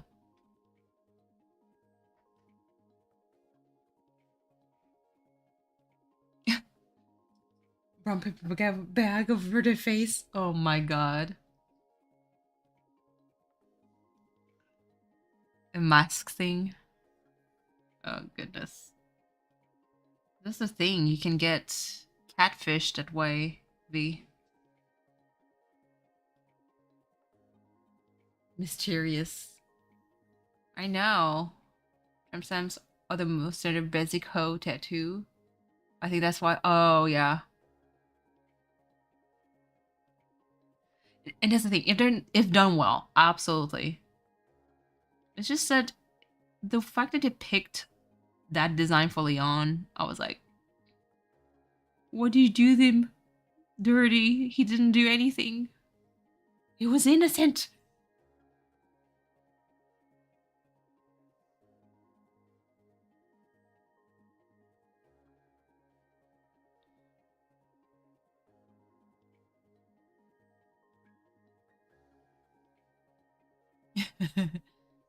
Can yeet me into the sun.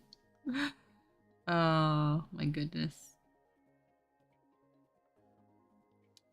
By the way, it's almost the birthday of Ozzy. The boy has received most of his presents. I'm excited.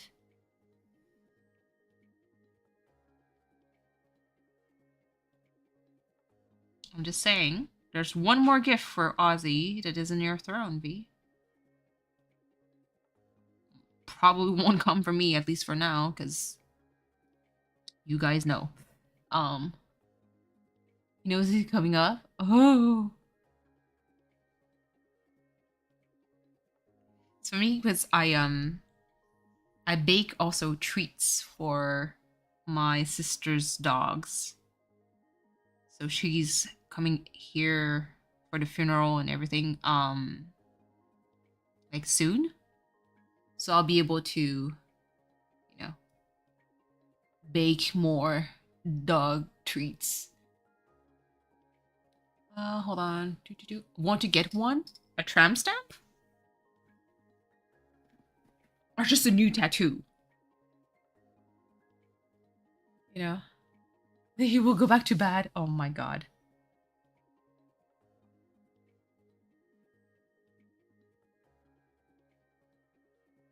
If I can pull this off. A tramp stamp? Oh my god. Okay. Preview here.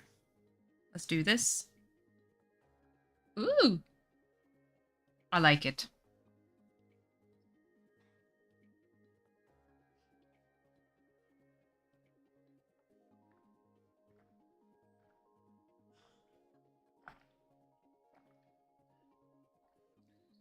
I've seen both men and women with tramp stamps. Mm-hmm. Adele, let's go. Okay, so this is going to be chicken wing dance, but with a cat. Save as. The amount of. Oh. I got to send all of this to Cleo at some point. Goodness gracious. Okay. Time to edit. I've seen guys with tramp stamp. I don't. Did I see? Yeah, actually. Yes, I did. Man with a tramp stamp, please.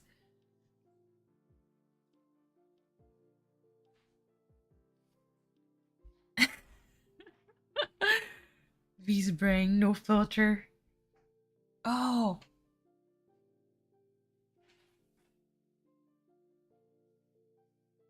Okay.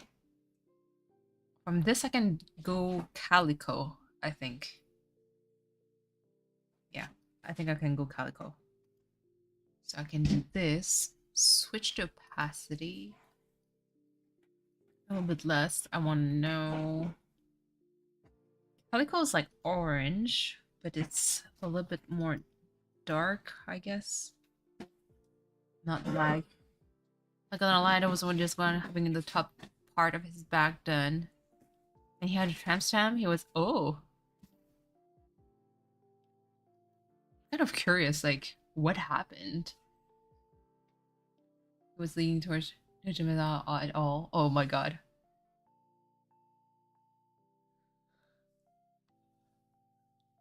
Oh yeah, for the both men and women. It is, I think, maybe because, like I said, it depends on, like, what happens around you, you know? Um, I personally didn't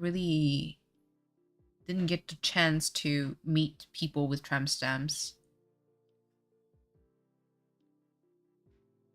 This, I guess, and black ear. Oops. Oh, it's because of, okay. Yikes. Undo. I want to do one ear, but let me just try to make it work. Do. Let's see. Oh my goodness. Okay, we're going to go 1 pixel, I guess. Okay. Then bigger. Ooh.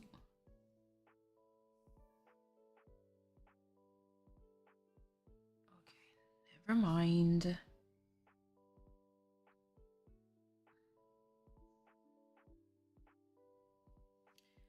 He's a regular and he's a bi, but he was so confident. Yeah. But that's the thing. I think most tattoos, if you have the attitude to pull it off, it just works. It doesn't matter what it is, you know?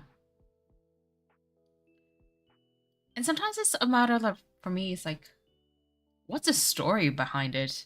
Like, you get more curious about, like, how the fuck did you get the tramp stamp? Talk to me. You know?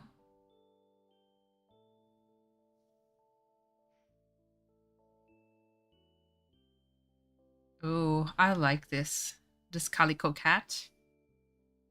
I know Brooke would like it. She likes calico cat. Maybe like on the cheek here. Yeah. One more spot.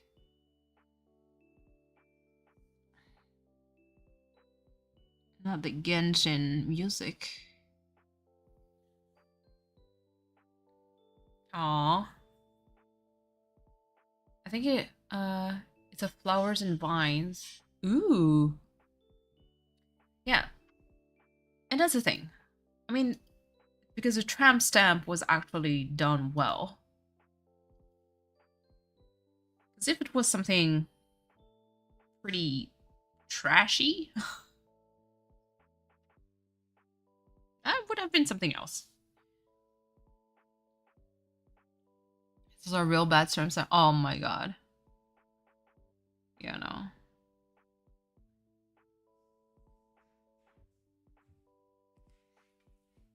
can't imagine how many bad tattoos you've had to either cover or removed.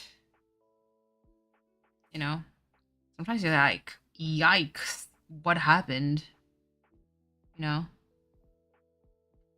Like, was your low in your life that low? Because, jeebus, you know.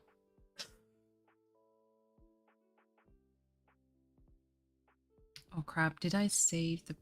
Oh yeah, I did save the brown. Okay, I think it's fine. No, save this. Can we? I don't do tattoo cover-ups, particularly impossible with myself tattooing. Oh, I see. Oh, prob. Can you?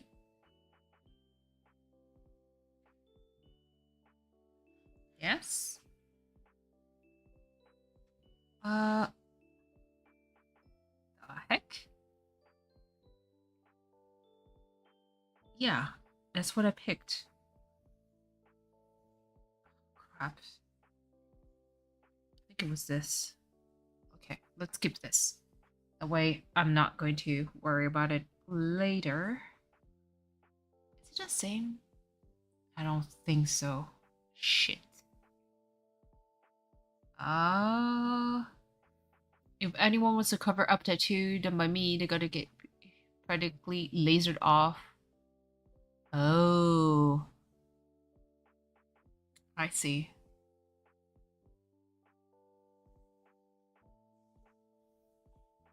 Lasering off tattoos sounds so painful. Every videos that I watched, I was like, oh my god.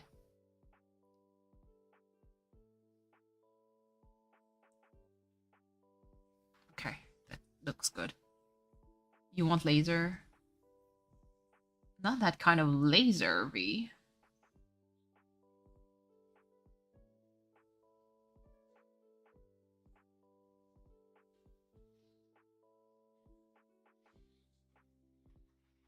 Ooh. Undo. Undo, please. Okay.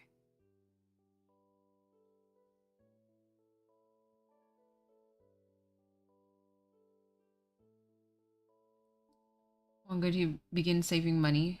Yeah. I have no idea. To be fair, I can sit through it fine as my pain tolerance is pretty decent, but still, oh my god. Yeah, no. Like, because the worst ones that I've seen were, you know, those who make um like tattoos but are like it's like almost like a sleeve, but it's mostly like black ink. And I'm like, why would you just do big blocks of black on, I mean, because there was no literally like almost no design. It's just like pure black and like some design that appears through it. And I was like, and a person obviously was like, yeah, I wanted lasered off because obviously like it was not the prettiest tattoos I've seen. Uh and it looked painful as hell. And the thing is, because the tattoo was like almost like pitch black, they had to probably go through at least 2 to 3 sessions. Like, oh, super hard elastic band. No, thank you. Absolutely not. Having laser done at the moment on my skin. Oh my god.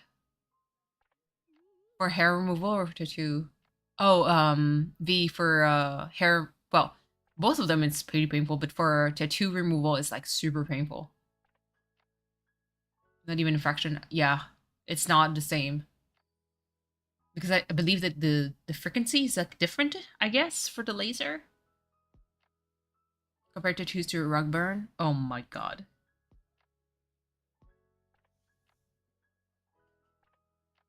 Let me just do all these. Yeah, no, the dude was in a whole lot of pain, but he really wanted to have like the black ink removed, and I get it because, like I said, it was not pretty. God, getting oh my god, cast rashes in sunburn. Ooh, my god.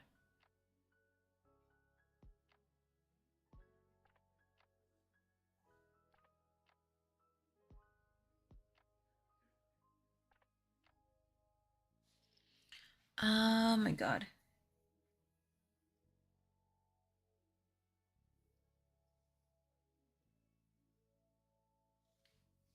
That disappeared. I'm going to make this spot a little bit more apparent on the butt. I'm going to do like this. There we go. And then I'm going to fix whatever is left in the chicken. I can definitely correct as I go.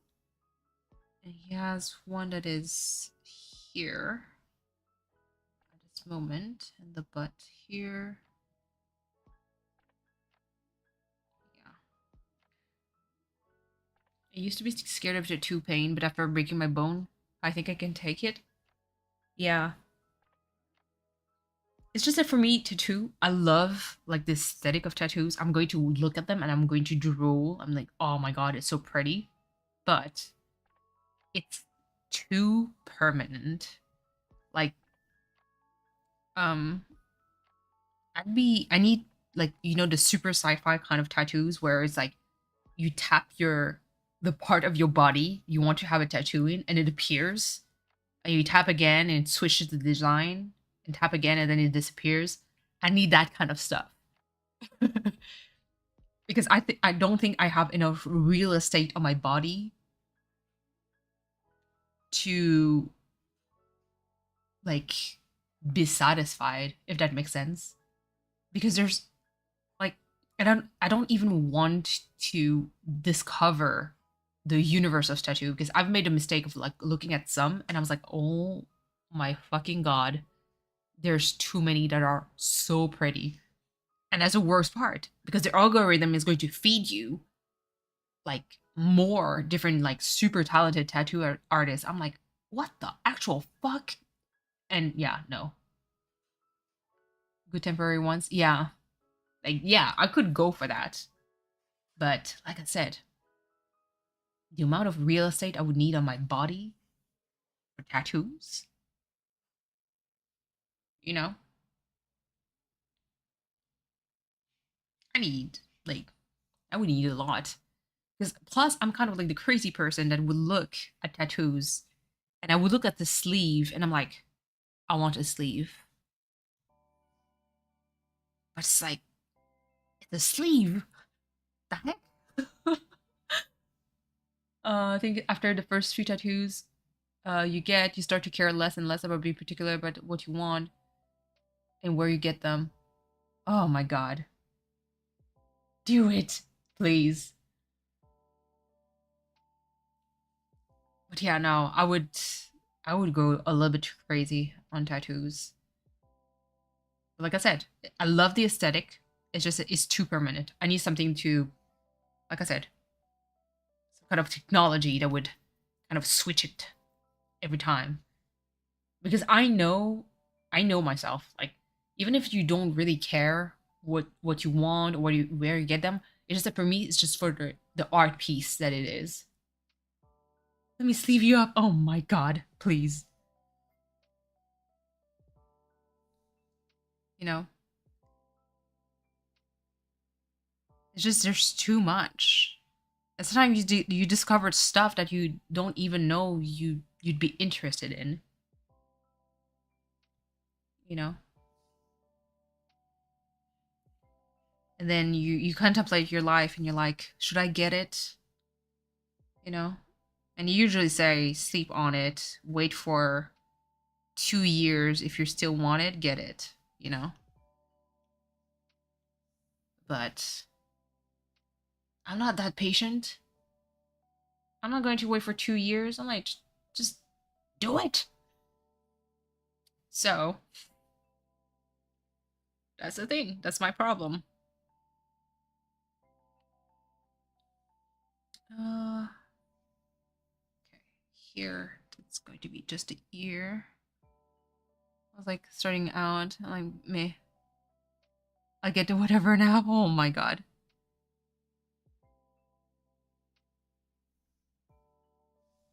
There's definitely like some styles that I like also.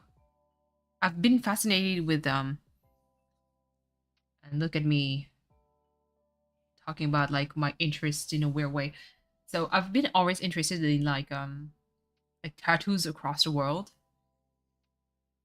And I remember when I've wait, is it the other side? Okay, yes, it is the other side. It is that way. Okay. Um where basically Yakuzas would get like the old school tattoos with like the actual needle. I was like, that looks like it takes a gazillion years to do. The fuck? You know? It's not like it's not like the usual like needle pen electric things that like modern tattoos would do. It's like really like the old school ones with like needles and poke and sticks. Yes. I was like, but some of the artwork with it, I was like, what the fuck? It's so pretty. But I don't want to be associated with the Yakuzas, but respectfully, I'll still be looking. You know? Three of my limbs are themed, and my right arm is just full of random stuff in different styles. Ooh. Oh, your left side, yeah. Traditional kids, oh, it's so pretty, but at the same time, I'm like, I don't want to be associated with Yakuza, but give me one of that too, please. You know? But it's like so pretty when they're like big. It's like your whole back is covered and like, god damn, it looks good. Again, I don't want to be flagged and I don't want to be killed because, you know. But it's so pretty. So that I'm like, I'm respectfully looking. It's like, god damn. It's so pretty. But the amount of work, unreal. Okay. Here. Cheek. Again. There we go. Here. There we go. And sometimes I have the feeling I can do crystal meth. Why the extreme of crystal meth though? Why the extreme of crystal meth? I have questions, Neeners. Same vibes? Oh my god. Absolutely. I get what you mean. It's just so funny. The crystal meth. I'm like, that's another extreme that I haven't expected. Pitch perfect? Oh, not me. Not no, not knowing the quotes of Pitch Perfect. Oop. Story, I went to a tattoo convention in London pre-COVID, and it was this tiny guy with 6 artists all doing traditional tabori. Oh, that shit must hurt though. Or maybe it would hurt less because it's like hand poked. But I feel like it would hurt like hell. Oh heck no. I would love a hummingbird monarch butterfly on your back. Ooh. Like I said, I'm a bit crazy. I would go like full blown demons on my back.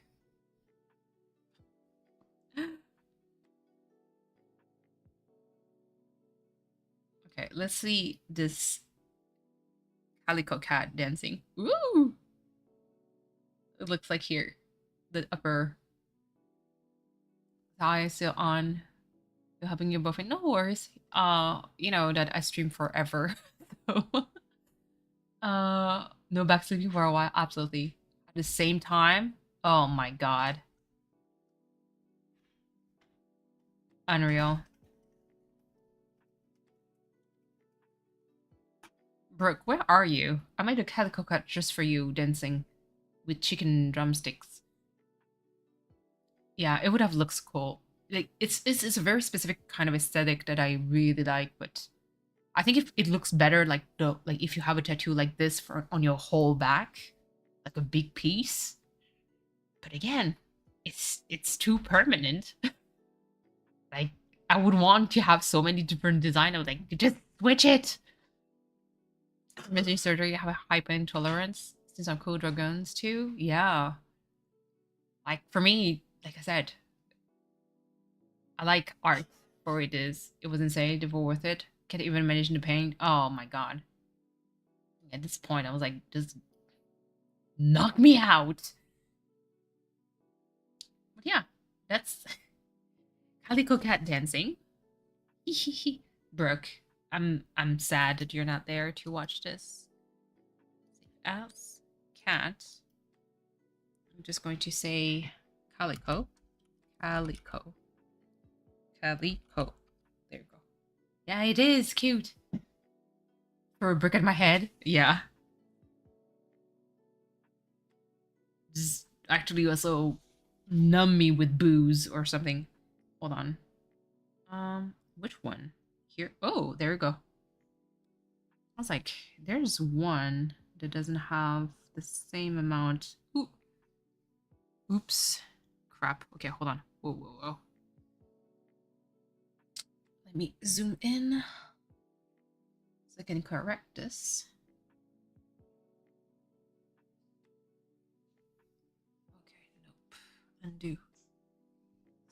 Thinner.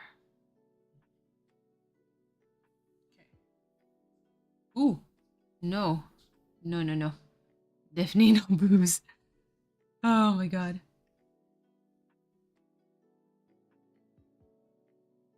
Just numb me. Major tattoo 101. I heard that. No alcohol.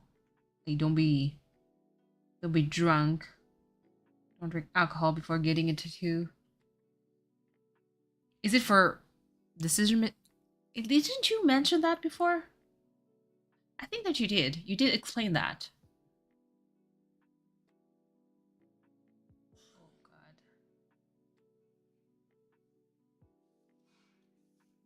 Because I'm having the feeling of deja vu right now, where I'm like, why do I get the odd feeling that you already paint sexy more and alcohol bloodstone?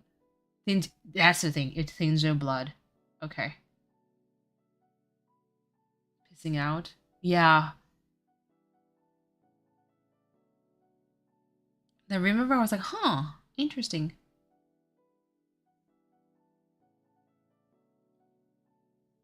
Just pissing blood everywhere. But yeah, no, knock me out then. But like I said, I'm crazy enough that I would want to have too many tattoos. Just because I would see it as like an accessory almost. Like depending on what I wear, I would switch to tattoos, like from place to place. So you're kind of right when it comes. Brooke, look. Look, Brooke.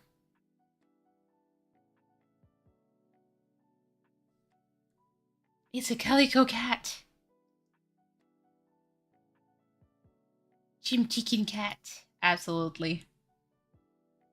Wait. Okay, this also needs to be fixed. Your favorite? Like I said, Cleo. You have so many sprites ready for this cursed clip that you might do. Oh my god. But yes. Oh, let's do this. Not me having to do it like by hand instead of like streamlining it because I made a mistake. Oop. I was here lurker because of work. It's no problem. Wesley, hi. How are you? Hope your day is okay. Oh, goodness. Not me. Okay. I'm just going to lift the pen. That way it's going to remember the last stroke. Instead of... There you go. Now, my only problem is... like two-tone. And it bothers me. Guess... Oh, yeah. Okay, that works. Subway. Ooh. Sandwiches. Yes, please. Though I'm not too fond of sandwiches, mostly because I get filled up pretty easily. You know? Then after that, I'm like, I'm sad because I'm so hungry. Pouring rain? Ooh. We didn't have rain in a bit. It rained last week. Pouring rain. Eat fresh. I'm a cheese toasty. Oh. Oh. I have some sourdough bread to make too. But not yet. Because I actually started fermenting it for quite a while. Well, pretty late, so I need to wait a little bit longer. Although I could take it out of the fridge to let it rise at room temperature. To some extent. I'll see.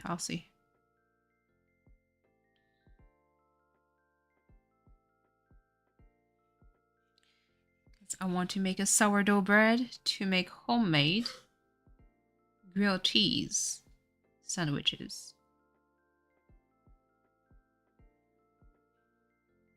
I really don't have much left in my fridge, so there you go. Good. I think it's going to feel better.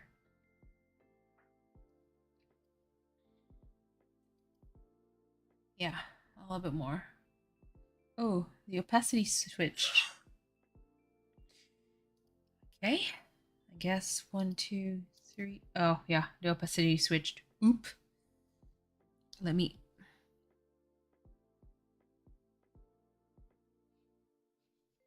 Okay, it's fine. Oh, making me hungry? Oh, please. Just do bakery because I can cook a lot of things, but every piece of bread I make comes out as an... Oh, yeah. Bread is hard to make. It took me...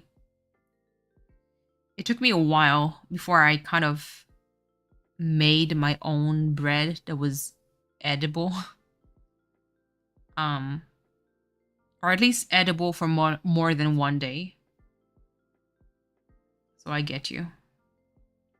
It's definitely not easy. So don't get discouraged. Having such a hard time with bread? Yeah. So it really depends on the type of bread that you're making. It depends on the flour that you use. Obviously you do have like bread flour. But eating is just fine. Yeah. Radio, I'd love to stay longer. Gonna call. Absolutely. It's so late. Yes, it is late for you. Go sleep. Oh, thank you, Coral. I know. It's like I said, aside from the shock and obviously still being sad, I appreciate it. You know. So have a good night, rest well, and see you around, because I know that you're around. You know? But yeah. But yeah, for bread making, I think it's about technique a lot. Because it's really basic ingredients. It's just like water, flour, salt, and obviously yeast is what you need. Now, from experience, because the dough, depending on the recipes, tends to be very sticky. I'm muted for the moment. Gotta be busy. You hear in silence? It's okay. Thank you, V. You're not hearing me, but thank you. Are they just recipes for high altitude? Oh, that too. Yeah. Bread, that's the thing. Bread is all about techniques, and it's very finicky about like the most random stuff ever. So he's watching you and smirking. Aw, thank you. Be streaming later. Let's go. Laters. Hugs to you. But yeah, so even for the like small steps, like in sourdough, I don't remember, like, I know the steps, but I don't remember like the names of each steps. I know there's one that is pretty important at the beginning where you do autoly. Oh, in French it's autolyse, so it's autolyse, which is basically where you mix the flour with water. That's it. It's going to form a somewhat sticky dough, and you have to let it rest. I love this. The tail swoosh is so good.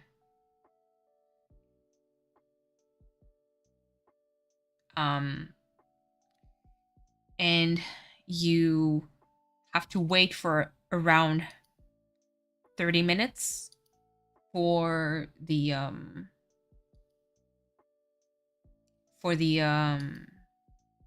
can I say, for the basically the flour to get hydrated and slowly start to form the gluten.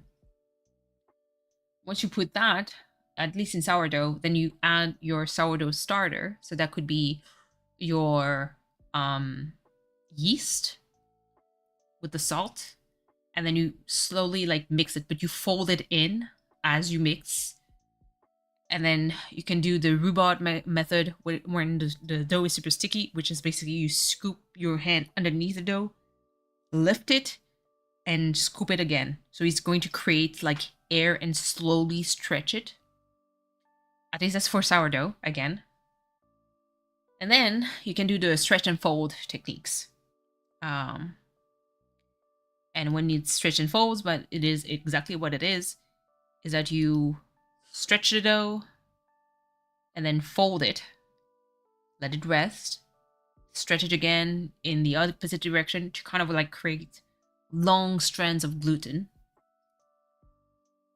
And that's for basic sourdough.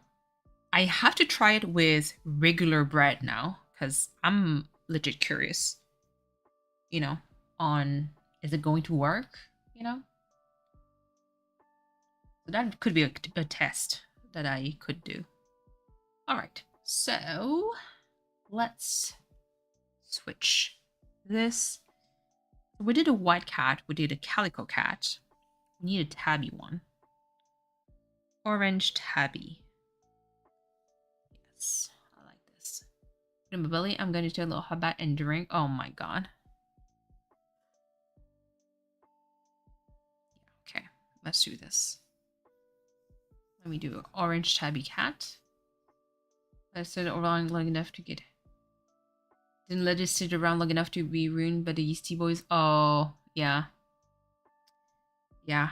It is like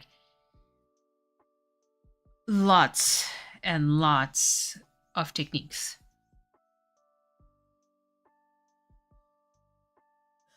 Such a cursed cat. But I like him. Yes.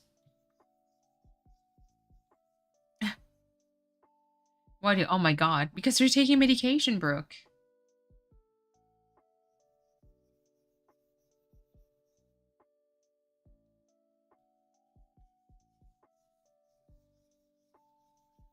Go. They look so cursed. Haven't taken any. Ooh. Then go for it. Go crazy, girl.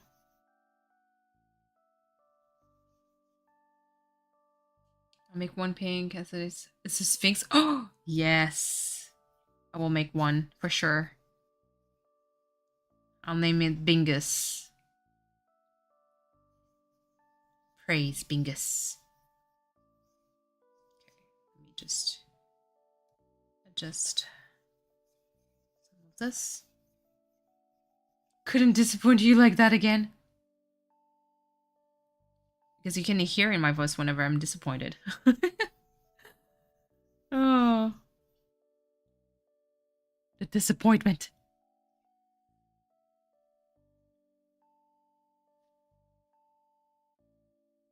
My friends usually say that my silence tells everything.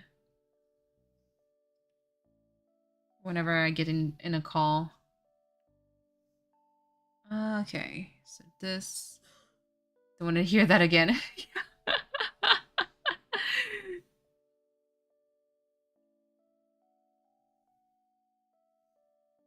My patients always tell me that too. They look at my face and they're like, "Oh, you're disappointed." I'm like, "Yeah, I kind of am." And they're like, "Oh my god, I'm sorry." I'm like, "Well, the deed is done, so it's too late, but thank you." Oh my god. Okay, hold on. Not this. Is it here? Okay, it's here.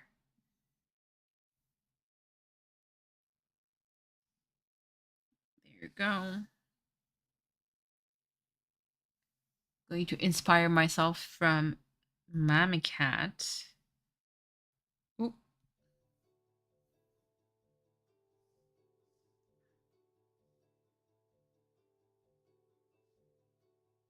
There you go. I'll have to correct some in the future, but it's fine. Just want to have most of it done.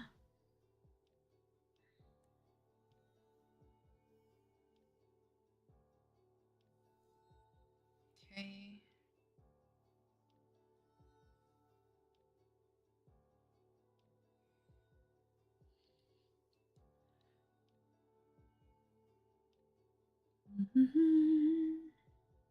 Okay. Okay, that's good. Let me switch to shading. I'm going to take 4. Yeah, 4 is good. Tanner! Absolutely. And I'm going to take this at first. Let's just start with the shading. Reverse shade to here. Okay, good. That way. So, simple. Let's not make it too complicated. I'm gonna put on the biggest pair of sweatpants that are watch a movie and crochet. Let's go.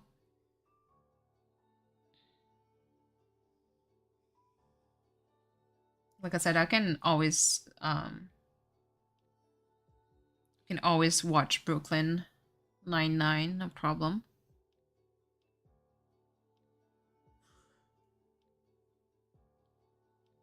Ooh, nope.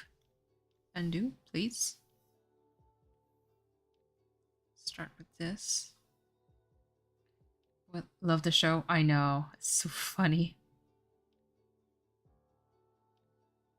Rosa Diaz. I love her.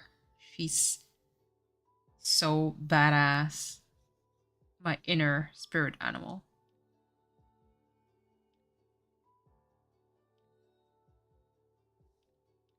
Let me do this. Okay, I guess like this. So your favorite is an ice cube? Aww. Playing ice hockey? Cutie pie. Al Pacino and his 29-year-old girlfriend expected. He's 83. He's the age of my dad. Ugh.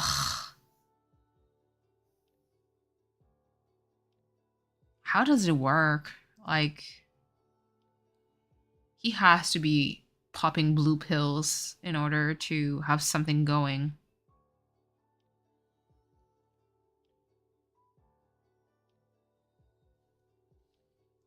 Yourself with a 20. Ooh.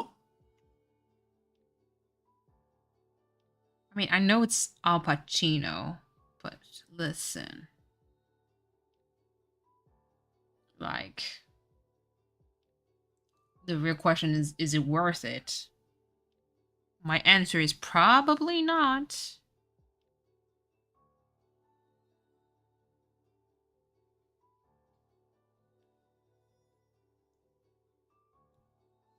Yeah, no. His things still works. I mean, men can have babies until, you know, until they die, technically speaking. Um, it's just wild to me. Like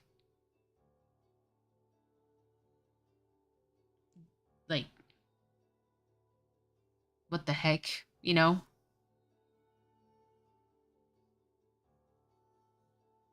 Is he winded at the end of the session, you know? Does he need like a 15-minute breaks in between? Um, does he need like an oxygen mask to make sure that he's not out of breath in between?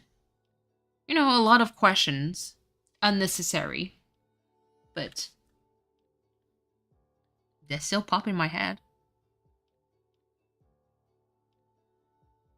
Let's go. This is unfair to child because reality won't be. Yeah, I know. Reese powers for Weasley. No, it's because apparently Al Pacino is expecting a kid with his 29 years old girlfriend, and I'm like, how the fuck does that work? You know, you have to be popping pills, you know, but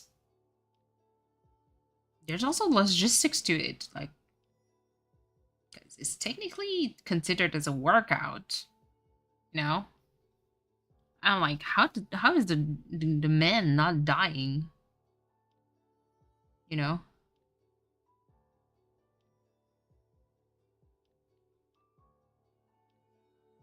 No wonder what they're thinking about this all naked wrinkly bum. It's too late in the day for this. Ah. His glorious naked bum.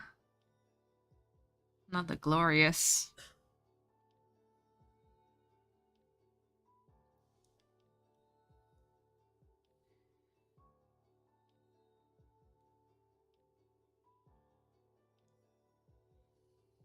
Okay, I like this. There. But you're right, Brooke. Like, he's 83. Let's pretend he's going to live until he's 100. And 100 and completely, like, sane. You know? No dementia, no nothing. So the kid will be 13 when he'll be 100? Explain. You know? It's kind of crazy to me when you think about it.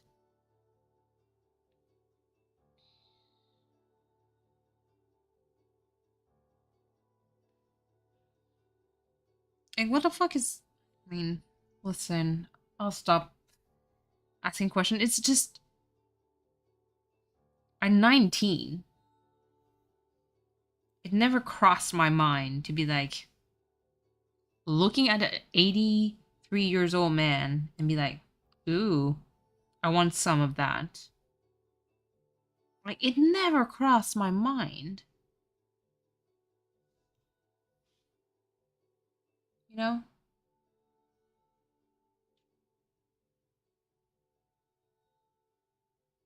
I can appreciate the beauty of some men that actually aged very well. Um, but have their babies? Nah, not happening. So let me do this. Yeah.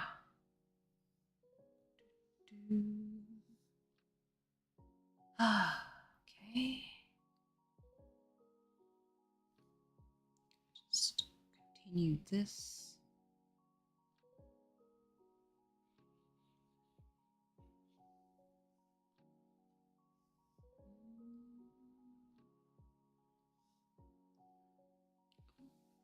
His girlfriend dated Mick Jagger. Oh, yeah. She's looking for a sugar daddy. She dated him and then he dumped her, or did she leave? You know?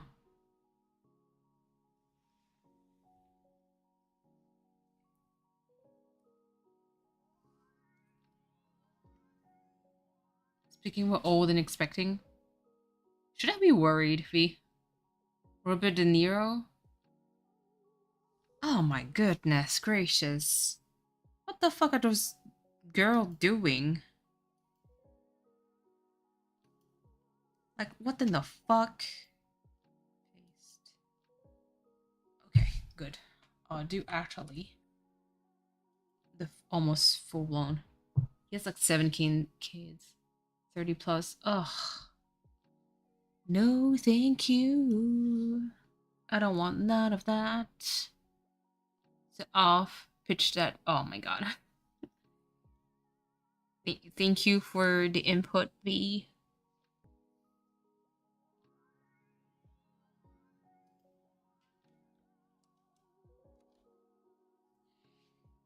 Here's my input. Hold on. I'm time to just look at something real quick. Ah, there you go. It's Tanner. Let me try to make him turn him into a tiny tiger. Honestly, I can get wanting a sugar daddy in this economy. Like there are days when I'm kind of, oh yeah, absolutely. What do you like? And that's not really like, I'm not even mad, you know. It's just that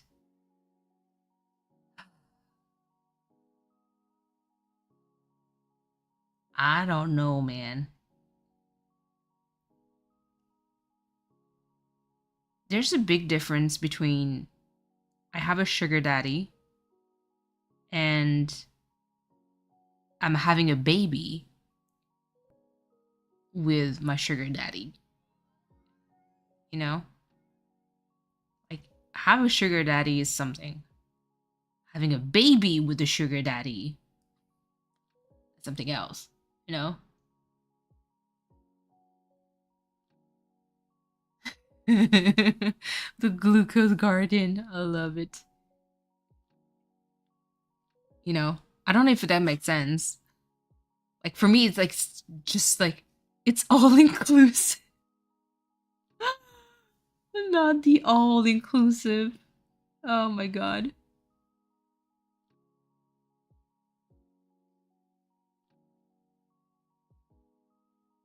I don't know. I personally, I don't think. Oh, first of all, I don't want kids, so that already fixes that. But I couldn't see myself like being like having kids with a sugar daddy.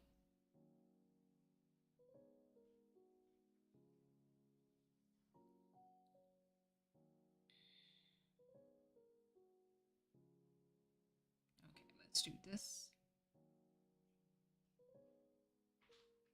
I would like one, please.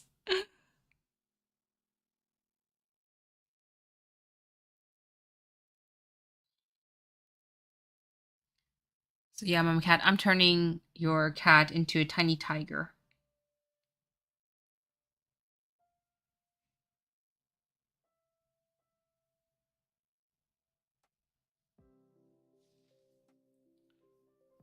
Could be also be a name for insulin.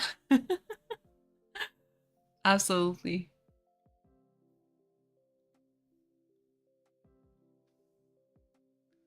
I think I will make it pink.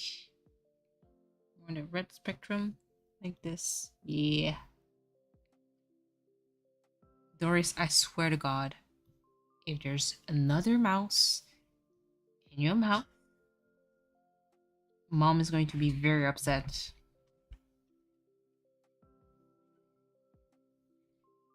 Okay, there you go.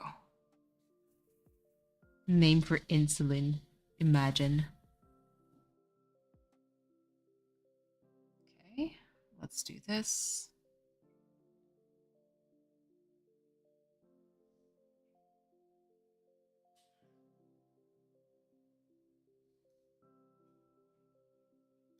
So cute.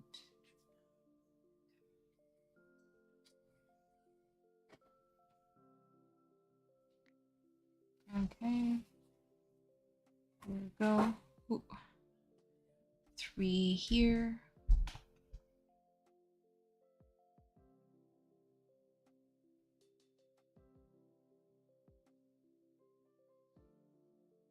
There we go. That's 2. And maybe have one here to suggest that there's to suggest that there's one more.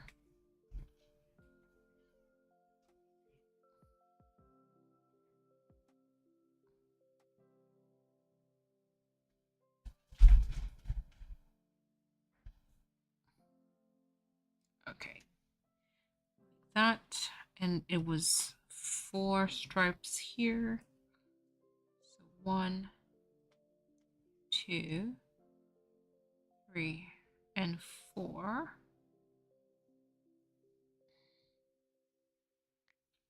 3 here.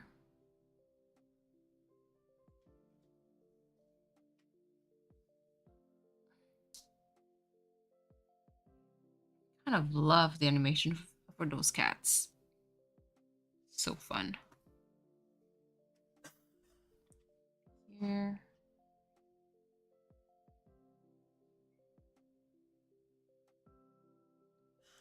Oh my goodness. What is this?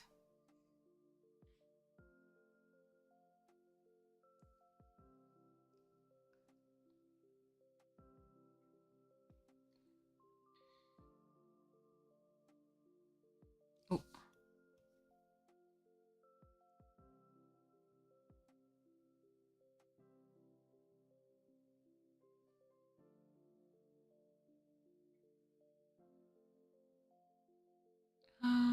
There we go.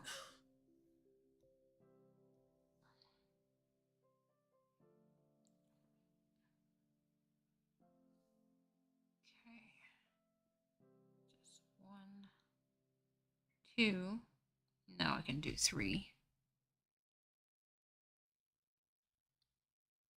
Mama Cat's cat is a beefy boy.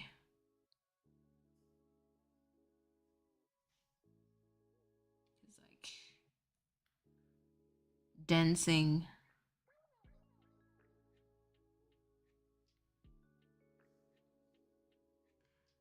There we go. So that's 1, 2. Yes. 3. No, we'll do 4 here, actually. There we go. He's so cute, I know. I turned him into a tiger. I made the pattern of a tiger, almost. I mean, that's technically how orange tabby cats look at themselves. And they look in the mirror and they're like, I see a tiger.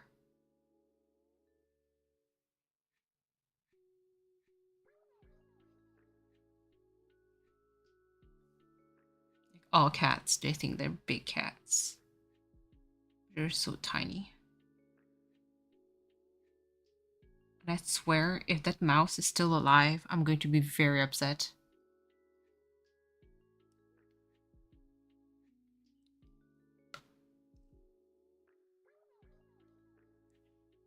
And I guess it's my mistake. Like I said, I put that that mouse out, but I don't think I put them far away enough. So that's on me. I made that mistake.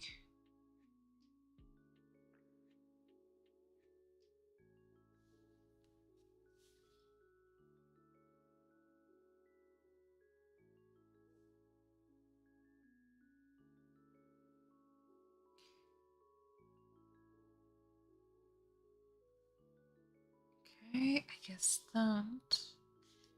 2 more. Picked it up. Oh, the one in the like this morning I did. And I not I didn't chuck it out. That wouldn't be wrong, but I did bring it outside this morning, and I was like, okay, goodbye. But I brought it in the I took it and I left it in the garden. But I think that idiot came back because obviously they must have been like, but the food is here, you know? Is there ginger with stripes? He's just like a little bit. Oh yeah, the one in your picture is like less like paler, I guess. I could switch, don't worry. But yeah, no, yeah, I did work. I picked it up and I got it out in the garden, and I think the motherfucker actually came back.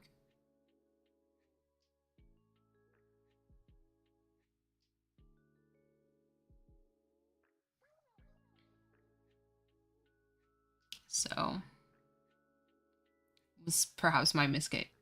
Kill it, please. It's small. It's a small mouse.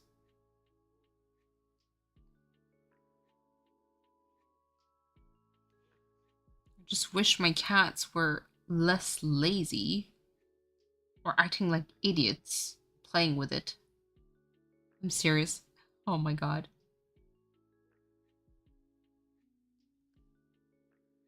I'll ask Gizmo to take care of it. I know Gizmo will kill it for sure. He will also dispose of the body.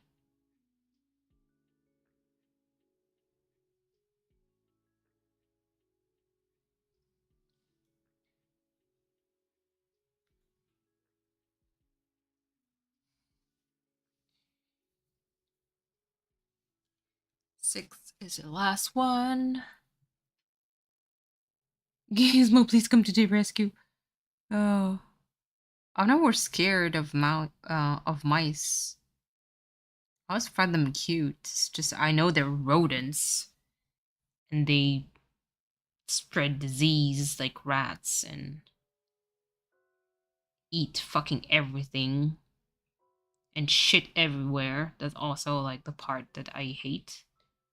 But cute little shits. I wish there were less of a vermin all the time, but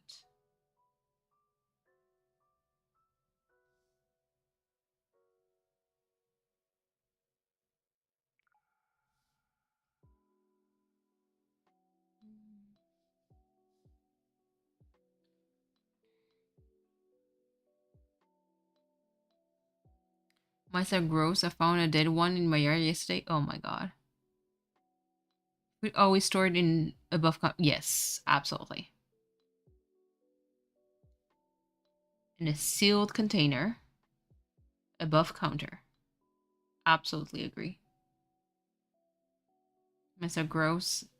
I don't mind them. They're cute.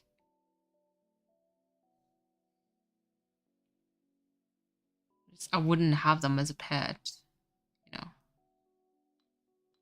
Okay, so time to change. New cardboard. Yep, they will. Okay, so we'll take that. Turn him paler. have like less of a... That's orange. Let me... This sounds good. Okay, so let me switch. Ooh. For shading. Let's do this. Select. So I think it's like the first one is select. Ooh.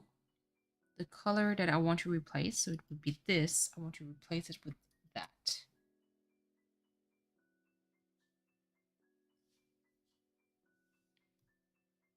Reverse. Yes. Ooh, there we go. What do you think, Mama Cat? I used to have a rat in college. I didn't keep her as well as I should. I ended up giving her up. Aw. Terrifying sea creatures? Oh my god, Brooke, please.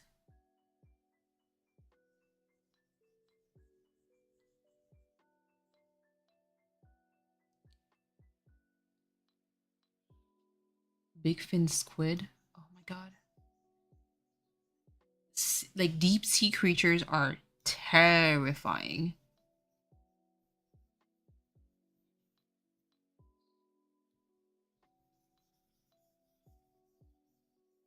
Yeah. I think this looks a little bit more like Tanner.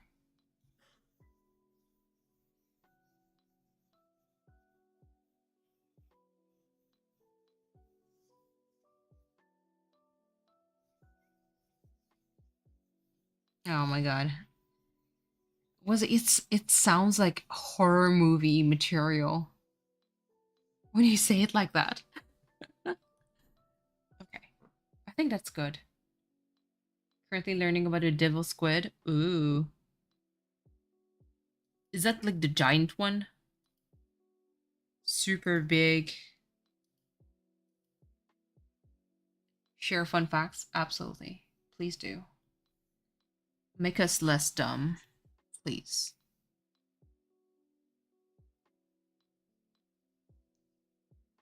It's giant? Yeah. The huge one. I'm like, nope. Do you do commissions? No. The main reason why I say no, I don't have the experience of doing commissions. I also don't feel, and people are going to argue with me on that, but I don't have necessarily like the talent or the level required to justify, you know, doing commissions. Depends on what. Oh, thank you, really. It depends on what. I could give it a try for some stuff, but um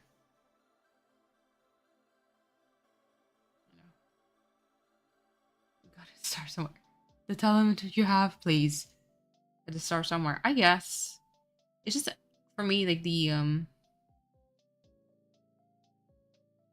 uh the expectations is really what is intimidating. Look up a basket star. What? Oh, still Tanner, the paparazzi loves him. I know. Rask, I believe, loves all cats. That's the thing, though. Rask is in love with all the cats. If the cats would hit animated Twitch emote. Yeah, absolutely. And that's kind of like the thing that that's why I want to, at least on YouTube, I'd love to be monetized. Just to be able to have fun with emotes. I'd give my shot at Twitch eventually. But I would also love to do animated emotes too. Real Shark, listen. I don't want to have nightmares, Brooke.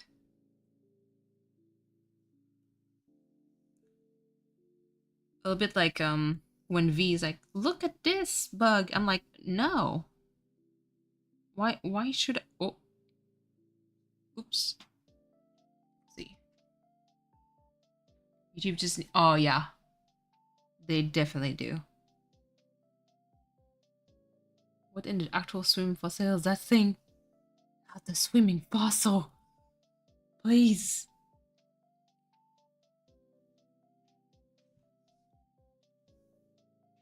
Okay, let me do, so it would be this.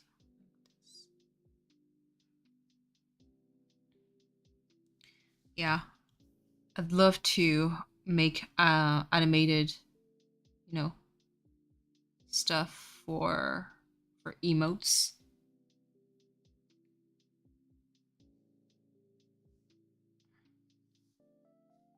That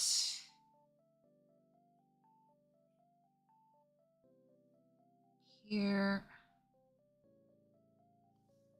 I think that should be well. That I can make it all dark.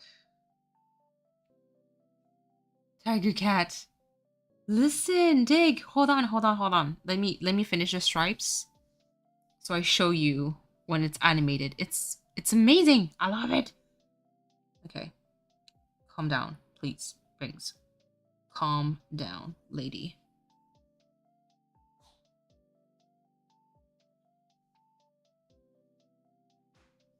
Okay. Here. Oh, third. Good.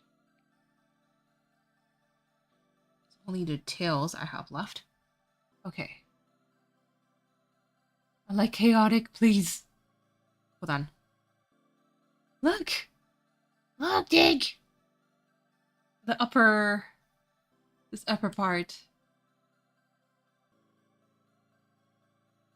The goblin shark is terrifying.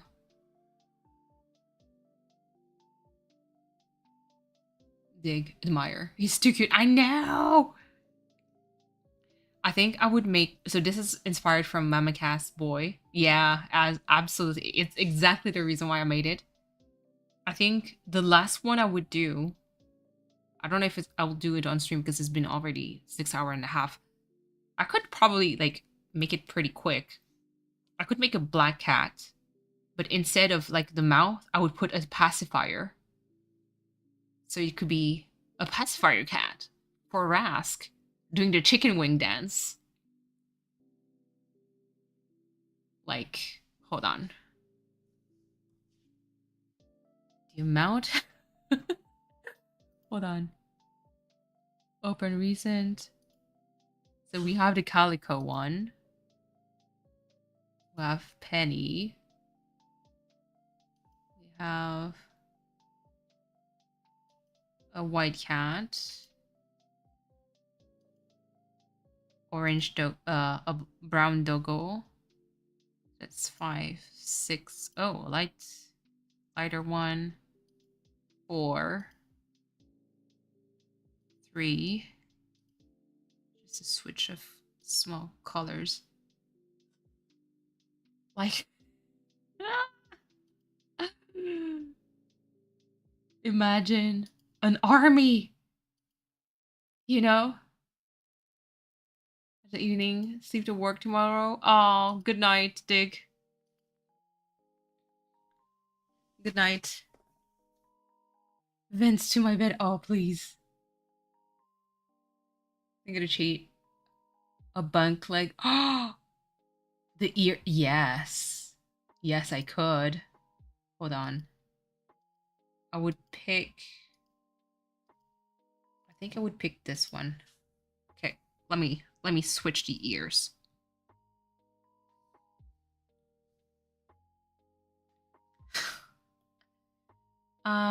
So Ozzy's ear, they droop a little bit. So that whipping tail, I know. Oh. The heck? Yes. Can you please? Hmm? Oh, okay. It's because of that. The color. Okay. I'll do this then. Okay. So Ozzy's ear. Ooh, no. Ozzy's ear. The ear is somebody else's dog. My memory is magical. No, please. No, it's off. It does droop a little bit. But it's not that way. Hold on. Because it's a lab. So if it's a Labrador, it would be kind of like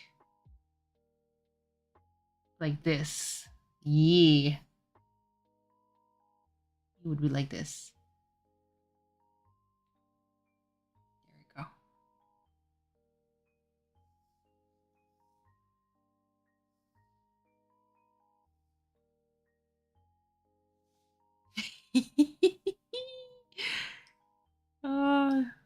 This is, I'm having too much fun with this.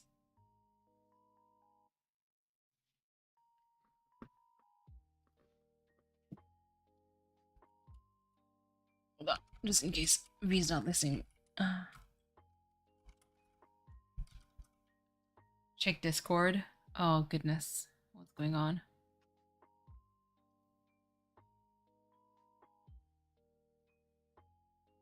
That's so cursed, Brooke. It's so cursed.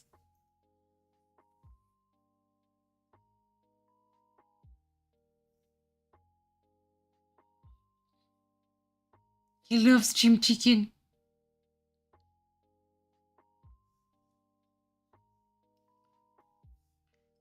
Ozzy would have his own like chicken wing dance.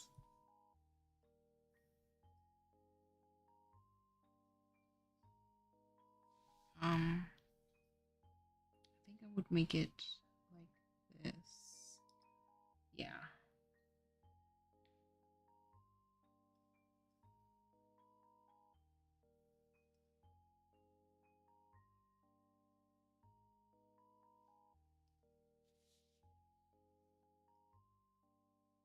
Okay. So because he actually make him fat.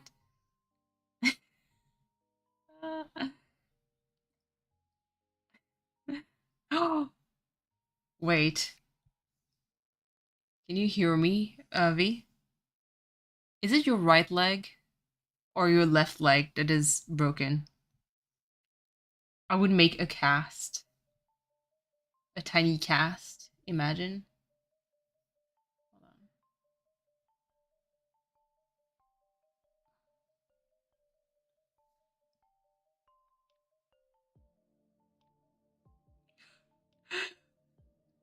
Use a video of him charging me like a rhino, please.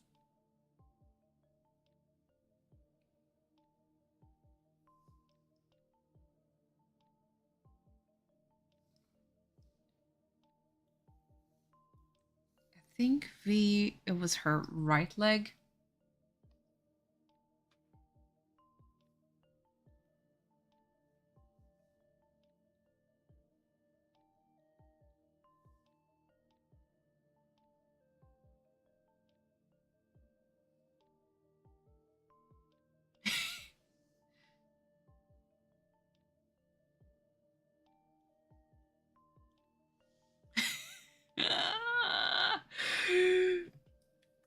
Imagine.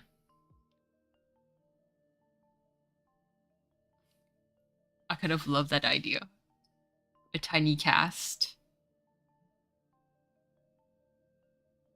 But I think it would, yeah, I think it's V's right leg.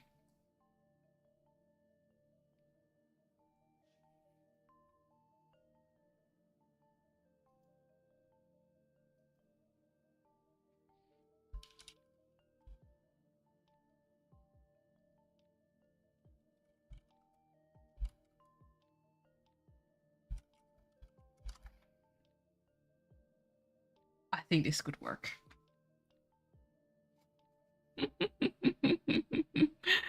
Oh.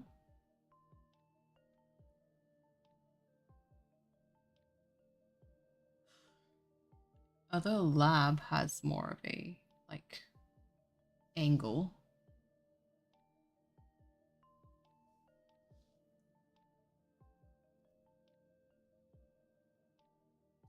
Hmm.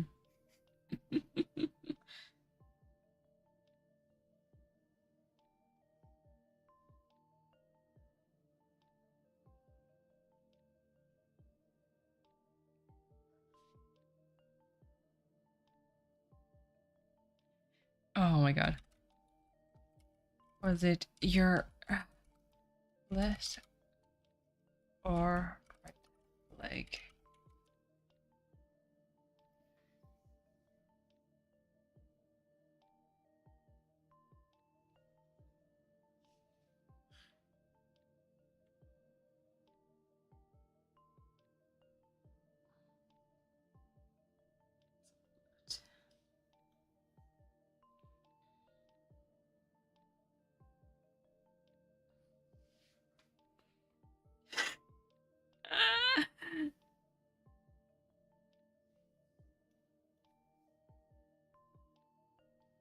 Imagine.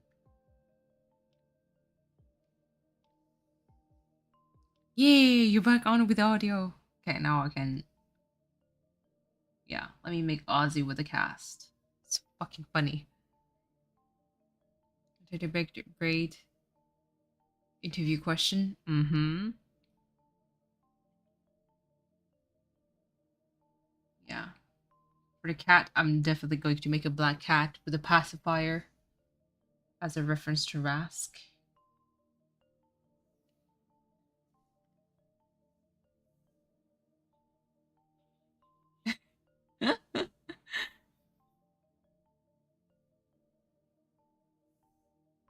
No, not with a capital F.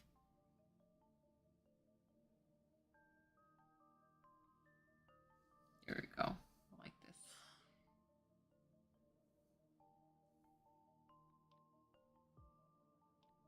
I swear we're going to have like the whole composer crew animals. That'd be so funny. Cleo is not going to expect like 10 different sprites of dogs doing the chicken chicken dance. Not the chicken wing dance. There we go.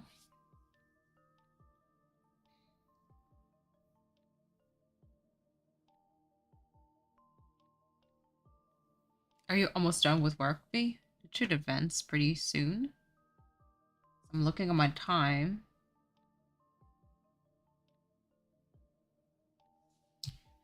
Oh, hold on, undo. Yeah, like that. Imagine. Oh, 1 hour. Let's go. Then we'll be able to watch 9-9. Oh, traffic. Damn, tragic.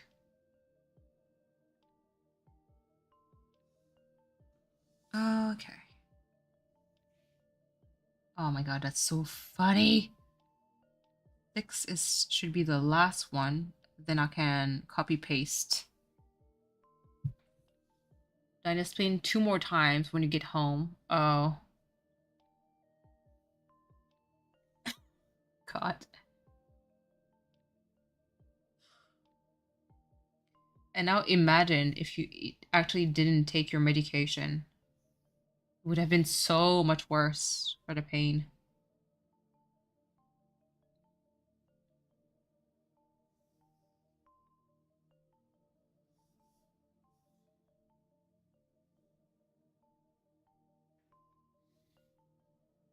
I actually love the tiny cast. It's so cute. Okay, so then it's this. Let me copy. Okay, good. Copy. Copy and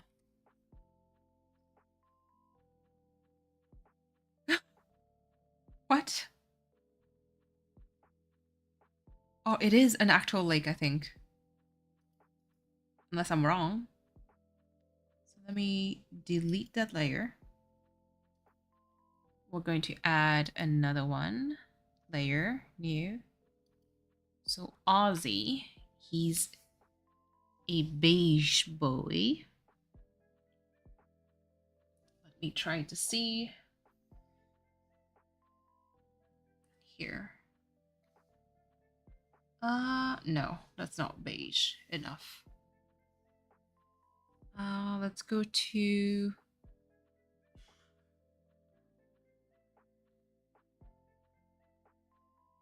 this maybe.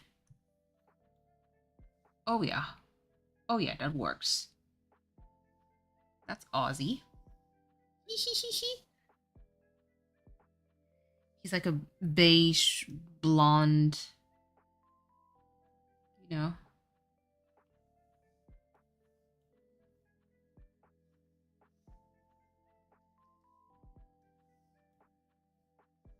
Oh my god, he's so cute. Please. I'll have to fix a chicken wing here.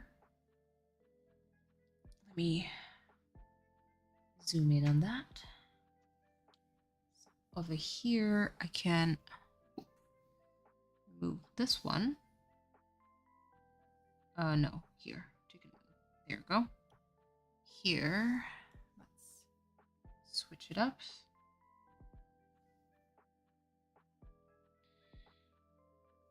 Let's stick this. Go to the chicken here. There we go. Ooh, edit, undo. You're honored. I would, like, knowing myself, I would 10 out of 10 take the picture of every single pets on Discord and just bring them to life in the chicken wing song. It's just too fun. And it's really like, it came from a fever dream of a stream. It makes it even more funny. Like I said, I don't really do any, like I've never did any commission or anything.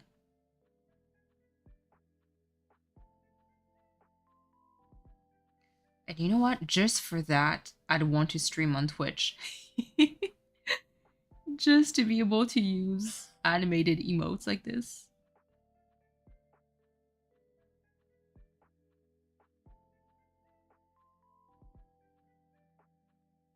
Can't believe you did what, Brooke?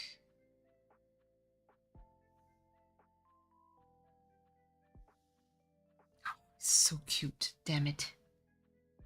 I love him.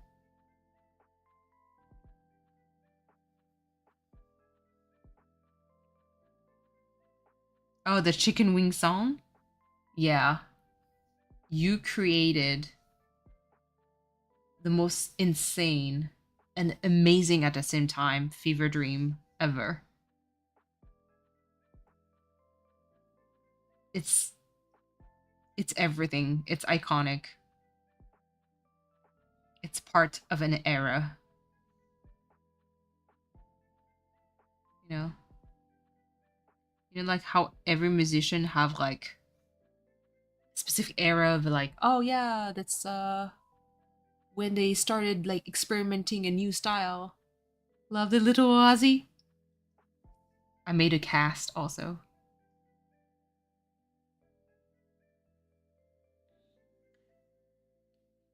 Like, this is the chicken wing composer Cleo era from the timeline.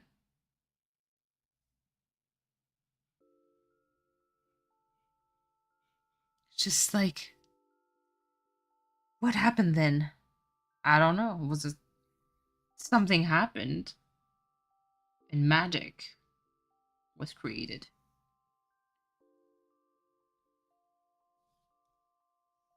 I'm just going to adjust some stuff on the way. Doesn't need to be perfect.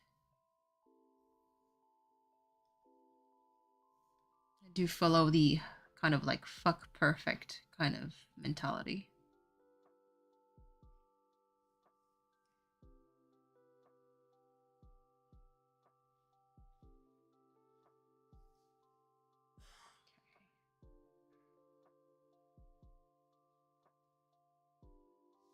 There we go.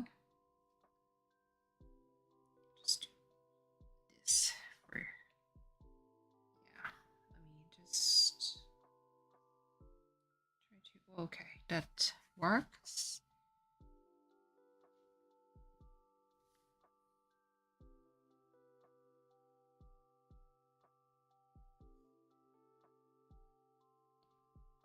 Because I know Kelly Diva is a Shiba.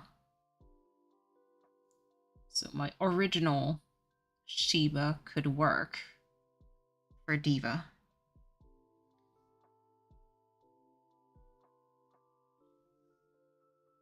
Oh, is he so cute? I know. Can't wait to actually color the cast. It's going to be so fun.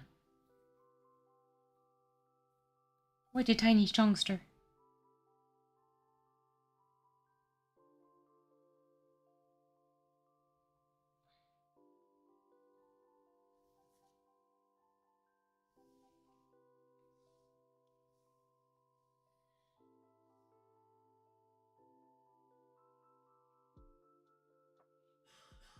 This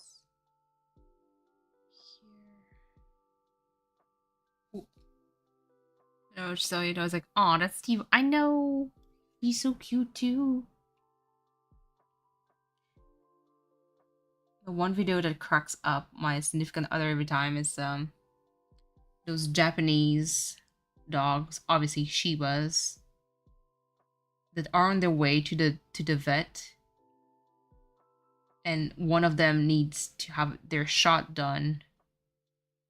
The vet did not even like touch the Shiba, and the dog was like kind of like the most fucking drama queen. Like the vet looked at the dog and the fucking Shiba acted wounded, like, no. I'm like, oh my lord. Can you stop? Like, please. He didn't even touch you yet. And the dog was already crying. Freaking bloody murder.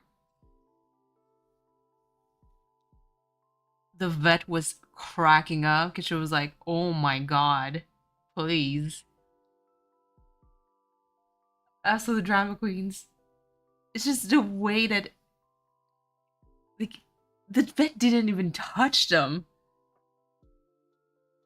It's just like the cries of like, oh my god, mom, please. I'm wounded. And you could see the owner was like, yeah, no. Nothing is happening. Calm down. Just the way they scream makes me laugh so much. What is this? Okay. Okay. So hold on. Okay. Is it? Huh? Where the heck? Oh, I'm an idiot. There you go. Okay. Yes. I was like, how is it good? Okay. Okay. Almost done. But we can streamline this. It's going to be pretty fast. Good. Then let me add. Oh.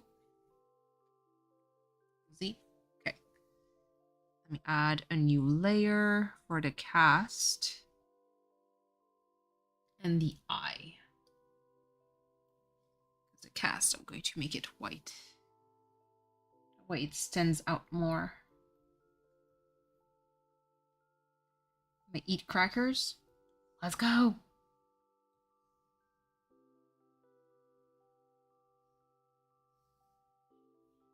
Tiny Aussie dancing.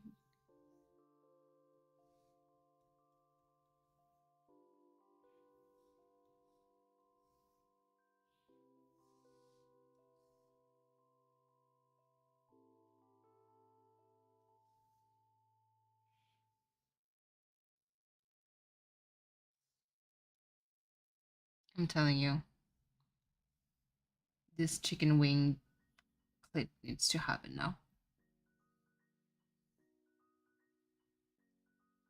It needs to be just as cursed as we envision it. Okay. So let me just do this log alpha, and I'll actually lighter shade of gray for this. Yeah. And then we do 3 points. 4. I just need to do. There we go. Here. Did you know that kiwi birds lay eggs almost as big as an ostrich? Really? They're so tiny. I love kiwi birds. They're so cute.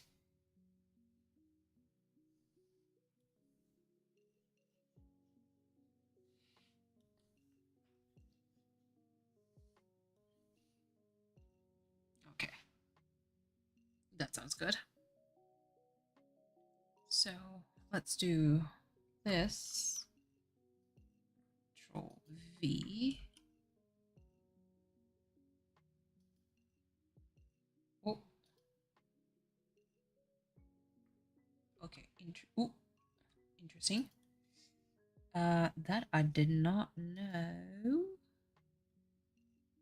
Should I erase? Okay.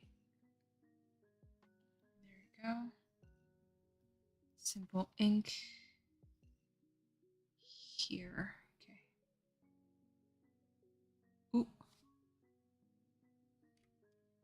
I'm kind of curious on how they can lay eggs if it's that big. Okay. Control C. Control V. Good. C. Control V. Some adjustments here. Control C. Control V. Okay. So here too, some adjustments needs to be made.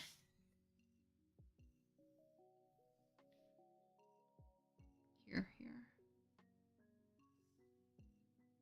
Oh, not here. It's the chicken wing. No. Here. Oh yeah.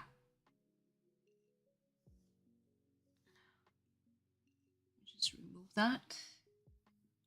That way. What's a week? Why is office share so expensive? Rosie, welcome to my world. I have like 2 office shares that I need to change at my place. It is so damn expensive. Plus, like, you don't want to go like too cheap either, because you know, especially if you're going to sit in it all day, every day, you want to splurge just a little bit more, you know, on your chair. But then you look at the price and you're like, ah, can I buy a bootleg one? You know, this is not going to cost me a liver in order to, you know, be comfortable.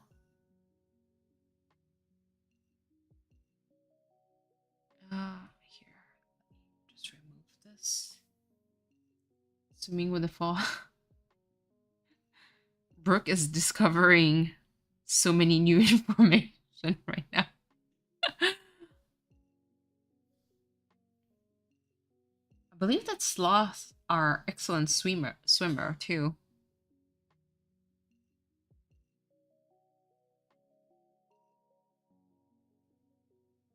Okay, good. You're learning? That's great. Keep learning. Okay, Control C, Control V, C, Control V. Almost done.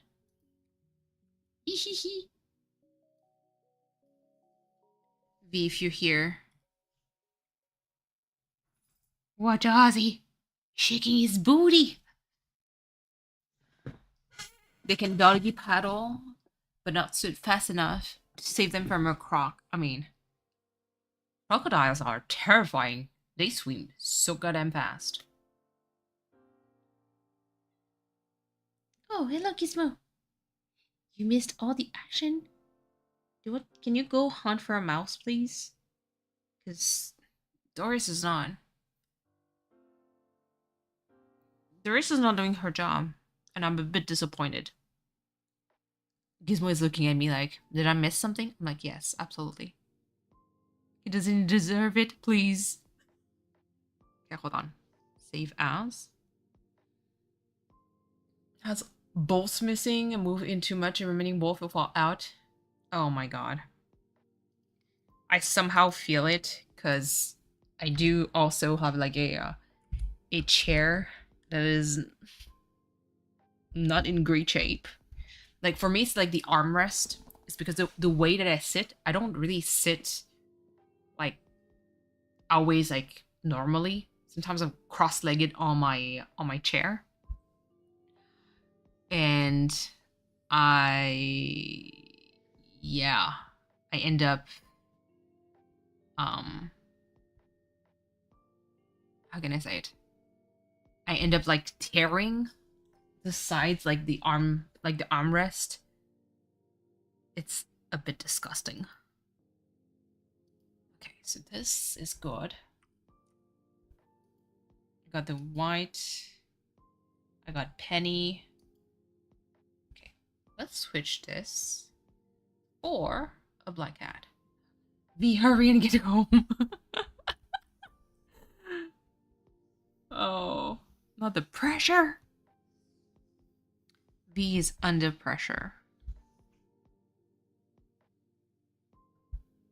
And I'm going to take this and this. Let me just switch. There we go. Okay. Reverse. So it's not that white.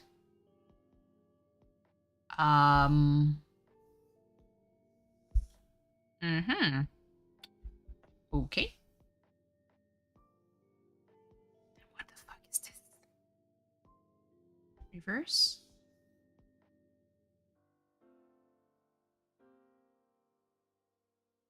I'm gonna drive slow. Oh my god. Welcome back, Katie. What the heck did I do?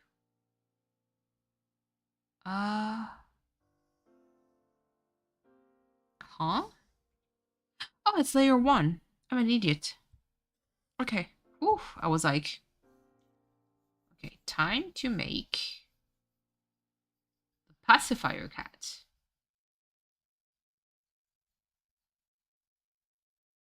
You better put your phone down. Absolutely. Stay safe. Drive safely. Just... too lazy. Oh yeah, let's go.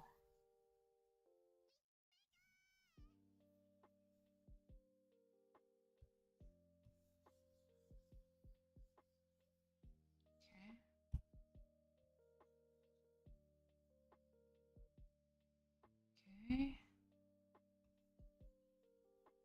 Just need you also take a quick glance at SGDQ so I can look at the mount. Hold on. Enjoy Penny dancing. Just going to check really quickly SGDQ. Oh, 552 thousand. So 500,000. That's great. Up next is going to be the speedrun of Sonic Adventure DX Director's Cut. Ooh, then it's Majora's Mask, Super Mario Odyssey. Nice.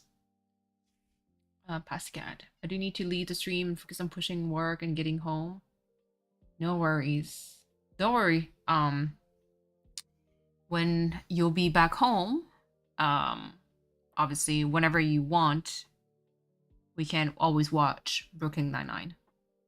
Personification of Penny. Yeah. Then let's see. What is this? Gray. Yeah, don't hesitate. So it's going to be this that I need to switch to. Oh, this. And I think after the pacifier cat, I will, end the stream perhaps. Because like I said, I really don't know how I'll be able to stream with my sister around. So it's definitely going to be a challenge for me. So I really don't know if I'll be able to stream. But if I can, then it's going to be by some kind of miracle.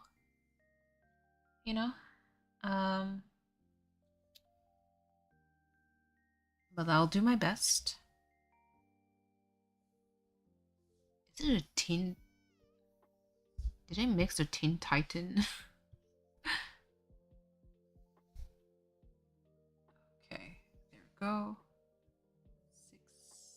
So that needs to be fixed here. Oh, did I? Oh, I'm an idiot. Okay, well, never mind.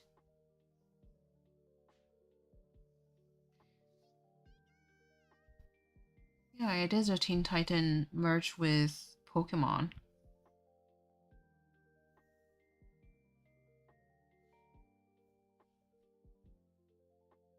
Okay. Here. Oh, there we go. Okay, so that is good. Now, it's a pacifier cat. Let's add something. New layer.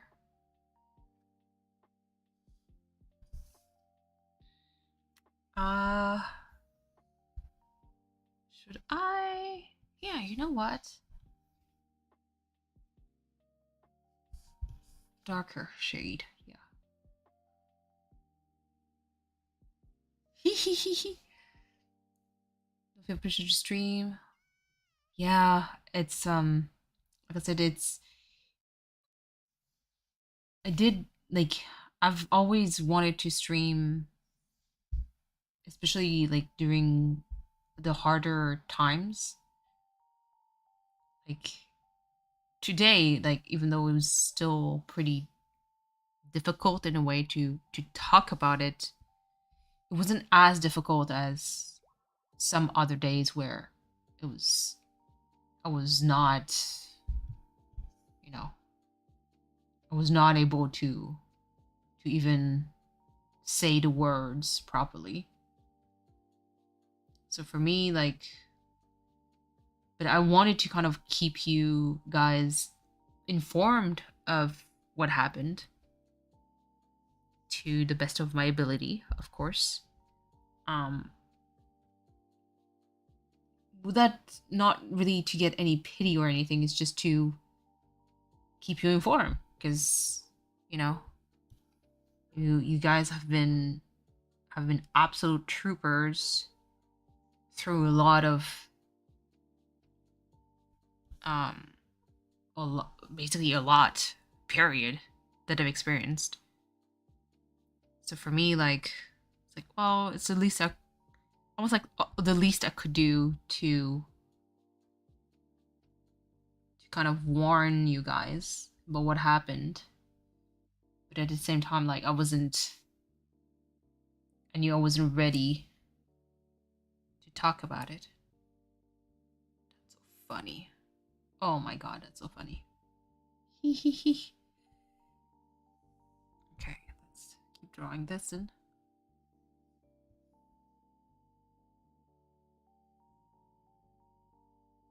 And the good part is I never felt pressured to stream or anything. It's just I really wanted just a sense of normalcy. Like, I didn't mention anything in any Discord group or chat, minus very few. Because at the moment, like, when I kind of gave the news, I was at the ER, you know? And I needed something, I think, some kind of context to keep me sane, if that makes sense. And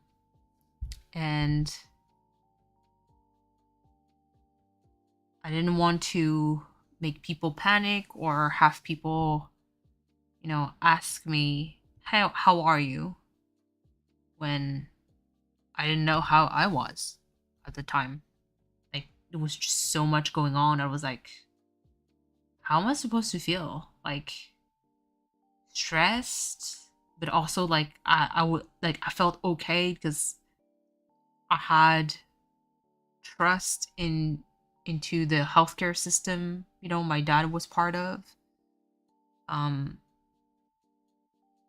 Like, but there was no answer. It's just, I didn't know.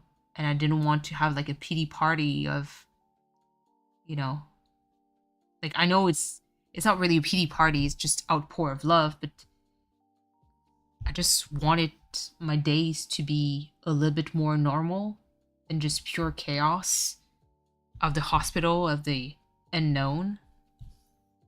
And being on Discord or being on people's stream and having like normal conversation just felt right. And that's why, like, I was like, you know what, I'm not going to say anything. And it's also because I didn't want to say, yay, we're okay now, you know, he's okay, and then have him die. And the opposite, I didn't want to say he's dying, but then psych, he's alive. So I was like, okay, well, just going to wait for things to unfold day by day, and we'll see. And unfortunately, like, he passed, but for a different reason than why he was at the hospital for. You know, it was not because of his pancreatitis. It was not because of the kidney failure. It was not because of the water in his lungs. It was literally just, you know, like, it was his time, period. And so I was like, I knew that then. I was like, okay, now that would be a good moment to talk about it. Obviously, when I could formulate a little bit my words without crying every 2 seconds, you know.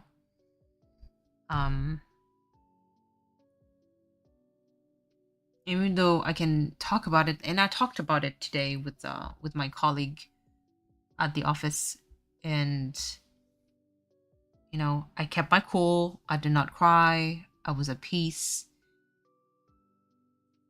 I guess it was a little bit different when, you know, there's always ups and downs, so you can actually catch me on a day when I can talk about it without crying at all. And you can catch me like 1 hour later and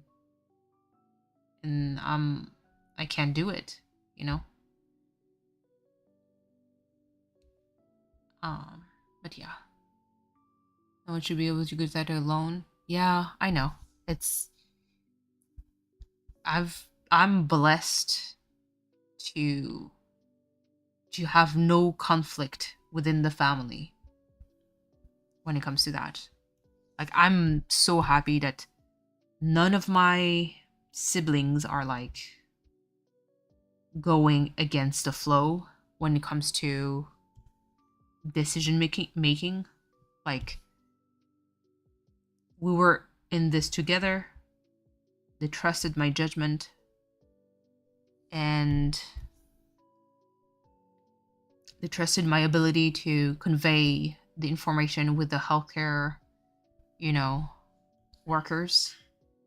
I could translate, the medical stuff properly, kind of explain like the gravity of the situation, and never gave like false hope to my mom or my brother, but also not saying like it's doomsday and it's over. Yeah, it really does. I know. And I know that um the uh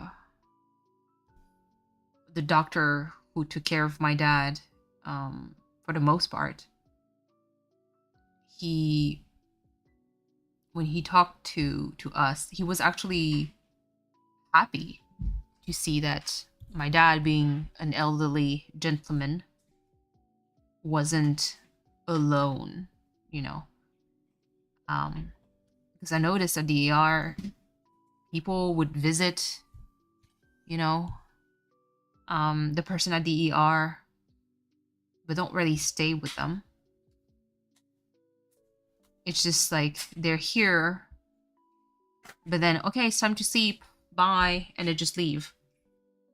And I think they were happy, to have a family that was willing to stay the night to actually help the healthcare workers whenever they had questions. And for the most part, I was the eye of the nurse. Like, if something went wrong, I would call her and be like, hey, his saturation dropped, or he there seems to be like some kind of breathing problem, and they would check. So, and I think it's also very reassuring because whenever we had to make like basically not necessarily like a tough decision, but it could be tough for some families, but to sign the DNR, like, that's he didn't have to, debate with the family. I mean, like, yeah, you should sign a DNR because of this and this and this. It was basically, yeah, I get it, and we'll sign it.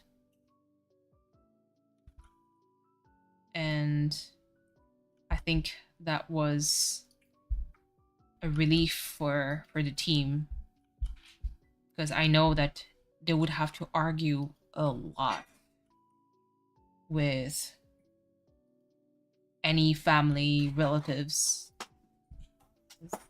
Again, it's not an easy decision, and a lot of time it's emotions that takes over, because you don't want your family member, your loved one, to be suffering or to feel any distress. So like, you don't want, sometimes like you're just not ready to let them go, like you thought you were but you were not. So you're like, oh yeah, bring the person to the ICU, bring, like, do everything to save them, you know. Yeah. And the fact that I didn't have to argue with, well, I mean, I did argue with my mom, so on some aspects, like, for me at this point it's just minor things, but on the big decisions, I know that my family had my back. It couldn't have been easy. Yeah, and that's the thing. It's the not easy part is that I was alone. 3 a.m. in the morning, doctors come in. They're like, it's not really looking good. And I know, and I'm not, I'm not even surprised. And they're like, well, like, how, like, do you want to sign a DNR? And I knew already what my mom would decide. Like, I knew what was the decision. I talked to my brother, I talked to my sisters. Everybody was agreeing that there was no DNR needed. And so I was like, yeah, sure, let's go. 3 a.m. signing a DNR for my own dad. And I still had to, feed him. When he woke up, I still had to make sure that he stays hydrated. Whenever he would get agitated and would slide off a little bit, down the bed, the stretcher, because it was a ER. I was repositioning him. I looked at his skin integrity to make sure that there was no bed sores or anything. It felt like work. Like it felt. I immediately went into I'm at work mode, and that my dad was my patient. But it's not just my patient; it's my dad. But at the same time, I was like, I need to keep the same level of clarity in my mind when I make my decisions, or when I listen to the information, and not take it too emotionally at the time. Because I was like, it's not doing a service to my dad right now. He doesn't need, the pure, raw emotion of being like, oh shit, is this how I'm going to lose him? But then you run the scenarios of like, if I bring him home, how is it going to be like? He's not going to eat the same food, obviously. And my dad loved food. Can you imagine going back to the texture of baby food? No, thank you. Oh my god, the pacifier cat. What the fuck? What did I created? Okay, it's actually looking amazing. But yeah, no, it's just like we didn't know. You're muted because I'm learning about a lady with 6. Oh my god. Rex is going to lose it? Absolutely. Absolutely. But it's just like, there was so many variables and things that we had to think about, because my mind was reeling just as fast as with a patient. I was like, well, if we need to go home, fuck, I need to adapt the house a little bit more. I need to change the texture. I need to invest? And I was like, well, fuck, I wanted a new blender, but he might need it. Should I actually invest a blender and just give it to my family instead? And if I need to use it, I'll borrow it, because like I said, the blender that I want is quite expensive. But I'm like, well, maybe they need something sturdy too.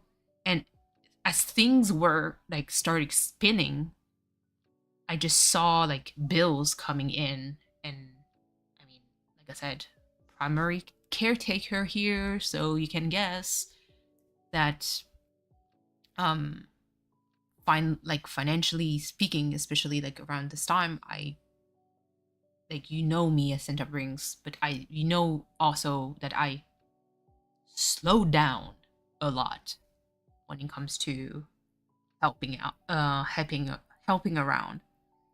And the main reason why is because medical bill, it is Canada, but there's still some level of expenses that I still have to make in order for my dad to be okay.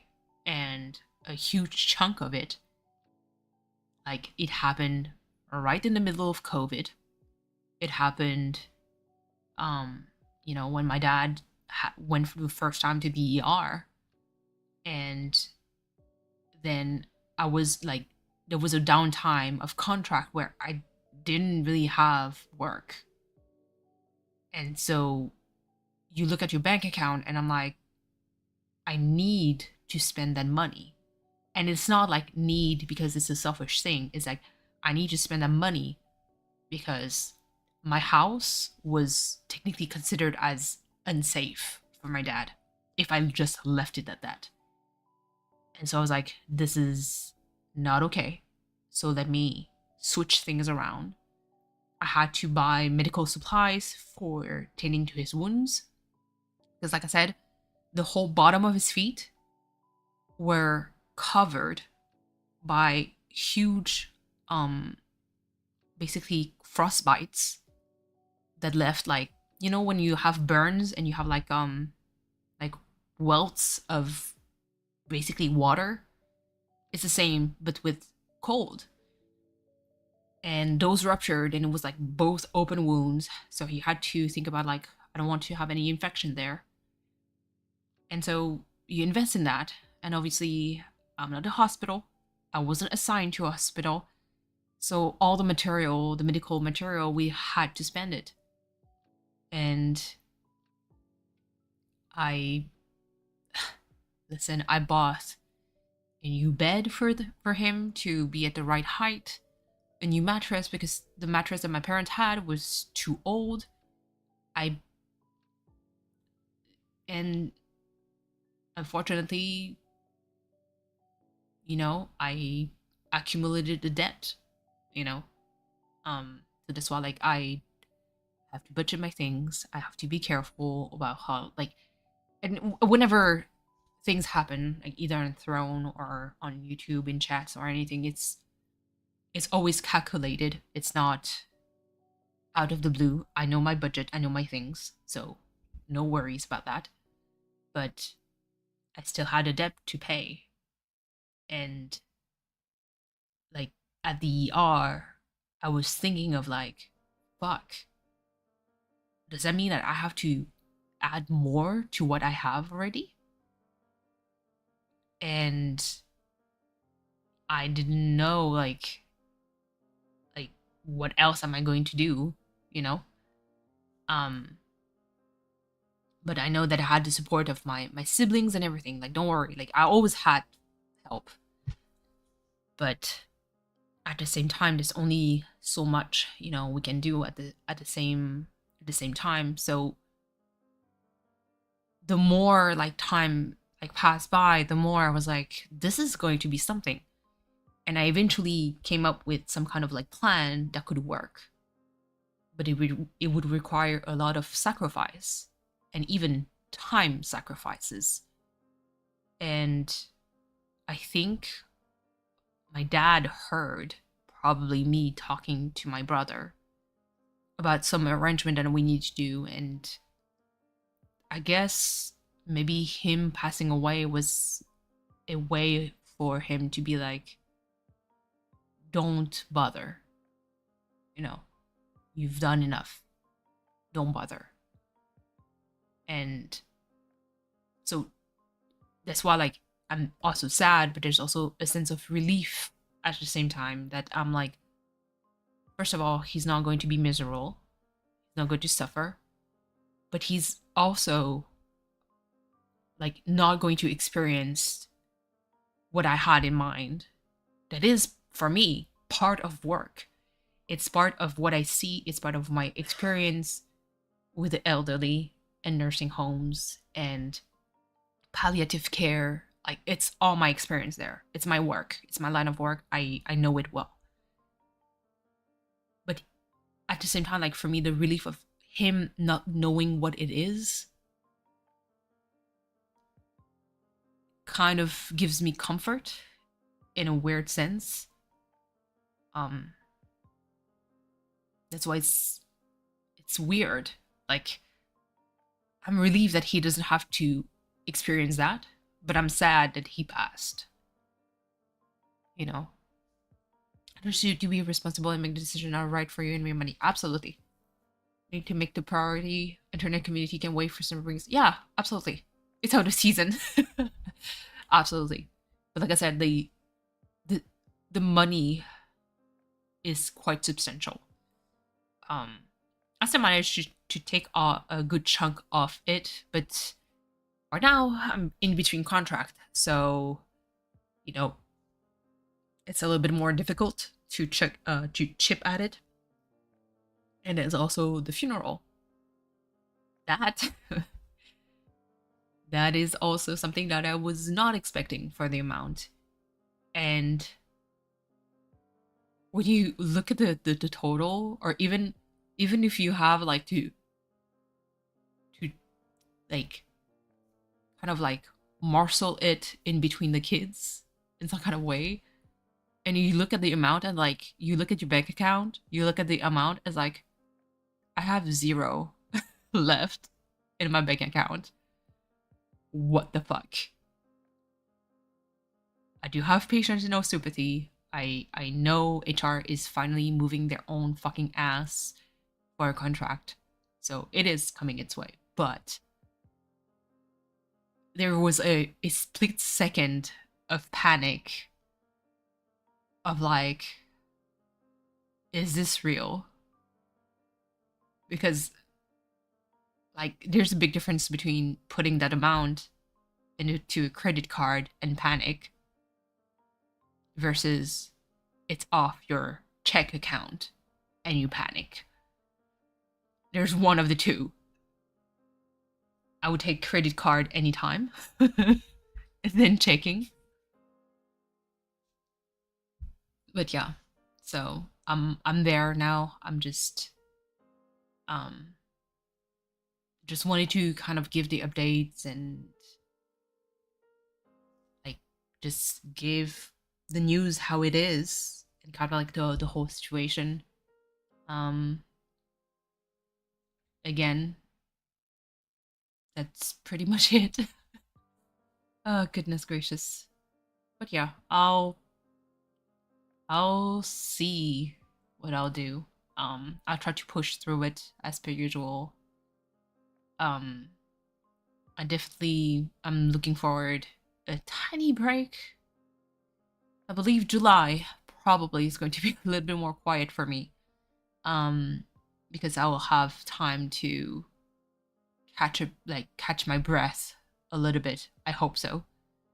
Um and if not, well, I graduated, so by autumn, I don't have seminars anymore. I can just work and do my thing. That's actually wonderful. Um, but it's definitely going to take me a little bit of time and management in order for me to build a budget that makes sense again. Um, but until then, I'll still be around. I still manage my thing. You can always poke me on Discord, um, and I'll release a lot of offline videos just because. The Witcher Life story is actually like I finished the game. Everything is recorded. I just need to edit everything, and then it's going to be scheduled. Um, I'll try to schedule a release once a week. You know, once or twice a week. I'll see. Um, like while my sister is there, I still need to record more Valkyrie profile videos. Um, and and then release it as it goes. I still have like a backup of games, just in case. But yeah, like I think what was it? Oh yeah, I think it's part 9 of Valkyrie profile that I recorded.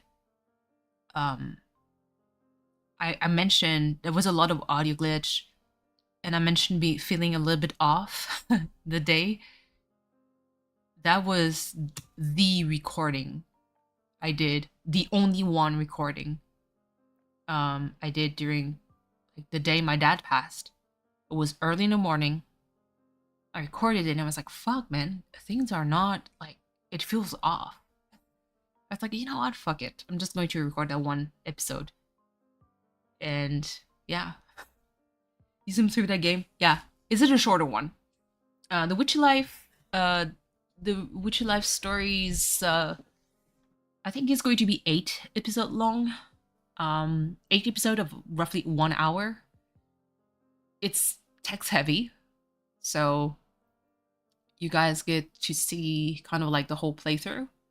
I did give a little bit of my review at the end, so stay tuned. But yeah, I zoomed through that game. I'm kind of like, I want to create some kind of like buffer to create content. That way, like if I'm gone, at least I still release content, and maybe it's going to help with like the algorithm or something when you guys go. Yes, no problem, Dirk. Absolutely no problem. So what I'll do, I'll actually export a lot of those sprite, specifically the pacifier cat, Penny, Ozzy. Hold on, where is it? And the calico cat, and obviously Tanner, and ship it Cleo's way. Yes, I made Ozzy. Hold on, where is it? Hee hee hee hee. Oh, so cute. I know. Canada, is it illegal to kill moose that is more than 50% white? Is it a troll question? I don't know. But the pacifier card, I adore it. You know what, Rosie, if you're still here, if you still hear me, I could definitely give it a try to try a Twitch emote thing. I'm curious, you know. You can moose with the license. Oh my god. But yeah. It's so funny. Can you imagine a video clip which is like,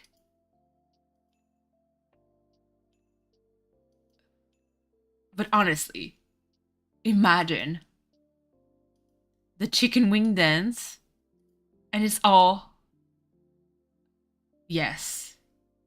Can we like imagine? I'm for it.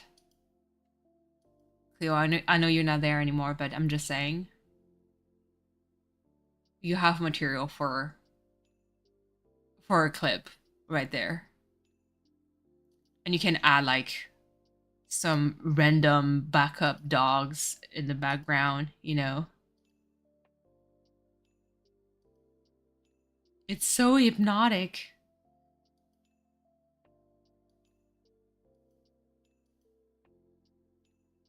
Oh my god.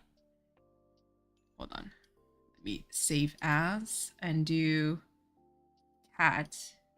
I'm going to just make Passy cat. Oh, Passy cat. I can hear the chicken wing. I know. But the tail though, I'm actually happy on how it turns out. I want to try to do like a little more every now and then, like that kind of stream where I just animate um and catch up with you, all of you guys. Yeah. 7:36. That's a good average. Plus it's 8:30 p.m. I should definitely, yeah. I love the tail. It's so cool. I definitely need to hunt for a little bit more food because whatever I scavenged, I need a little bit more, you know, in my belly. But yeah, so uh, well, like I said, I think I'll end there. I'll export and ship it to Clio, and I think I'll post some of them in the on Discord. I think I'll see. Um, yes, and wine, absolutely. So actually, like I said, thank you guys so much for just being here, even though it was such a roller coaster of emotions, at least specifically for me, and probably for you, because like I said, it is a kind of like a touchy subject. Um, as you may know, I'm not young, but I'm not old either. Um, and it's always a little bit difficult, to experience that. It's never easy, I guess. Um, but yeah. So if it made you feel some kind of roller coaster of emotion, I apologize. It was not my intention, but I guess it's universal. Um, but yeah, so this will probably be my last stream until I can again, which might happen after the funeral, so after the 17th of June. Um, like I know exactly when his body is going to be cremated, which is kind of crazy. It's like ceremonies at 9 a.m. in the morning all the way to 11, and then at 11 we push the button and it's done. Um, I obviously, like I said, I'm not going to probably not going to be able to stream until then, but I'll definitely try to at least have 1 to maybe 2 release a week. Um, if it's two, I'll try to alternate between Valkyrie Profile and Witchy Life. Um, but I'll see how I'll be able to do that.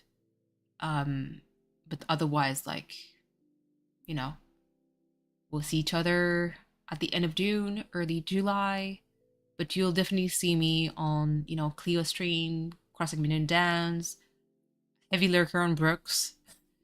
But I'm always like I'm kind of like always around, just not very, very active. Um, but yeah, I appreciate all the support. It means a lot, you know. Is there? Yeah. Um, I still have like plenty of stuff to do, but offline me is actually pretty productive. Um, I think I still have at least I think 10 videos to edit. Um, again, everything. Thank you so much. Um, Beetlejuice, say her name. Brings Will up here, please. um, but yeah, just you see me around. You don't have to worry. It's just you won't hear me like that interacting with all of you per se. So take care of yourselves.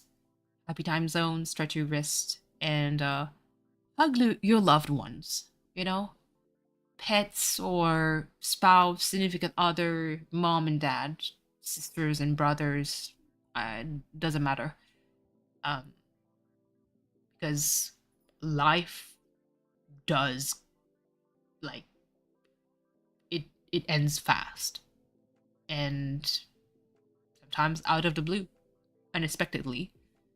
Um, so yeah, do that, and we see each other next time. Bye.